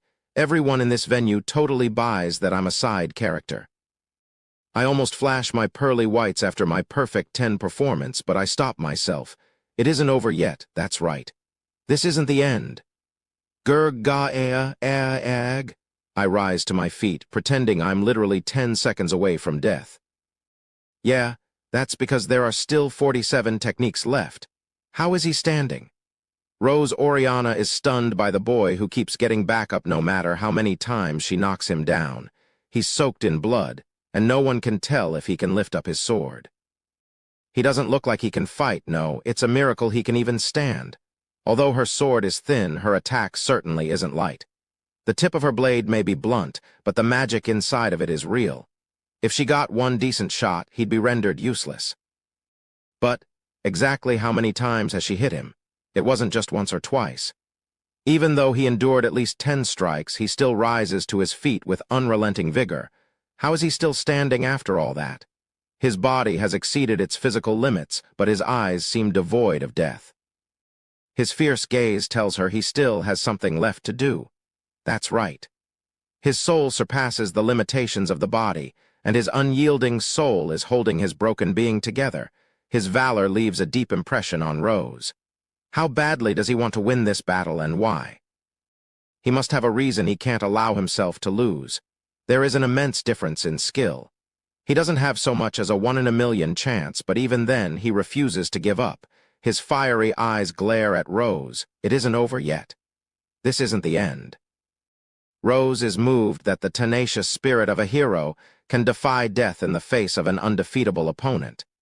She has great respect for him, offering her deepest apologies for assuming it'd be an easy victory.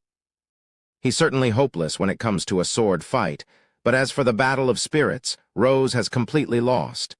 You'll perish with my next attack. Which is why she chooses to end it quickly. If he keeps this up, he'll get up until he dies. That end, she didn't want to kill a promising young fighter. No one is cheering in the arena anymore. Everyone watches the boy in horror. Her sword reaches the apex of magic on this day. The sky quakes, and the people in the audience, concerned, mumble to one another. Looks like you're not giving up. His eyes burn brighter and brighter, not even slightly fearful of her oncoming attack, but instead displaying an insatiable determination to fight. He leaves her with no choice but to unleash her full power. Rose's sword hums through the air. Stop. That's enough. This battle is over. The referee steps between them and ends the match. He judges it would be too dangerous to continue. Rose is relieved, simply put, but the boy feels differently. Come on, I've still got 33 left. His eyes are screaming, I can still fight. The winner is Rose Oriana. A mighty applause congratulates Rose. She waves back at the audience before bowing deeply to Sid, who's in a heap on the floor. I was almost brought to the first aid office after preliminaries, but I slip away when no one's looking. That was a close one. If anyone saw I was unscathed, it'd be a huge mess. Had I stayed any longer, I might have had to start taking swings at myself. I leave through the player entrance and walk down an empty hallway. I guess I'll have to wait until next year to show off the rest of the 33 esoteric techniques. Or I bet I'll have a good opportunity to use them before then. You, An unfamiliar student calls over to me out of the blue. I don't recognize her voice. I'm not sure, but I feel like I've seen this peach-haired cutie in her uniform for the Academy of Science before. Are you hurt? I've just barely avoided. Anything serious, maybe? I casually pose with my hand to the wound on my chest. I'm glad to hear that. I watched your fight. Oh, really? I don't usually watch battles, but I thought it was really cool the way you stood up over and over again. Cool? Yeah. Her cheeks turn pink and she nods. To think a normie is cool. Geez, she has weird taste. I guess there were a lot of spectators, so it isn't too odd there were oddballs in the bunch. Here. She timidly holds out a small pouch. What's this? I baked you cookies, in return for the... It must be a thank you for putting on a good show. Thanks. I figure why not, and take them. She smiles cheerfully. If you wouldn't mind, I'd like to start off as friends. Friends? Sure thing. My general policy is to not embarrass women, with a few exceptions. Yay. Foster father, I've made a friend. Foster father, I follow her line of sight to see a middle-aged man walking toward us. He has black, slicked-back hair with gray streaks. I know I've seen this skeletal fellow before. Assistant Principal Lutheran. I've heard the assistant principal of this school is a master swordsman who's won the Bushin Festival, which means this girl who loves him as her foster father must be Sherry Barnett? Yes. According to my personal research, she has the most potential to become the main character in the Academy of Science. I believe she's supposed to be in a position where she gives the protagonist advice, solves the greatest mysteries, and creates powerful, boss-toppling devices. I never thought I would have to fight someone from the Academy of Science, so I honestly didn't care and forgot all about her. You must be Sid Cagnew. Assistant Principal Lutheran stands next to Sherry. Yes. Any injuries? I was miraculously, oh yeah, maybe she went easy on me. The assistant principal strokes his chin, quietly confirming my suspicion. Yes, I think Rose was holding back, but you must get yourself to a doctor. Yes, absolutely. I absolutely won't be doing that. Lutheran nods and places a hand on Sherry's shoulder. This girl always has her nose in her research, so she doesn't have many friends. Foster father? The assistant principal merrily chuckles and continues to speak. I wasn't always able to laugh like this, you know. Sherry and I have been through a lot. I hope you two can get along. It's all a father could wish for. Lutheran's face is stern as Sherry stands beside him with an uncomfortable smile. I only befriend side characters, but there's no way I can say that. Sounds great. Well, I'll leave the rest up to you youngsters. The assistant principal pats my shoulder and leaves. It's nice to officially meet you. Nice to meet you too. So what do you want to do? She tilts her head. Oh, right, we have to get you to a doctor before anything else. I'm sorry for getting carried away. She smiles uneasily. No, don't worry about me. I'm fine. That may be true, but I don't need to see a doctor. I'll go later. Seriously, I will. Okay, yeah, so let's go out for tea or something. Are you sure you're okay? Positive. Dark nights are incredible. Yep, this stunner flashes me a smile. She's the furthest thing imaginable from a background character. After that, the two of us eat her cookies and talk over tea. We go our separate ways when we finish. Though a perfectly average girl in conversation, she seems to be flooded with requests from the Night Order, currently conducting research on a sacred artifact.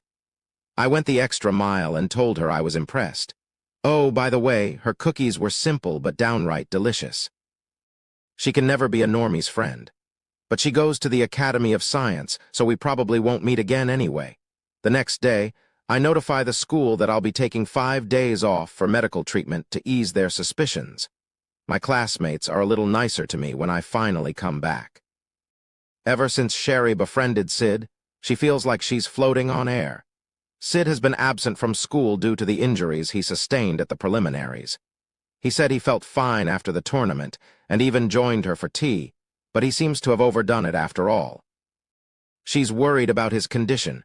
She thinks about visiting him but doesn't want to be a bother. But something is gnawing at her and she needs to talk. Phew. Sherry stops analyzing the artifact and lets out a sigh. She can't focus on her work. Her head is too far in the clouds. The afternoon sunlight flows into the study room. No matter what she does, he's all she can think about.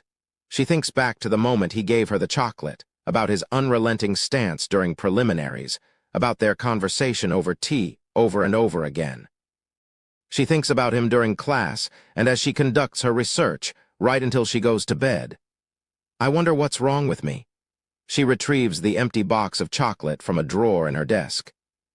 Even though she had already eaten the contents, she could not find it in herself to throw away the beautifully decorated box.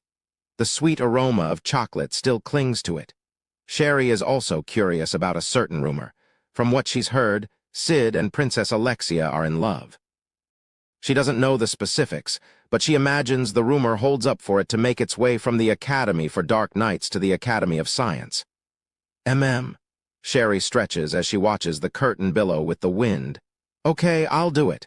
She can't concentrate on anything.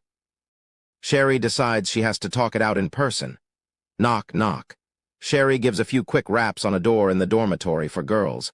That's where the student in question is supposedly under house arrest. It's me, Sherry Barnett, the second-year student at the Academy of Science. She introduces herself through the door and waits for a response. Hello, replies a voice at the same time the door swings open. Is there anything I can do for you, Sherry? Yes, apologies for the sudden visit. Come on in, suggests the room's resident, Alexia. Her place is spacious and serene, much larger than the average dorm lodgings. Sherry is told to make herself at home and perches on the couch.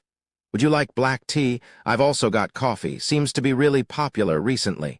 Oh, I don't need anything. It's no trouble. Oh, okay. I'll take a coffee. All right. Alexia begins gracefully brewing a pot. Sherry starts getting nervous.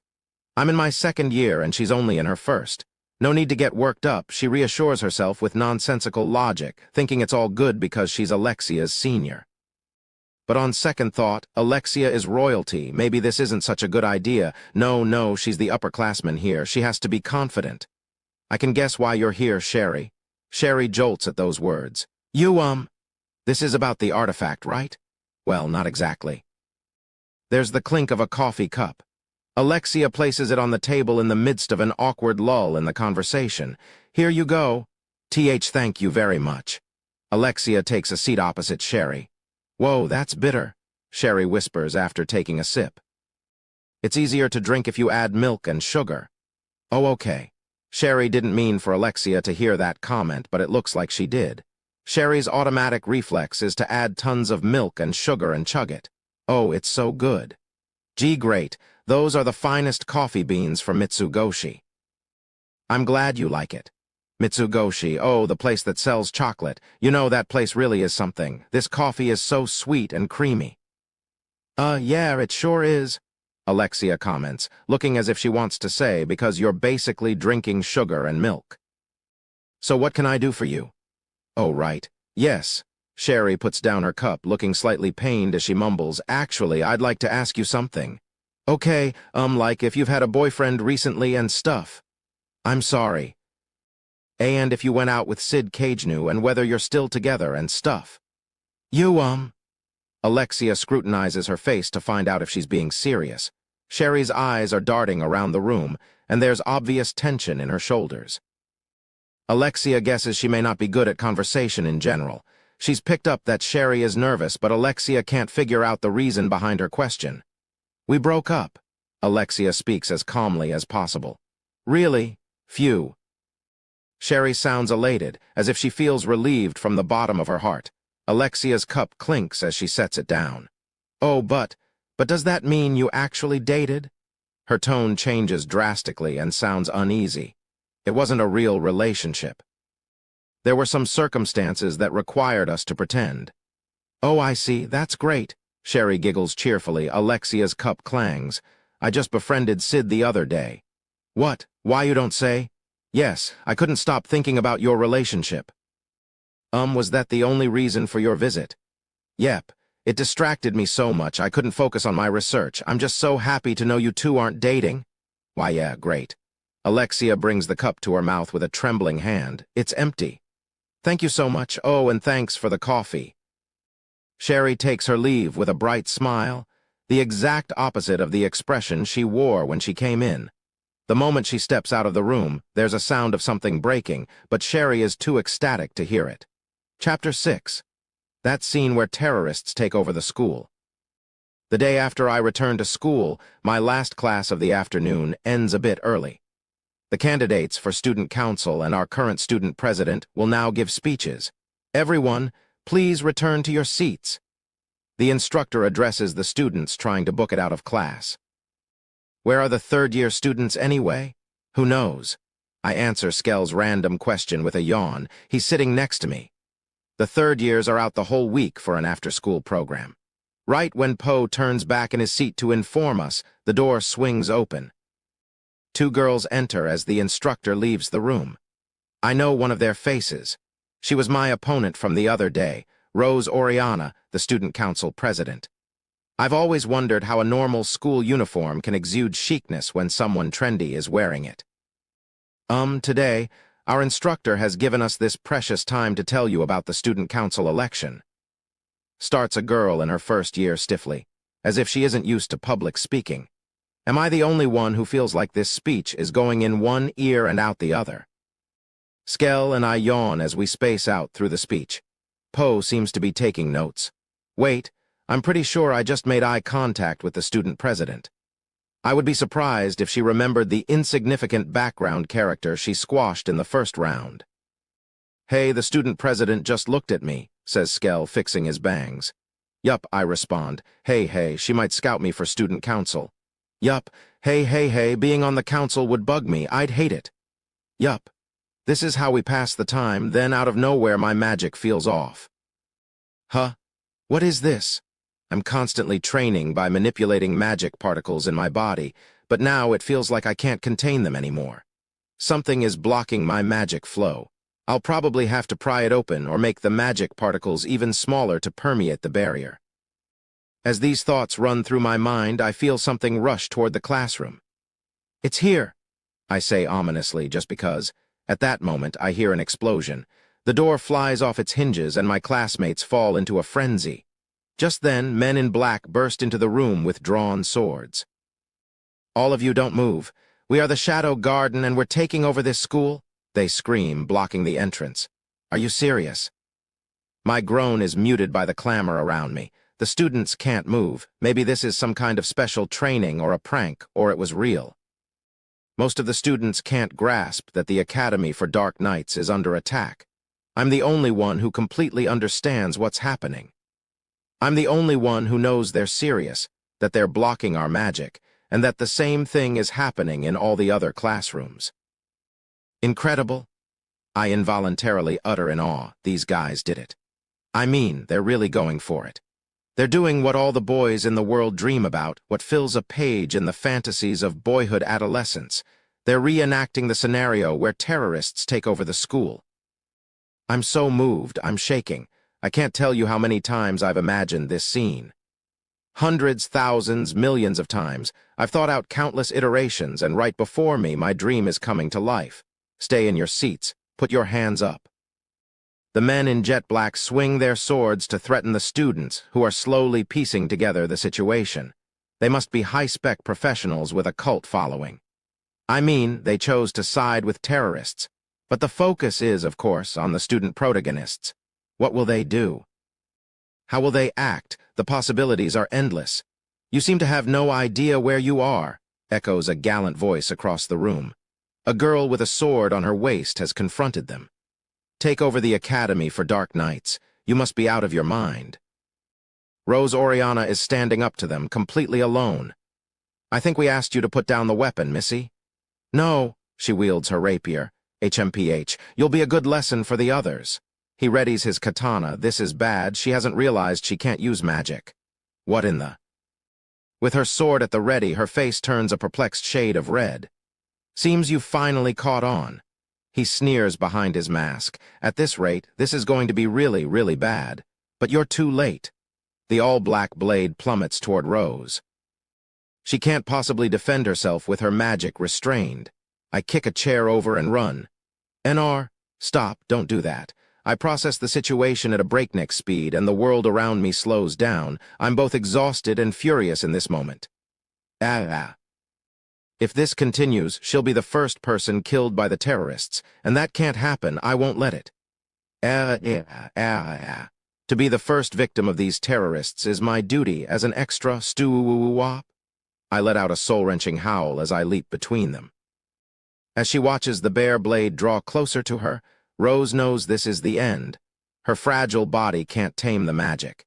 Neither can she block nor evade the attack. She tries to twist her torso to lighten the blow, but even that movement is frustratingly sluggish. She won't make it in time. Her death has come. That's reality. At that moment, a shout rings out that she can feel in her eardrums. Stew-wop. Something shoves her out of the way. She instantly switches to a defensive posture as she crashes to the floor. When she gets up, her eyes fill with a shocking view. What the hell? In front of her, a stricken boy is lying helplessly on the floor. She can clearly see the pool of blood beneath him growing larger and larger. He sustained a fatal wound. A scream reverberates through the classroom. Indifferent to the blood staining her clothes, Rose cradles the boy in her arms, the one who's recently left a deep impression on her. Sid Cage knew, Rose murmurs. The boy slightly opens his eyes. You idiot, why did you protect me?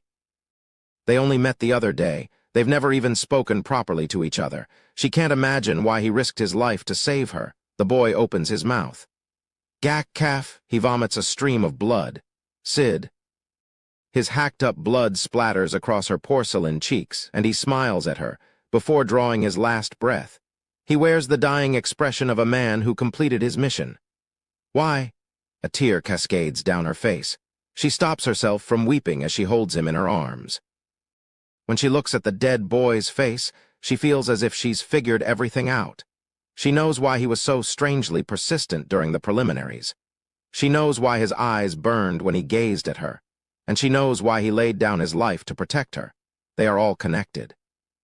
Rose isn't dumb. Ever since she was young, she's had suitors chasing after her for being a beautiful princess, but she's never been pursued with this much fervor before. No suitor ever loved her enough to sacrifice his life. Thank you. She can never tell him how she felt, but she vows to avenge him. Let this be a valuable lesson for you. The man in jet black stands before Rose. Rose bites down on her lower lip and glares up at him, still thinking of defying us, huh? I'll obey your orders. Rose hangs her head, knowing it isn't yet the time to get her revenge. Head to the auditorium. The men in black order making their move. They get the students to stand, shackle their hands one behind the other, and lead them out of the room. No one dares to resist. 2 male students at the end of the line turn back toward the classroom. Sid. Poor Sid. The boys stare at his stiff face, looking as if they have more to say. Keep it moving. The terrorists force the duo out of the classroom. The sound of footsteps in the hallway grows distant. It's silent again, and then the arm of the alleged corpse begins twitching. When I confirm the classroom is clear, I pound on my chest. Beat, damn it, I hit myself over and over, forcing myself to suck in air. Up and at him. Until, cough, hack, gack. It stirs, and my once-stopped heart starts pumping again. This is another esoteric technique, 10-minute death, heartbreak mob. With this technique, I let tiny magic particles trickle into my brain from my stopped heart, preserving blood flow and allowing me to stay in cardiac arrest for a long time without any consequences. It's a risky technique. One slip-up, and I go to the other side. But sometimes I have to endanger my life for the art of performance, and that's what happened today. Nothing more, nothing less. I check the gash on my back. I let him cut me because I knew I might be examined up close. I avoided getting fatally injured, of course, but it was deep enough to be convincing. I try using my magic to heal myself. It looks like my magic can get around the barrier if I process it in teeny-tiny amounts. Alternatively, if I apply pressure and release magic, I think I'll be able to remove the membrane by force. Good enough for now. It'll take too long for them to completely heal, and I'll be in a tough spot if someone catches me in the act. I heal to the point where I have no trouble moving, and with my trusty, I somehow miraculously survived routine, I should be good to go. All right, I grunt, rising to my feet. I make sure I can control my body and magic, wiping the blood off my face and straightening the wrinkles out of my school uniform. The white curtains ripple in the midday breeze that flows through the window. As they billow and fall, the patches of bright sunlight and black shadows change form. The fallen chairs and scattered desks, the broken door and bloody ground, the sight announces the end of a normal life. I close my eyes and take a deep breath. All right, let's go. I leave the classroom and start down the empty, silent hallway. Sherry Barnett is too focused on deciphering the pendant-shaped artifact to notice the commotion right away. She picks it up and studies it up close, noticing something and narrowing her light pink eyes. This can't be. Her gaze remains focused on the artifact as her pen begins twirling across the paper. She doesn't seem cognizant of the chaos around her. The explosive sounds, the footsteps in the hallway, all of this is beyond her scope of awareness. What's going on? Someone is attacking the school. You can't use magic, so don't be careless. Even the conversation between the two knights doesn't reach her ears. But how? There's no way. She's completely fixated on the artifact. She tends to forget her surroundings during her research, but it's never been this extreme. There's something important about that relic that's captured her attention. Her quill makes crisp movements across the paper. Those light pink eyes come one step closer to uncovering the truth. At that moment, a man in jet black comes crashing through the window of the lab. Flying shards of glass leave small cuts on Sherry's face. What the? Who goes there? The two knights ready their swords. The stinging sensation in her cheeks finally makes Sherry aware of the situation. Huh, what? She grabs the artifact and crawls under her desk to hide. After touching her cheek, she finds a little blood on her hand. We are the Shadow Garden, or was it the Shadow Guardian? Oh, who gives a crap? I'm Rex. Rex, the game of betrayal. He scoffs behind his mask. This thing is such a nuisance. He flings his mask aside, revealing a flippant man with dull red hair, laughing with the eyes of a starving, feral dog. Eek! The mask lands near Sherry's feet, causing her to back away, still concealed. You're the Shadow Garden I've heard so damn much about. I don't know your motives, but did you really think you could get away with attacking the school? Rex chuckles. I guess that'd be too easy. Oh, the Shadow Garden has it tough. By the way, he stops mid-sentence. I forgot why we're attacking, he cackles evilly. Stop messing around. Oh, but I'm serious, though that doesn't matter. My job is to acquire the artifact. Once I have it, you can struggle and squirm to your heart's content. Rex narrows his eyes sharply. Do you know where it is? He glares at the knights. I have no idea what you're talking about. We know nothing. Rex smiles from ear to ear. Your faces tell me otherwise. The air quivers and his magic overpowers the room. Sherry clasps her hands over her mouth to prevent herself from screaming as she crawls. It's just a bit farther to the door. So who wants to go first? Rex's ravenous, feral gaze scours the room. Let's start with the girl. He disappears into thin air. That's when Sherry realizes he's standing before her. Farewell. No, Sherry closes her eyes as she covers her head, huddling. I won't let you. The sword hurls toward her and strikes the floor. Sherry fearfully peeks through her clenched eyes to find a stocky knight, with a beard as bushy as a lion's mane, standing in front of her with his sword at the ready. Ooh, impressive. Considering you're working without magic. Magic isn't everything. If I'm fighting a weakling, I can easily dodge any attack. Weakling? Damn buffoon. Do you really think you're stronger than me?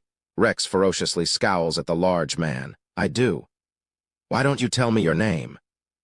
I am Glenn, the Lion's Mane, Vice Commander of the Crimson Order. Another knight lines up next to him. I'm Marco of the Crimson Order. I didn't ask you.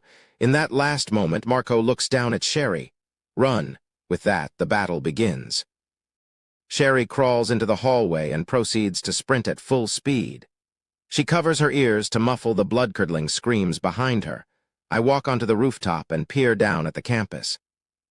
I can see all the faculty bound up by the auditorium, which is a massive hall that can easily fit all the students.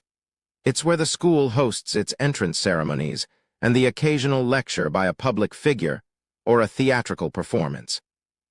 The night order has gathered outside the campus in response to the commotion, but there's a clear threshold beyond which they aren't advancing. That could be the boundary of whatever's blocking everyone's magic. There didn't seem to be any students left in the school buildings, just men in black scrounging for anyone still hiding. I scoff as I look down at the school. I've always wanted to do this. I peer at the ravaged school, the shackled students, and the mysterious terrorist organization. I can cross this off my bucket list, gaze down at the campus from the rooftop. Check. Well, I guess I'll have some fun before it gets dark. The truth is, I realized something when the men in jet black barged into class. They have no sense of style. Imagine a light breeze, a clear blue sky, a sunny afternoon, and someone coming out on stage in a long black cloak. Who does that? Unheard of. They made one dire mistake. Right, they've underestimated the importance of TPO. There's a time, place, and occasion for everything. If you don't adhere to it, fashion sense will be totally out of whack. Their disregard for TPO is tacky. I mean, black cloaks should only be worn at night. I'm planning on taking them out nice and slow. Time isn't an issue. I would rather hold out and savor the fun. Which is why I'm going with the strategy operation, slow and steady till nightfall. I'm thinking all this as I observe the campus when I spot two men in black walking down the corridors. Yuck, wearing jet black on a sunny day? Talk about uncool. Yeah, they make me want to play sniper. I slice off a thumb-size piece of slime from my suit. I roll it into a ball, infuse it with magic, lay it on the rooftop, and prepare to give it a good flick. You're in my line of fire, you dummies, I mutter to myself, then send it flying. Whiz. Zooming through the air, my slime ball zips through one of their skulls. In the same way, I pierce the second man's heart.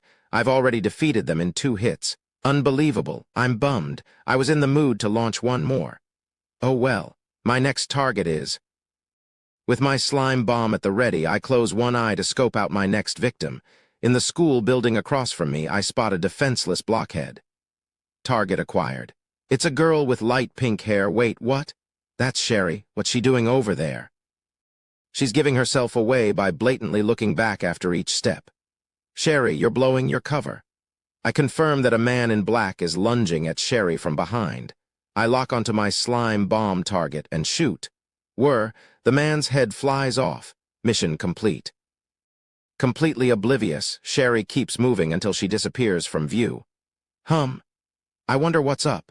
My normie senses are tingling, telling me there's a major cutscene about to happen. And then, right around the climax, I shall grace the stage as the mastermind behind it all. Ooh, I can't wait. Okay, here I go. I infuse my legs with magic and bound into the air when no one's looking.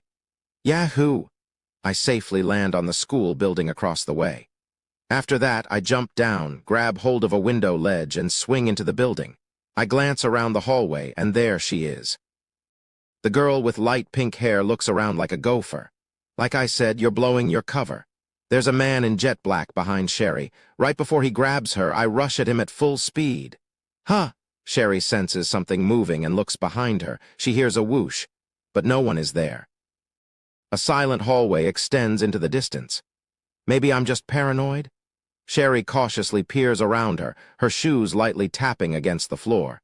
She presses the artifact against her chest. Just a moment ago, the knights said they couldn't use magic. If that's true, it would mean it has something to do with her, and she might know what caused it.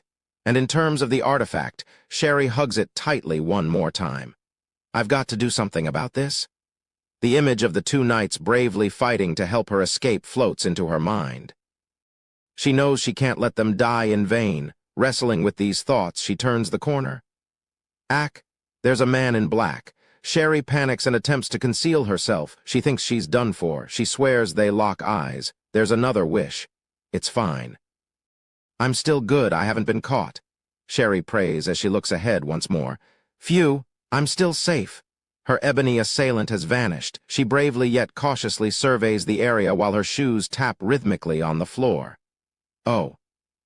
Another of the enemies gazes down the hall from the classroom window. Sherry tries to hide in a frenzy, but it's too late. The door swings open to reveal the man in jet black. Eep! Sherry covers her head and closes her eyes. Another whiz. What? Upon nervously opening her eyes, she finds he's gone. Phew! They haven't found me. Sherry braces herself even more as her feet softly patter against the floor. She checks every inch of the hallway, the classrooms, and, most obviously, behind her. Her eyes flicker left and right. She's surveying the area when she trips over herself. Oof! She crashes on the ground, looking up in time to see the artifact whirling into the air. Ah, it's about to crash onto the floor when someone catches it. Sherry glances up to find her newest friend, Sid, but he's covered in blood. Are you okay? You're hurt. Don't worry about it. I miraculously escaped death. No biggie. He seems exhausted for some reason and stares at Sherry through half-closed eyes. I've got to tell you a few things. Like you've got to stop talking to yourself and thinking while you're walking. And you should watch your step. He lets out a deep sigh. And your tap-tap-tapping down the hall is super loud. Let's start with taking off your loafers. Sherry nods in response. I guard Sherry as we head to the back end of the first floor into the assistant principal's office. Oh, and I secretly kill 5 more of them along the way. We open a thick door and walk in. There's a tasteful lounge in the center of the room and an entire wall stacked with oversized books. Files are piled high on a desk in the back. Sunlight gently pours in from the northern window. It's obviously a space for proper adults. Sherry sits at a desk she seems to know well and rummages through the drawers. Try not to make so much noise. Her light pink hair sways as she obediently nods. Phew! I lie across the love seat and take a deep breath. I'm beat. I know Sherry is the main character, but there's no way this is going to work out. She won't be able to beat the final boss. Under these circumstances, it's normal for the character to have a sidekick, but I don't sense any allies around here. It's a flawed scenario. But after significant consideration, I've decided to intervene as the savior type of background character. I'm an extra who will never act where others can see. Never ever. Found it. Sherry comes back from the desk with a pile of documents, spreading them across the coffee table. What's this? I don't know anything about these strange alphabets, landforms, or formulas. This artifact is called the Eye of Avarice. I believe this is what's currently blocking our magic. She shows me a sketch of an ominous-looking sphere that's the size of a ping-pong ball. The eye absorbs and collects the magic around it.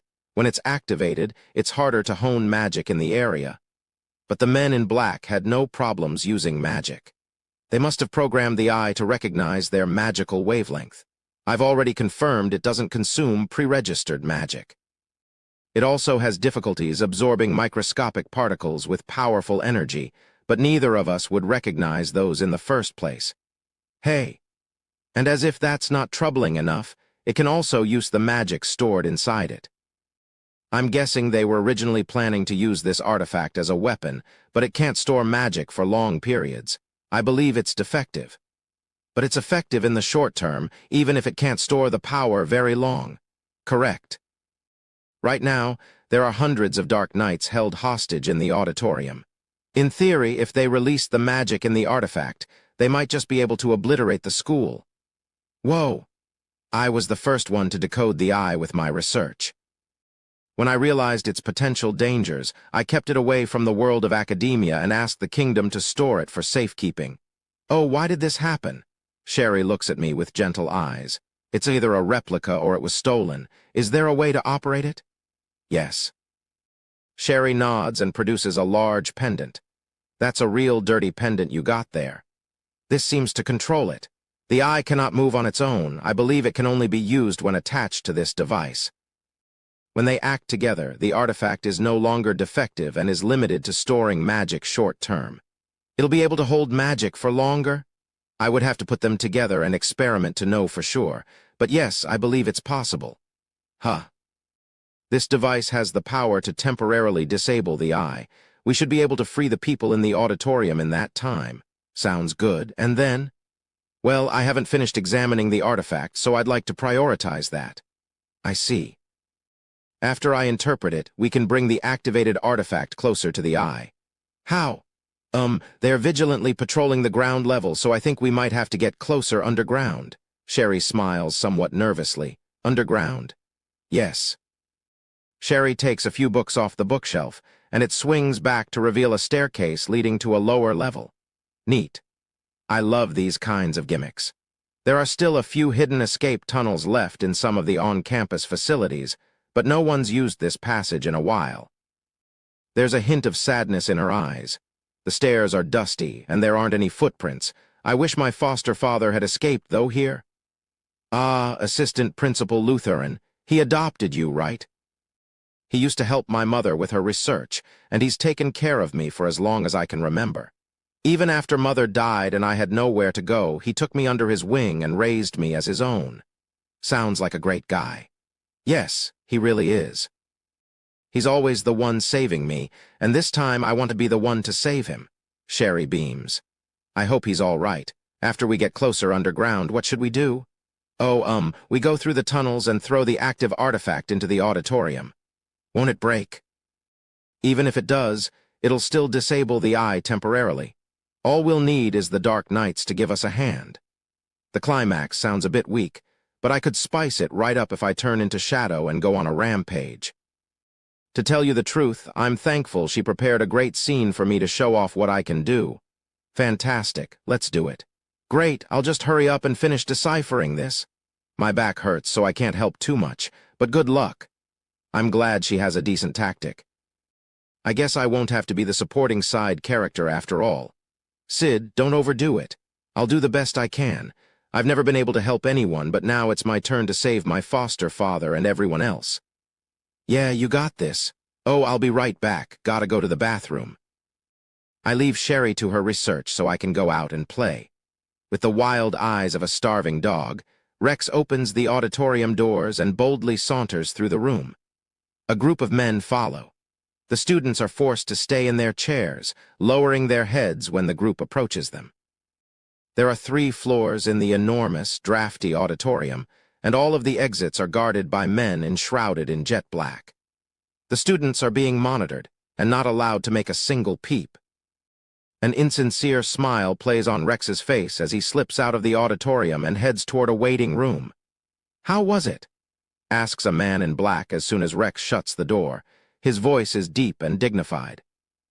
Even though he hides his face with a mask and is dressed like the others, his superiority is instantly recognizable.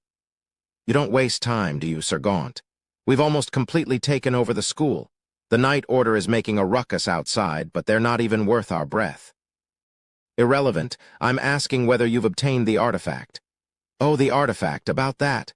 Rex shrugs as he looks at Sir Gaunt. "I'm pretty sure it's in that young girl's possession. You know, the one with peach hair. Are you saying you couldn't retrieve it?" Rex scratches his head and averts his gaze. "Well, I guess. Quit screwing around." Sir Gaunt's magic heightens, and the surrounding air undulates under its pressure. Rex's cheeks go stiff as he feels the knight's bloodlust. "Take it easy.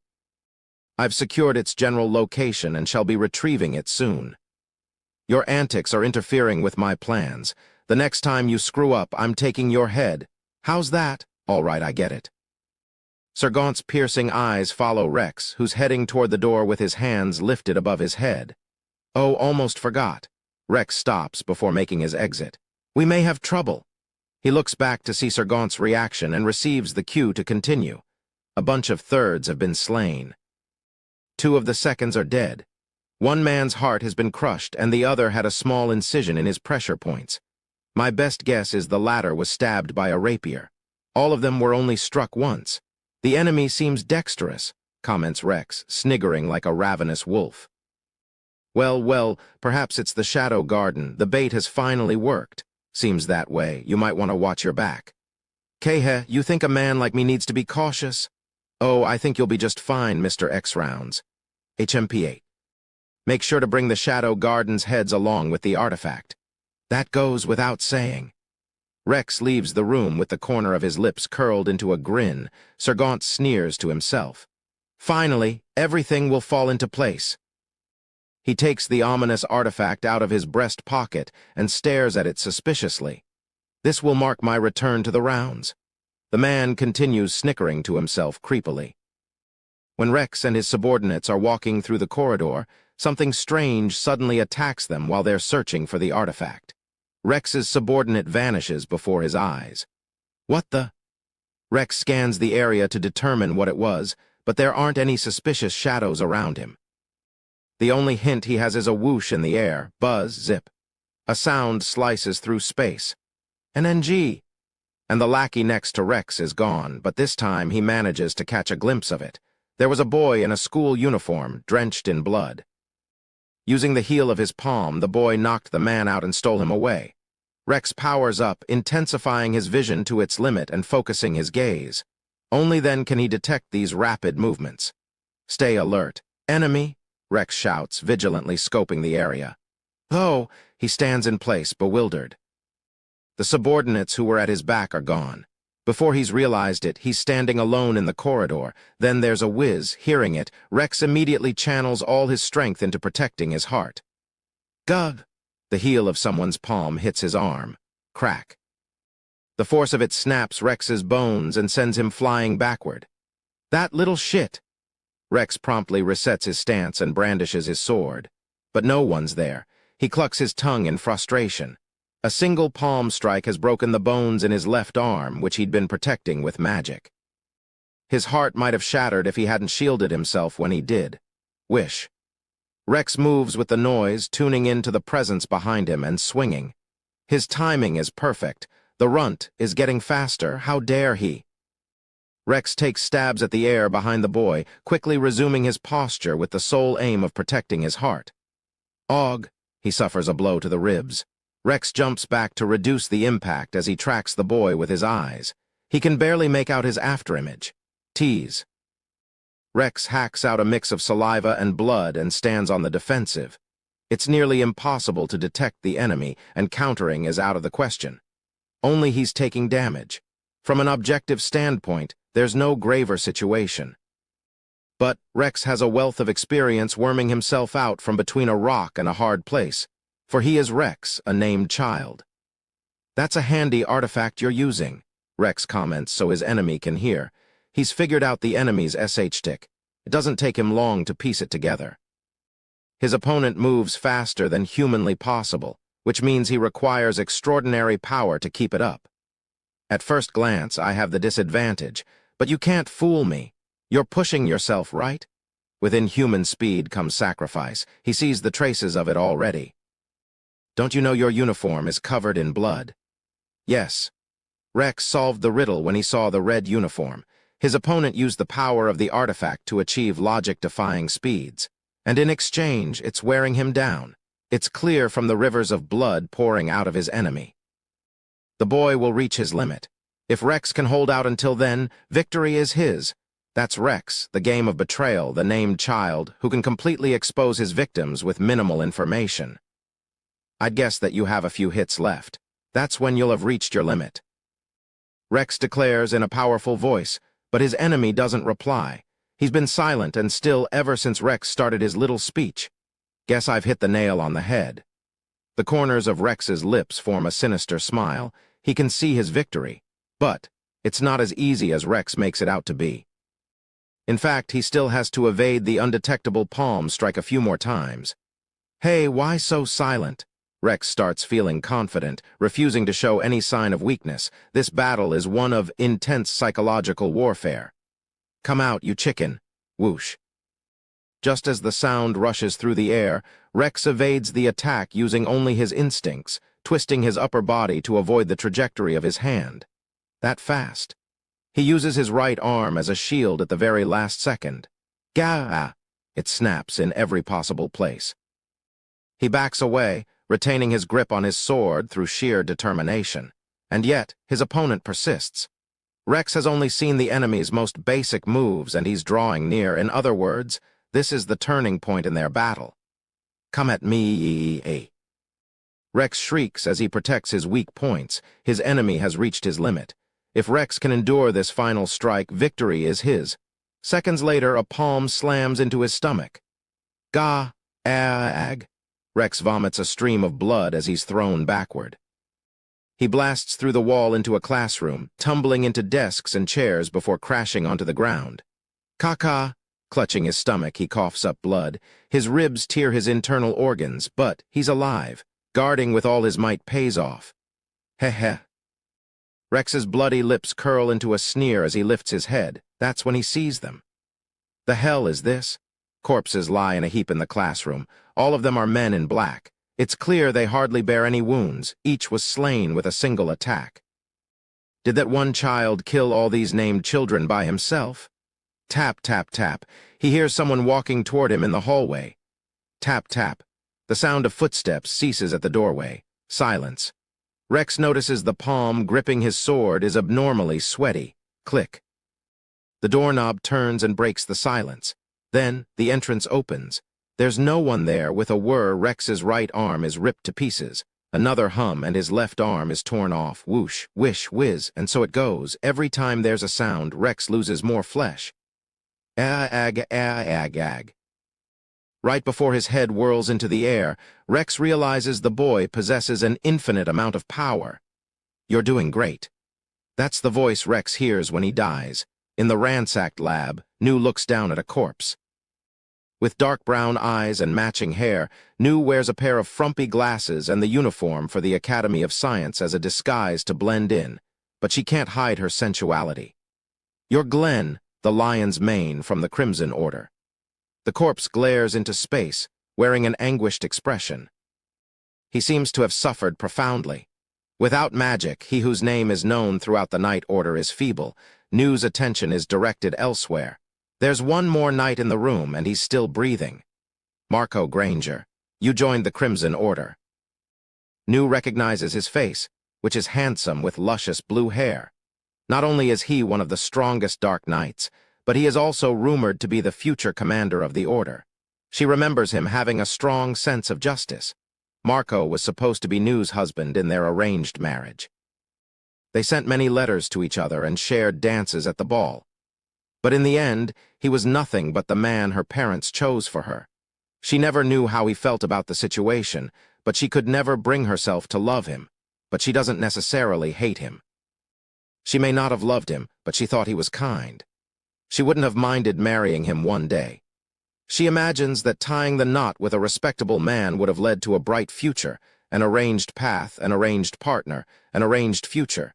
New never used to have much of an opinion. In the past, she conformed to the values of those around her and lived as per their dictates. She didn't mind at the time. But looking back on it now, she finds that lifestyle terribly confining. As she gazes at his face, she suddenly remembers the ball. New wryly smiles as she recalls showing off Marco's attractive face around it like some kind of accessory. Somehow, memories always stick with us the more we try to forget about them. What's up, New? She hears a voice behind her and turns. That she hasn't sensed him doesn't surprise her. She knows him by his voice. Master Shadow. She didn't notice that an average-looking black-haired boy had entered the lab. He walks past New and flings open one cabinet after another. This used to be my arranged fiancé. Oh, what will you do? I personally have no reason to kill him or keep him alive. And that's fine, he replies, rummaging through the cabinets and continuing his search. New leaves Marco's side and stands next to the boy. Master Shadow, I know it's a bit late, but I have something to report. Go ahead. The Shadow Garden has infiltrated the campus. We're waiting on standby and will move at your command. Got it. But fighting when our magic is blocked comes with a risk. Only the 7 shadows can operate at their usual speed, but the only one of them in the capital is Lady Gamma. And, well, this kind of thing isn't her strong suit. She's got no game. Correct. As for me, I'm only at about half my normal strength. I see. Lady Gamma is currently leading the entire organization. She suggested they won't be in control of our magic for much longer, and that we should wait it out until then. All right. The men in jet black are holed up in the auditorium and haven't moved. At the moment, they don't seem to have any demands. The Night Order has the campus surrounded, but Iris Midgar and the other commanders are the only ones strong enough to take them on. Given that they weren't fond of us in peaceful times, I don't think they'll lend us a hand. Okay, Master Shadow, we'll stay on standby until further orders. Okay, is that all right? Okay, oh wait a sec. Sure, I'm looking for a few things. I need mithril tweezers, the bone powder of earth dragons, and the enchanted stone of ash. New retrieves each item from the cabinet. Thanks. Phew, you saved my butt. My pleasure. May I ask what they're for? He holds the various items in both arms. Oh, this stuff. I'm going to use this to alter the artifact. Alter the artifact, huh? New parrots. She couldn't have guessed in a million years that he was so well versed in artifacts, but it wouldn't be odd for him to know such things. Why would he want to alter it in this dire situation? Something called the Eye of Avarice is impeding our magic. I'm currently making the final adjustments to a different artifact to temporarily disable it. Incredible. You never let us down. She's stunned. Not only has he identified the source blocking their magic, he's even preparing to nullify it. Plus, disabling a powerful artifact requires extraordinary knowledge. Without the wisdom of one of the greatest minds in the nation, this is an impossible feat. She shudders in the presence of his limitless mind. I should be done around sunset. Understood. We'll be ready to mobilize when it's complete. I can't wait. Yes. Nu watches him leave the room with his items before checking to see if her ex-fiancé is still conscious. She runs her ebony blade down the nape of his neck. His breathing and pulse are normal, stable. He's alive but clearly unconscious. I'll spare you your life. Nu leaves a shallow cut in his neck and disappears. I'm back. Upon seeing Sid return with the ingredients, Sherry smiles, retrieving them from him and lining them up on her desk. Thank you so much. I should be able to finish it now. Good luck. Sherry quickly sets to work on the artifact. Sid is lying on the sofa, reading a book. It's silent for a while. The light that flows in through the window slowly turns vermilion. Sid occasionally gets up to go to the bathroom. When Sherry offers him medicine to relieve his upset stomach given his frequent visits, he accepts it with a complicated expression. Time passes, and the sun begins to set. The red hue intensifies and the shadows grow darker. When Sherry turns on the lantern, everything becomes a shade darker outside the room. She finally approaches the end of her task around sunset. I'm done. Sherry holds up the pendant and shows it to Sid. It's amazing. Thank you. It's the best I could do. Yeah, and it's nice that it's just after sunset. The future of the school depends on you. Sid stands up and pats Sherry on the back. I can't help you anymore. You must save the world with your own hands. I'll do my best. She says nervously, picking up the lantern and facing the stairs. My sincerest gratitude. Thanks to you, I'll be able to rescue my foster father. Sherry glances back at him once more, then lowers her head. It was nothing. I hope he's okay. Thanks. Sherry grins and descends. After a long trip down the damp staircase, she arrives at the bottom. The air is completely different down here. The dark tunnels are illuminated by the light from her lantern, and the paths start forking off. One wrong move, and she'll never reach her destination. Sherry takes out her map to confirm the path to the auditorium. Go straight, and then take a left at the third turn. At first, she timidly scampers down the path, but then she remembers having walked these tunnels with her foster father. Even though she pestered him while he was working, he came down to play with her anyway. This is an incredibly precious memory to Sherry. The young woman doesn't remember her biological father. He died soon after she was born, and the memory of her mother has almost entirely faded from her mind. Her mother was murdered during a robbery one night when Sherry was only 9 years old. Sherry remembers the black shadow she saw through the crack between the closet door. Her dreams were occasionally plagued by her mother's screams and the sound of ghastly laughter. For many years after the incident, Sherry couldn't speak. She rejected those around her, instead choosing to work on the artifact her mother left behind. As if following in her footsteps, Sherry devoted herself to research. Her foster father was her savior. He took her in, supported her research, and gave her a loving family. Through that, Sherry finally regained her voice. Almost all her memories of family are of him. Her entire life she's been supported by her foster father, and now it's time to repay him. I've got to keep going. Sherry walks the dark path alone. Her steps are no longer frightened or timid. It isn't long before she arrives. I think I'm under the auditorium. The single path split into many, the path to the first floor, then the middle, then up to the second floor. She follows her map. Oh, she's found it. It's a small air vent running between the second and third floors. While it can't fit a person, there's plenty of room for her to toss the pendant inside. Sherry furtively peers through the vent to see what's happening. She remembers Sid's words. When in hiding, it's important to release the tension in the body, to breathe slowly and relax. There are hundreds of students sitting in the auditorium and a few instructors who were present nonetheless. Then there are a handful of men in black. Sherry believes all the hostages can escape once their magic is free. She's ready. First, she steps away from the vent and takes out the pendant. When she connects it to the enchanted stone, a white light and shining letters float in the air. Sherry tosses the glowing pendant into the air vent without hesitation. Final chapter. My idea of the ultimate shadow commander. Rose observes the men in black with her honey-colored eyes. It's been several hours since she's been brought to the auditorium.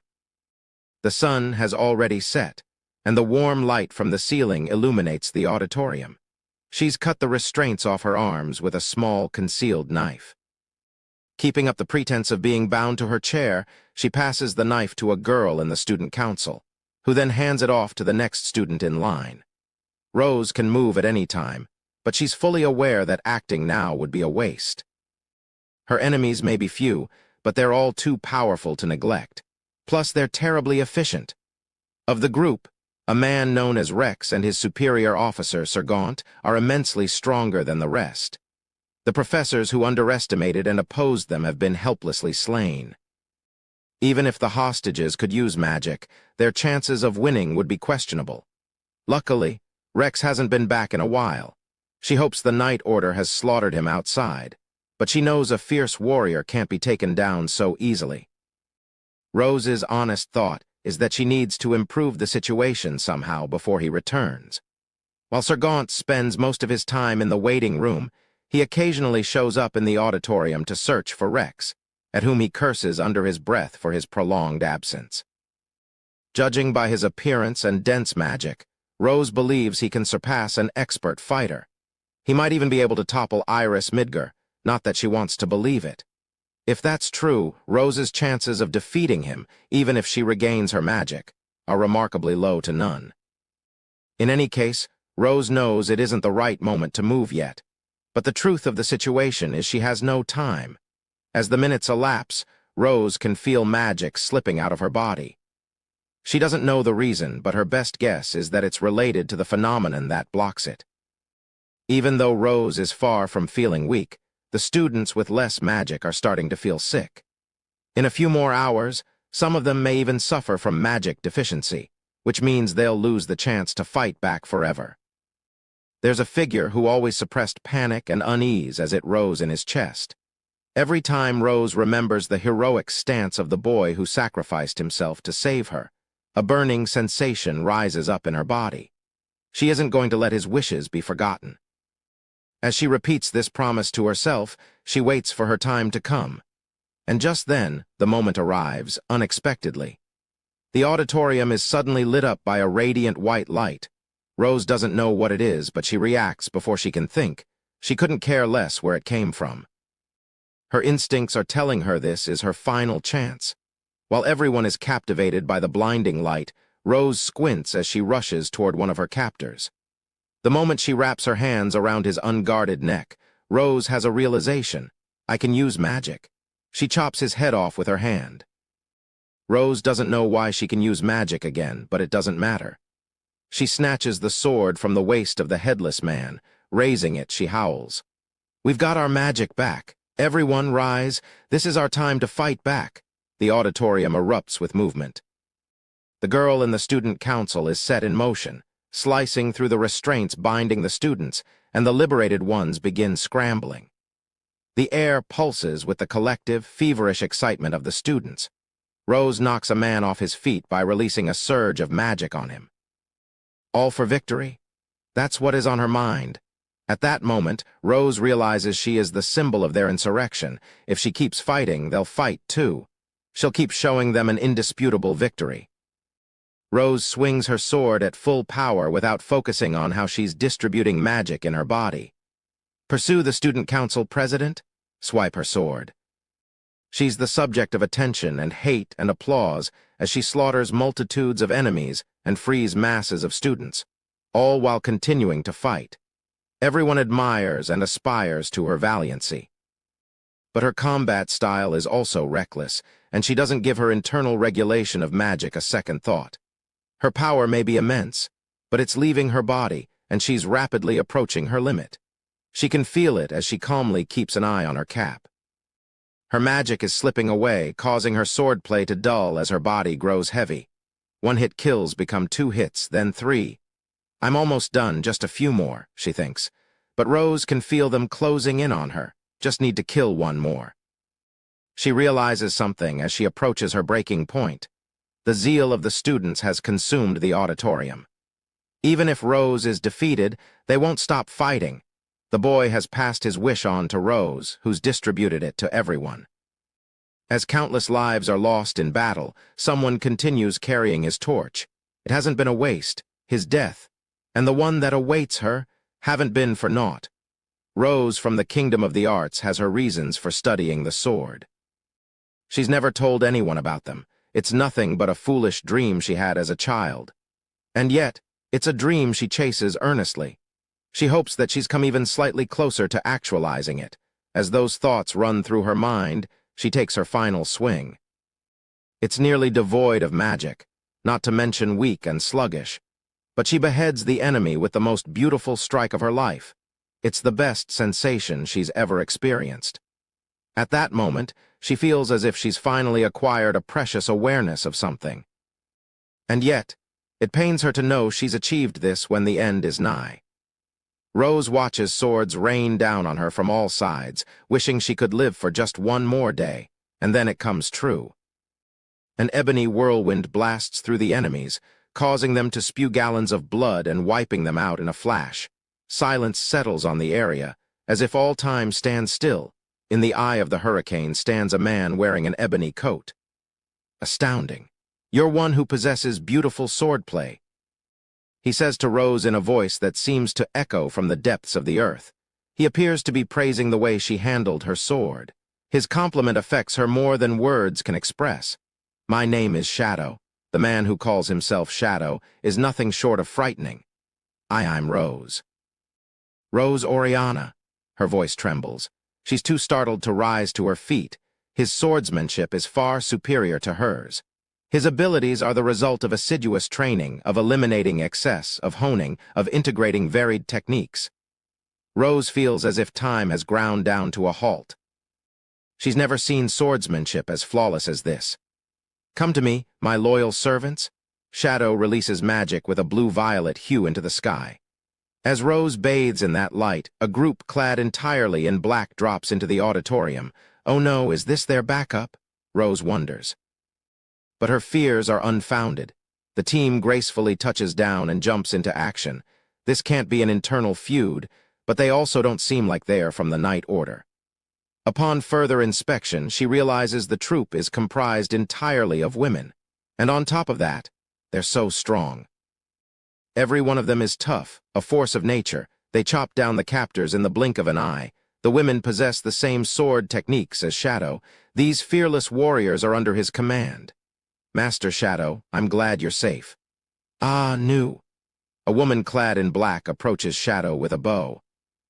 Their leader has torched the campus, fleeing the area. How pathetic, leave him to me. Understood. Does he think he can escape?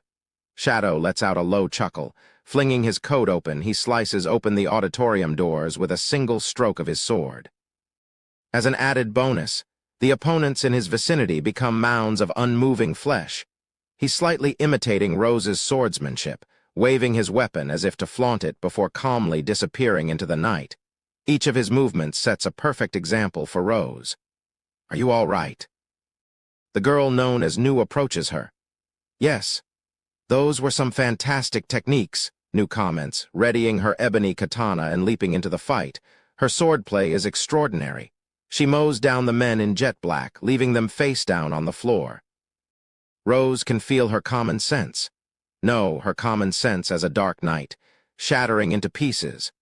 The swordsmanship exhibited by these warriors doesn't fit into any pre-existing molds. It's an entirely new art of its own. Where did this powerful group and methodology come from? Rose is stunned she's never known of them until now. Fire! There's fire coming this way! The voice pulls Rose back to reality. She can see the flames rising in the back of the auditorium. Escape if you're near the exit, Rose shouts, directing the students. Thanks to the all-women group, they can avoid needless sacrifices. The end of the battle is near. Rose escorts the wounded to the exit. The night order is coming. Everyone is relieved by that message. Rose releases the tension in her body and almost collapses, but manages to pull herself together in a fluster. The students are being evacuated from the auditorium one by one. The fire intensifies, and the men in black are exterminated. Before Rose realizes it, the black-clad gang of women are gone. They skillfully disappeared undetected, leaving no traces behind, as if they were never there at all. Rose helps each student out of the auditorium until none remain and looks back at the overpowering flames that consume the structure. Who are they? A distant blaze casts a faint glow over the assistant principal's office in the night. A silhouette moves in the dark room, yanking several books off the shelves and letting them burn on the floor. The books are consumed by the small fire that fiercely illuminates the room. The figure is that of a scrawny man in jet black. What are you doing dressed like that, Assistant Principal Lutheran? The black shadow trembles. He should be the only one here, but a young boy managed to enter before he noticed. The boy sits cross-legged on the sofa, reading a book. He's average-looking with black hair, a dime a dozen, but he doesn't even glance at the flames that spread from the shadow. His gaze is focused instead on a thick book. The sound of turning pages echoes throughout the room. How perceptive of you, notes the man, removing his mask to reveal a middle-aged face. It is indeed Assistant Principal Lutheran, sporting gray streaks in his slicked-back hair. Lutheran tosses his mask into the fire. Then he throws off his black clothes and incinerates them. The light intensifies. For my reference, I suppose you'll let me ask how you figured it out, Sid Cagnew. Lutheran takes a seat across from the boy. I knew it the moment I saw you. Sid glances up at Lutheran for a second before returning to his book. You knew just by looking at me, huh? Maybe it's the way I walk or my physique. Either way, you have a keen eye. Lutheran glances at Sid, who's focused on his book. Their two shadows quiver under the light of the flames. May I also ask you something for my reference? Sid asks while staring at his book. Lutheran silently urges him to proceed. Why did you do it? You don't seem the type who enjoys this kind of thing. Why, well, it started long ago, mutters Lutheran, crossing his arms. I was at the height of my career, before you were even born. I've heard you won the Bushin Festival. Yes, but that's nowhere near my proudest moment. The height of my career was greater than that. You wouldn't understand if I told you. Lutheran grins. He doesn't seem to be speaking facetiously, but appears somewhat tired instead. Soon after I peaked, I fell terribly ill and was forced to retire. After years of struggle, all my honor instantly evaporated. As I was searching for a way to cure my illness, I found potential in an artifact researcher named Lucrea. I'm sorry. Is this story gonna take long? A bit. Lucrea was Sherry's mother, an unfortunate woman hated by those in her field for being too smart for her own good. As a researcher, she possessed knowledge that was unmatched, and I found her beneficial to me. I supported her work and gathered artifacts for her, and she focused on her research, which I later used. She wasn't interested in fame or fortune, so we got along just fine. And then I stumbled upon the Eye of Avarice. It was the artifact for which I'd been searching.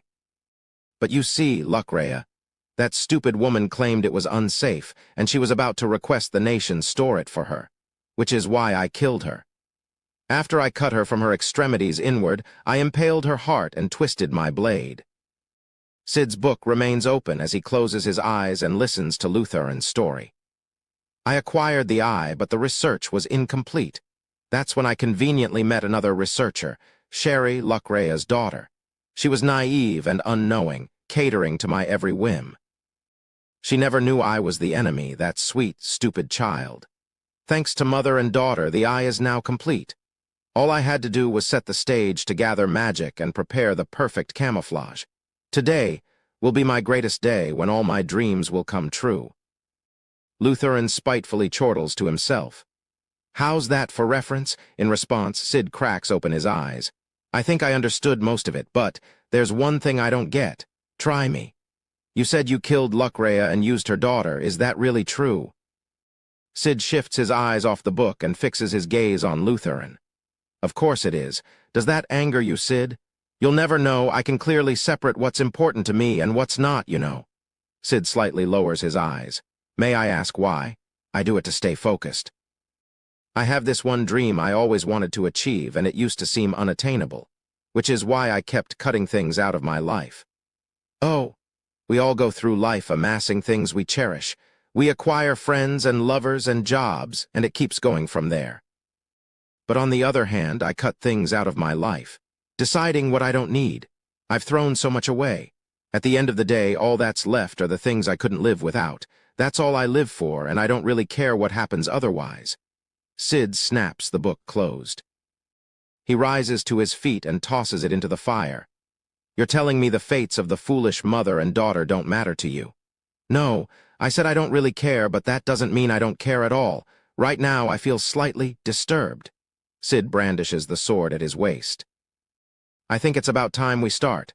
Someone might barge in if we take too long. Yes, sadly we must part.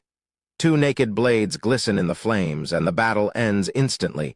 Lutheran's sword pierces Sid's chest, which gushes with blood. Sid crashes through the door, thrown into the blazing hallway. In a flash, his body is concealed by the crimson flames that engulf him. Farewell, young lad. Lutheran withdraws his sword. The fire in the hallway has entered the room, becoming more intense, and he turns on his heels, about to leave the office. Where do you think you're going? NNR. As if bouncing off the depths of an abyss, a deep voice resounds behind Lutheran. When he looks back, he finds a man in ebony wearing a magician's mask, a hood, and an ebony coat burning bright red. The newcomer pays no attention to the flames as he unveils his sword. Curse you! Lutheran readies his weapon. My name is Shadow. I lurk in the darkness and hunt down shadows. So you're the one I've heard about. Lutheran holds his naked sword steady. Loosely gripping the hilt of his katana, Shadow confronts him. The pair lock eyes for a moment. Lutheran is the first to look away. I see you're quite strong. I've also lived with my sword. I can understand almost everything once I confront my opponent, even the fact that I'm at a disadvantage right now. Sorry, but I must fight with all my might. Lutheran retrieves a red pill from his breast pocket and swallows it before producing the Eye of Avarice and its command device. The eye's true worth becomes apparent when the items are combined. Like this. The two artifacts clank as they're joined, emitting a radiant light that forms into a helix of shining letters from an ancient alphabet. Lutheran laughs as he holds the artifacts to his chest. Here and now I'll be reborn. It sinks into his chest and clothes and skin, as if submerged into water. Lutheran roars as he claws at his chest. The glowing ancient letters gather around him, engraving themselves into his body. A blinding luminescence dyes the room white. Then the light dims, and Lutheran is found kneeling in white smoke. He rises to his feet at a leisurely pace. When he looks forward, a series of small, glowing letters has been etched into his face like a tattoo. Fantastic! Incredible!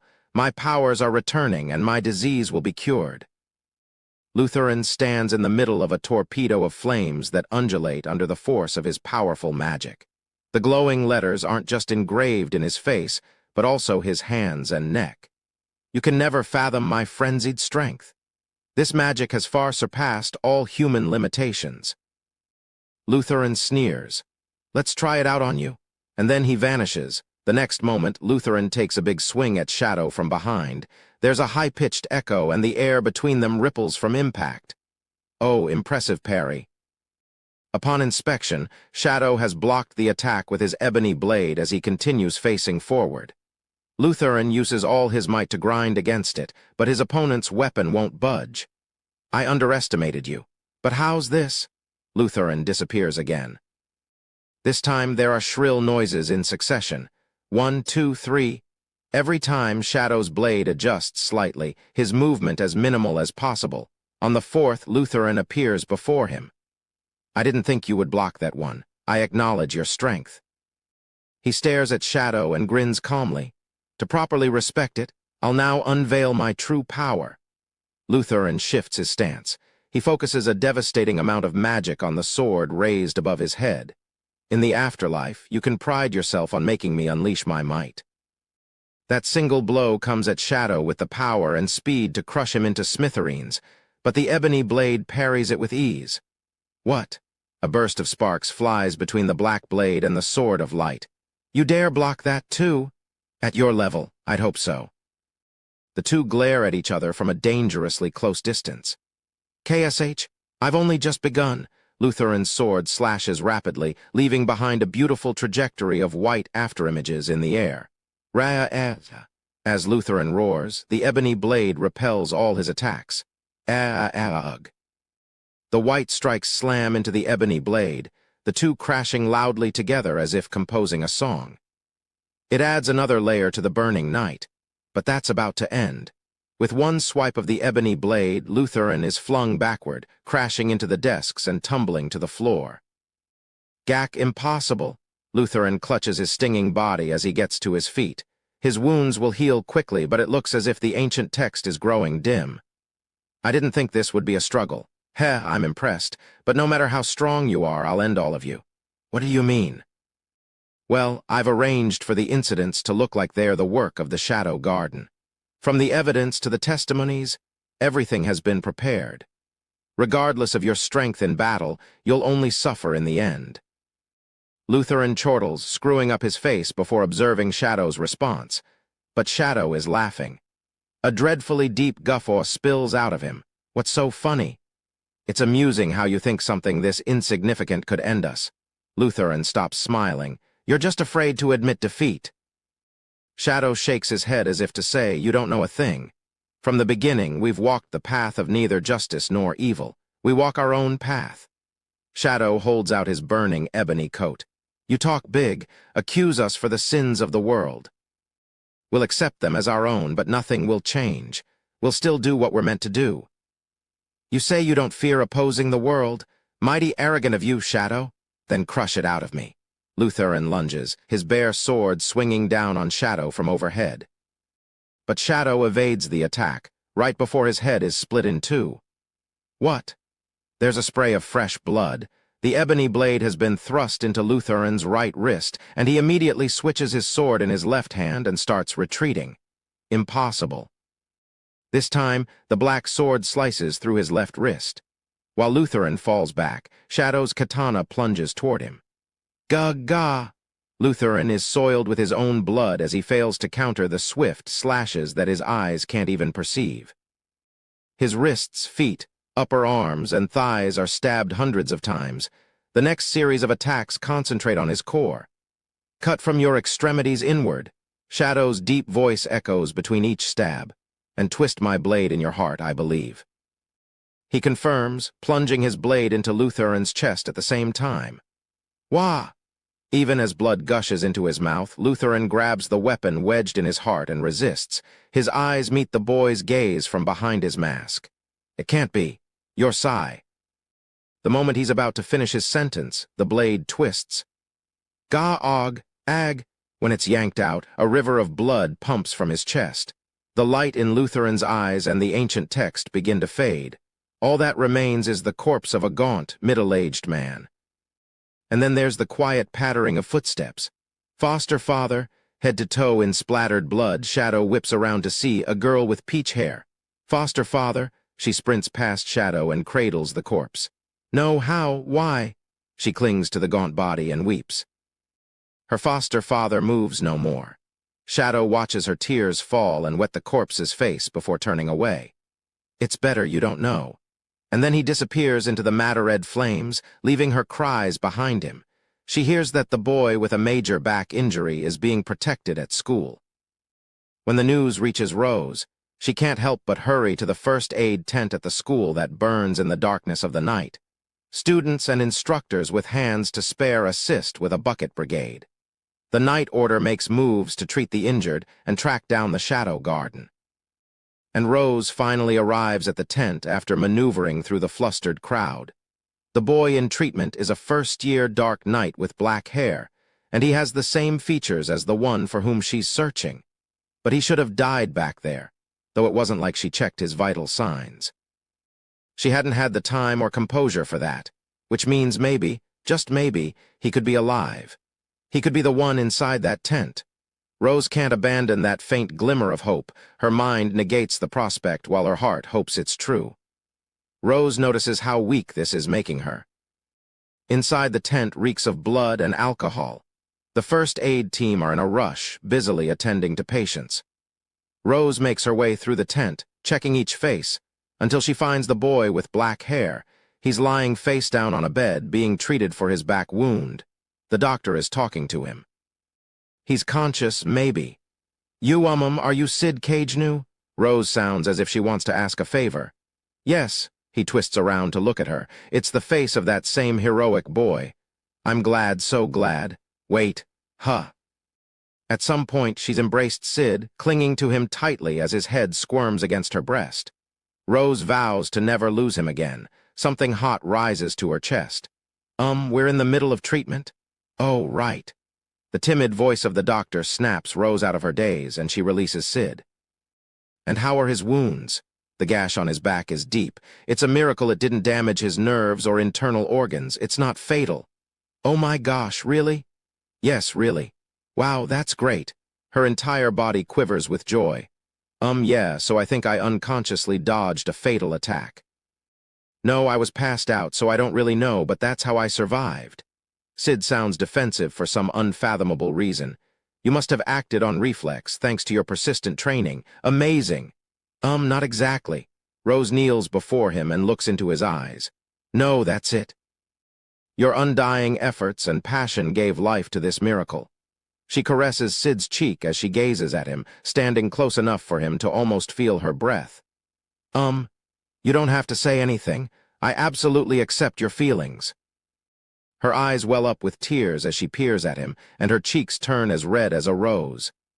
"That's fine if you're convinced I miraculously survived, but don't go saying it was some strange anomaly afterward." "All right. For now, please get some rest." Negotiation complete. "Good night." Rose fondly watches him close his eyes and fall asleep. Her heart has never raced so fast in her life. Boo dump, it throbs. Up until this point, she's only heard tell of this feeling, but now she's finally experiencing it firsthand. "Since you've saved my life, I shall give my heart to you." She strokes Sid's hair and stays by his side until dawn. "Don't you think they did a good job?" asks an alarmingly attractive blonde elf, presenting a sheet of paper, in an ebony dress that makes her look like darkness itself. She's in the Mitsugoshi building late at night. Gamma takes the paper from the beauty and mumbles, "Lady Alpha, I don't know what to say." "I'm sorry, it's a tough question to answer." Alpha snickers to herself. The paper she handed over is a wanted poster containing a sketch of Shadow in his ebony coat. Shadow, enemy of the royal kingdom. Wanted for mass murder, arson, theft, kidnapping. What a naughty man. "You're also on the wanted poster for the Shadow Garden, Lady Alpha, though it only mentions your name." "Where?" Gamma takes out another paper for Alpha to read. "The Shadow Garden, what a horrible organization." The glow of the fireplace lights up her profile, and her supernatural beauty radiates from the darkness. "But it's a shame. I can't believe we rushed back here to find it almost over." Alpha tosses the wanted poster into the fire, muttering to herself as she watches the flames lap it up and black char creep onto the edges of the paper. "Accuse us for the sins of the world. We'll accept them as our own, but nothing will change. We'll still do what we're meant to do. How beautiful." Alpha watches the poster turn to ash. "Deep down, I used to think I stood on the side of justice, but he wasn't like that." The light and shadows across her alluring face shift with the swaying flames. At times, she has the looks of a goddess, and at others, a devil. The fire capriciously switches between the two. He's prepared, and we must follow suit. Alpha turns back to Gamma, who nervously gulps upon seeing her face. "Gather every available member of the Seven Shadows." "I will, right away." Gamma bows her head. Cold sweat trails down her neck and vanishes between her breasts. After a chilly evening wind blows by her, Gamma lifts her head. There's no one there. All that's left is the flames in the fireplace flickering violently. "Excuse me." Hearing someone call out to him in front of the half-charred campus, the ordinary boy with black hair turns. "Oh, sorry about that. I was totally spacing out. What's up?" "I heard I might be able to meet you if I waited here. There's something I want to talk to you about," admits a girl with peach hair gazing at him. "Sure, it'll be a while before the authorities question me anyway, plus classes are going to be canceled for a while." Thank you for the other day." She lightly bows her head. "You really saved me, Sid." "It was nothing. I couldn't have done it without you. It's all good, don't worry about it. Also, there's something else I have to tell you. I've decided to study abroad." Oh, that explains all that luggage. There are heaps upon heaps of bags around her. "Yes, I'll be taking a carriage to Lagos." "So you're going to the college town. Wow, that's great." "There's something I must do. I have to go because I can't do it with the knowledge I have now." "All right, I wish you the best. And because there's no longer a reason for me to be here." She mournfully turns back to the school. "I wish we could have talked more, Sid." "Me too, but we'll meet again someday." "Yeah, I look forward to it." She grins and walks past him. "Oh, wait a sec." "Yes." She halts at the sound of his voice and turns. "Can I ask what it is you have to do?" The girl smiles uneasily. "It's a secret." "I see.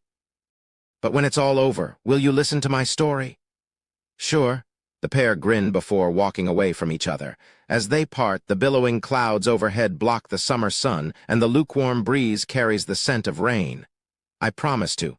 And the wind carries her whisper to his ears. He seems to have heard the entire sentiment, a string of words unintended for his ears.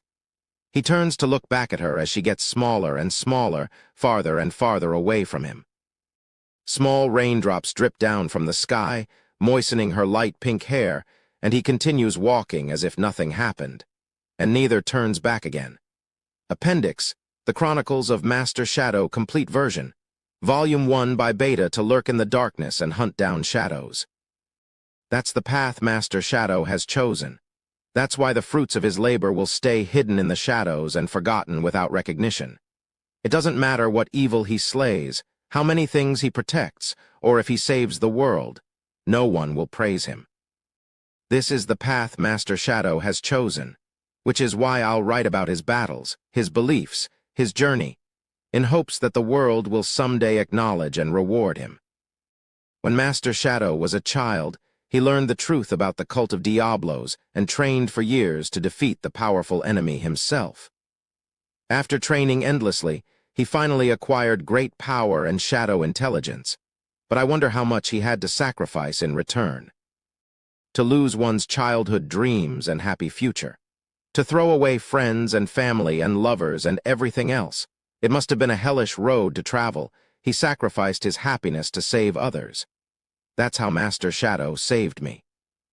He's given those of us who were shunned for being possessed, who were left to die on the edge of hopelessness, a new lease on life. We decided to fight the cult of Diablos and want to do anything we can to assist Master Shadow. We believe that the downfall of this cult will grant him true happiness. Contents omitted, and now, I will relate two of Master Shadow's earliest battles. The first incident happened when a member of the royal family was kidnapped by the wicked cult of Diablos to resurrect the power of Diablos the demon. The victim was a beautiful princess with silver hair and a cry, and then Master Shadow came to the rescue of the princess. He gallantly appeared on the scene right when the beautiful princess was in danger and slayed the cult's assassin, Zenon. Even though the man was the greatest fencing instructor in the country, he couldn't lay a hand on Master Shadow. That's the extent of our leader's frightening power. Master Shadow brought out the greatest esoteric technique to exterminate that numbskull Zenon. That one strike colored the sky, blew away the rain clouds, and Master Shadow's almighty majesty was shown to the entire world.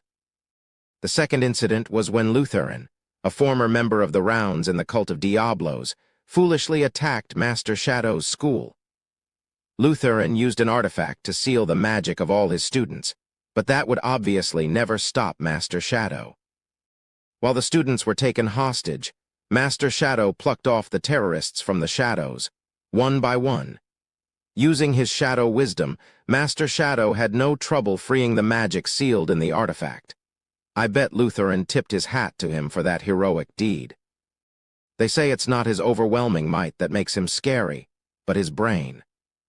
After freeing the hostages, Master Shadow ambushed the ringleader of the operation who tried to flee and destroyed his sinister ambitions.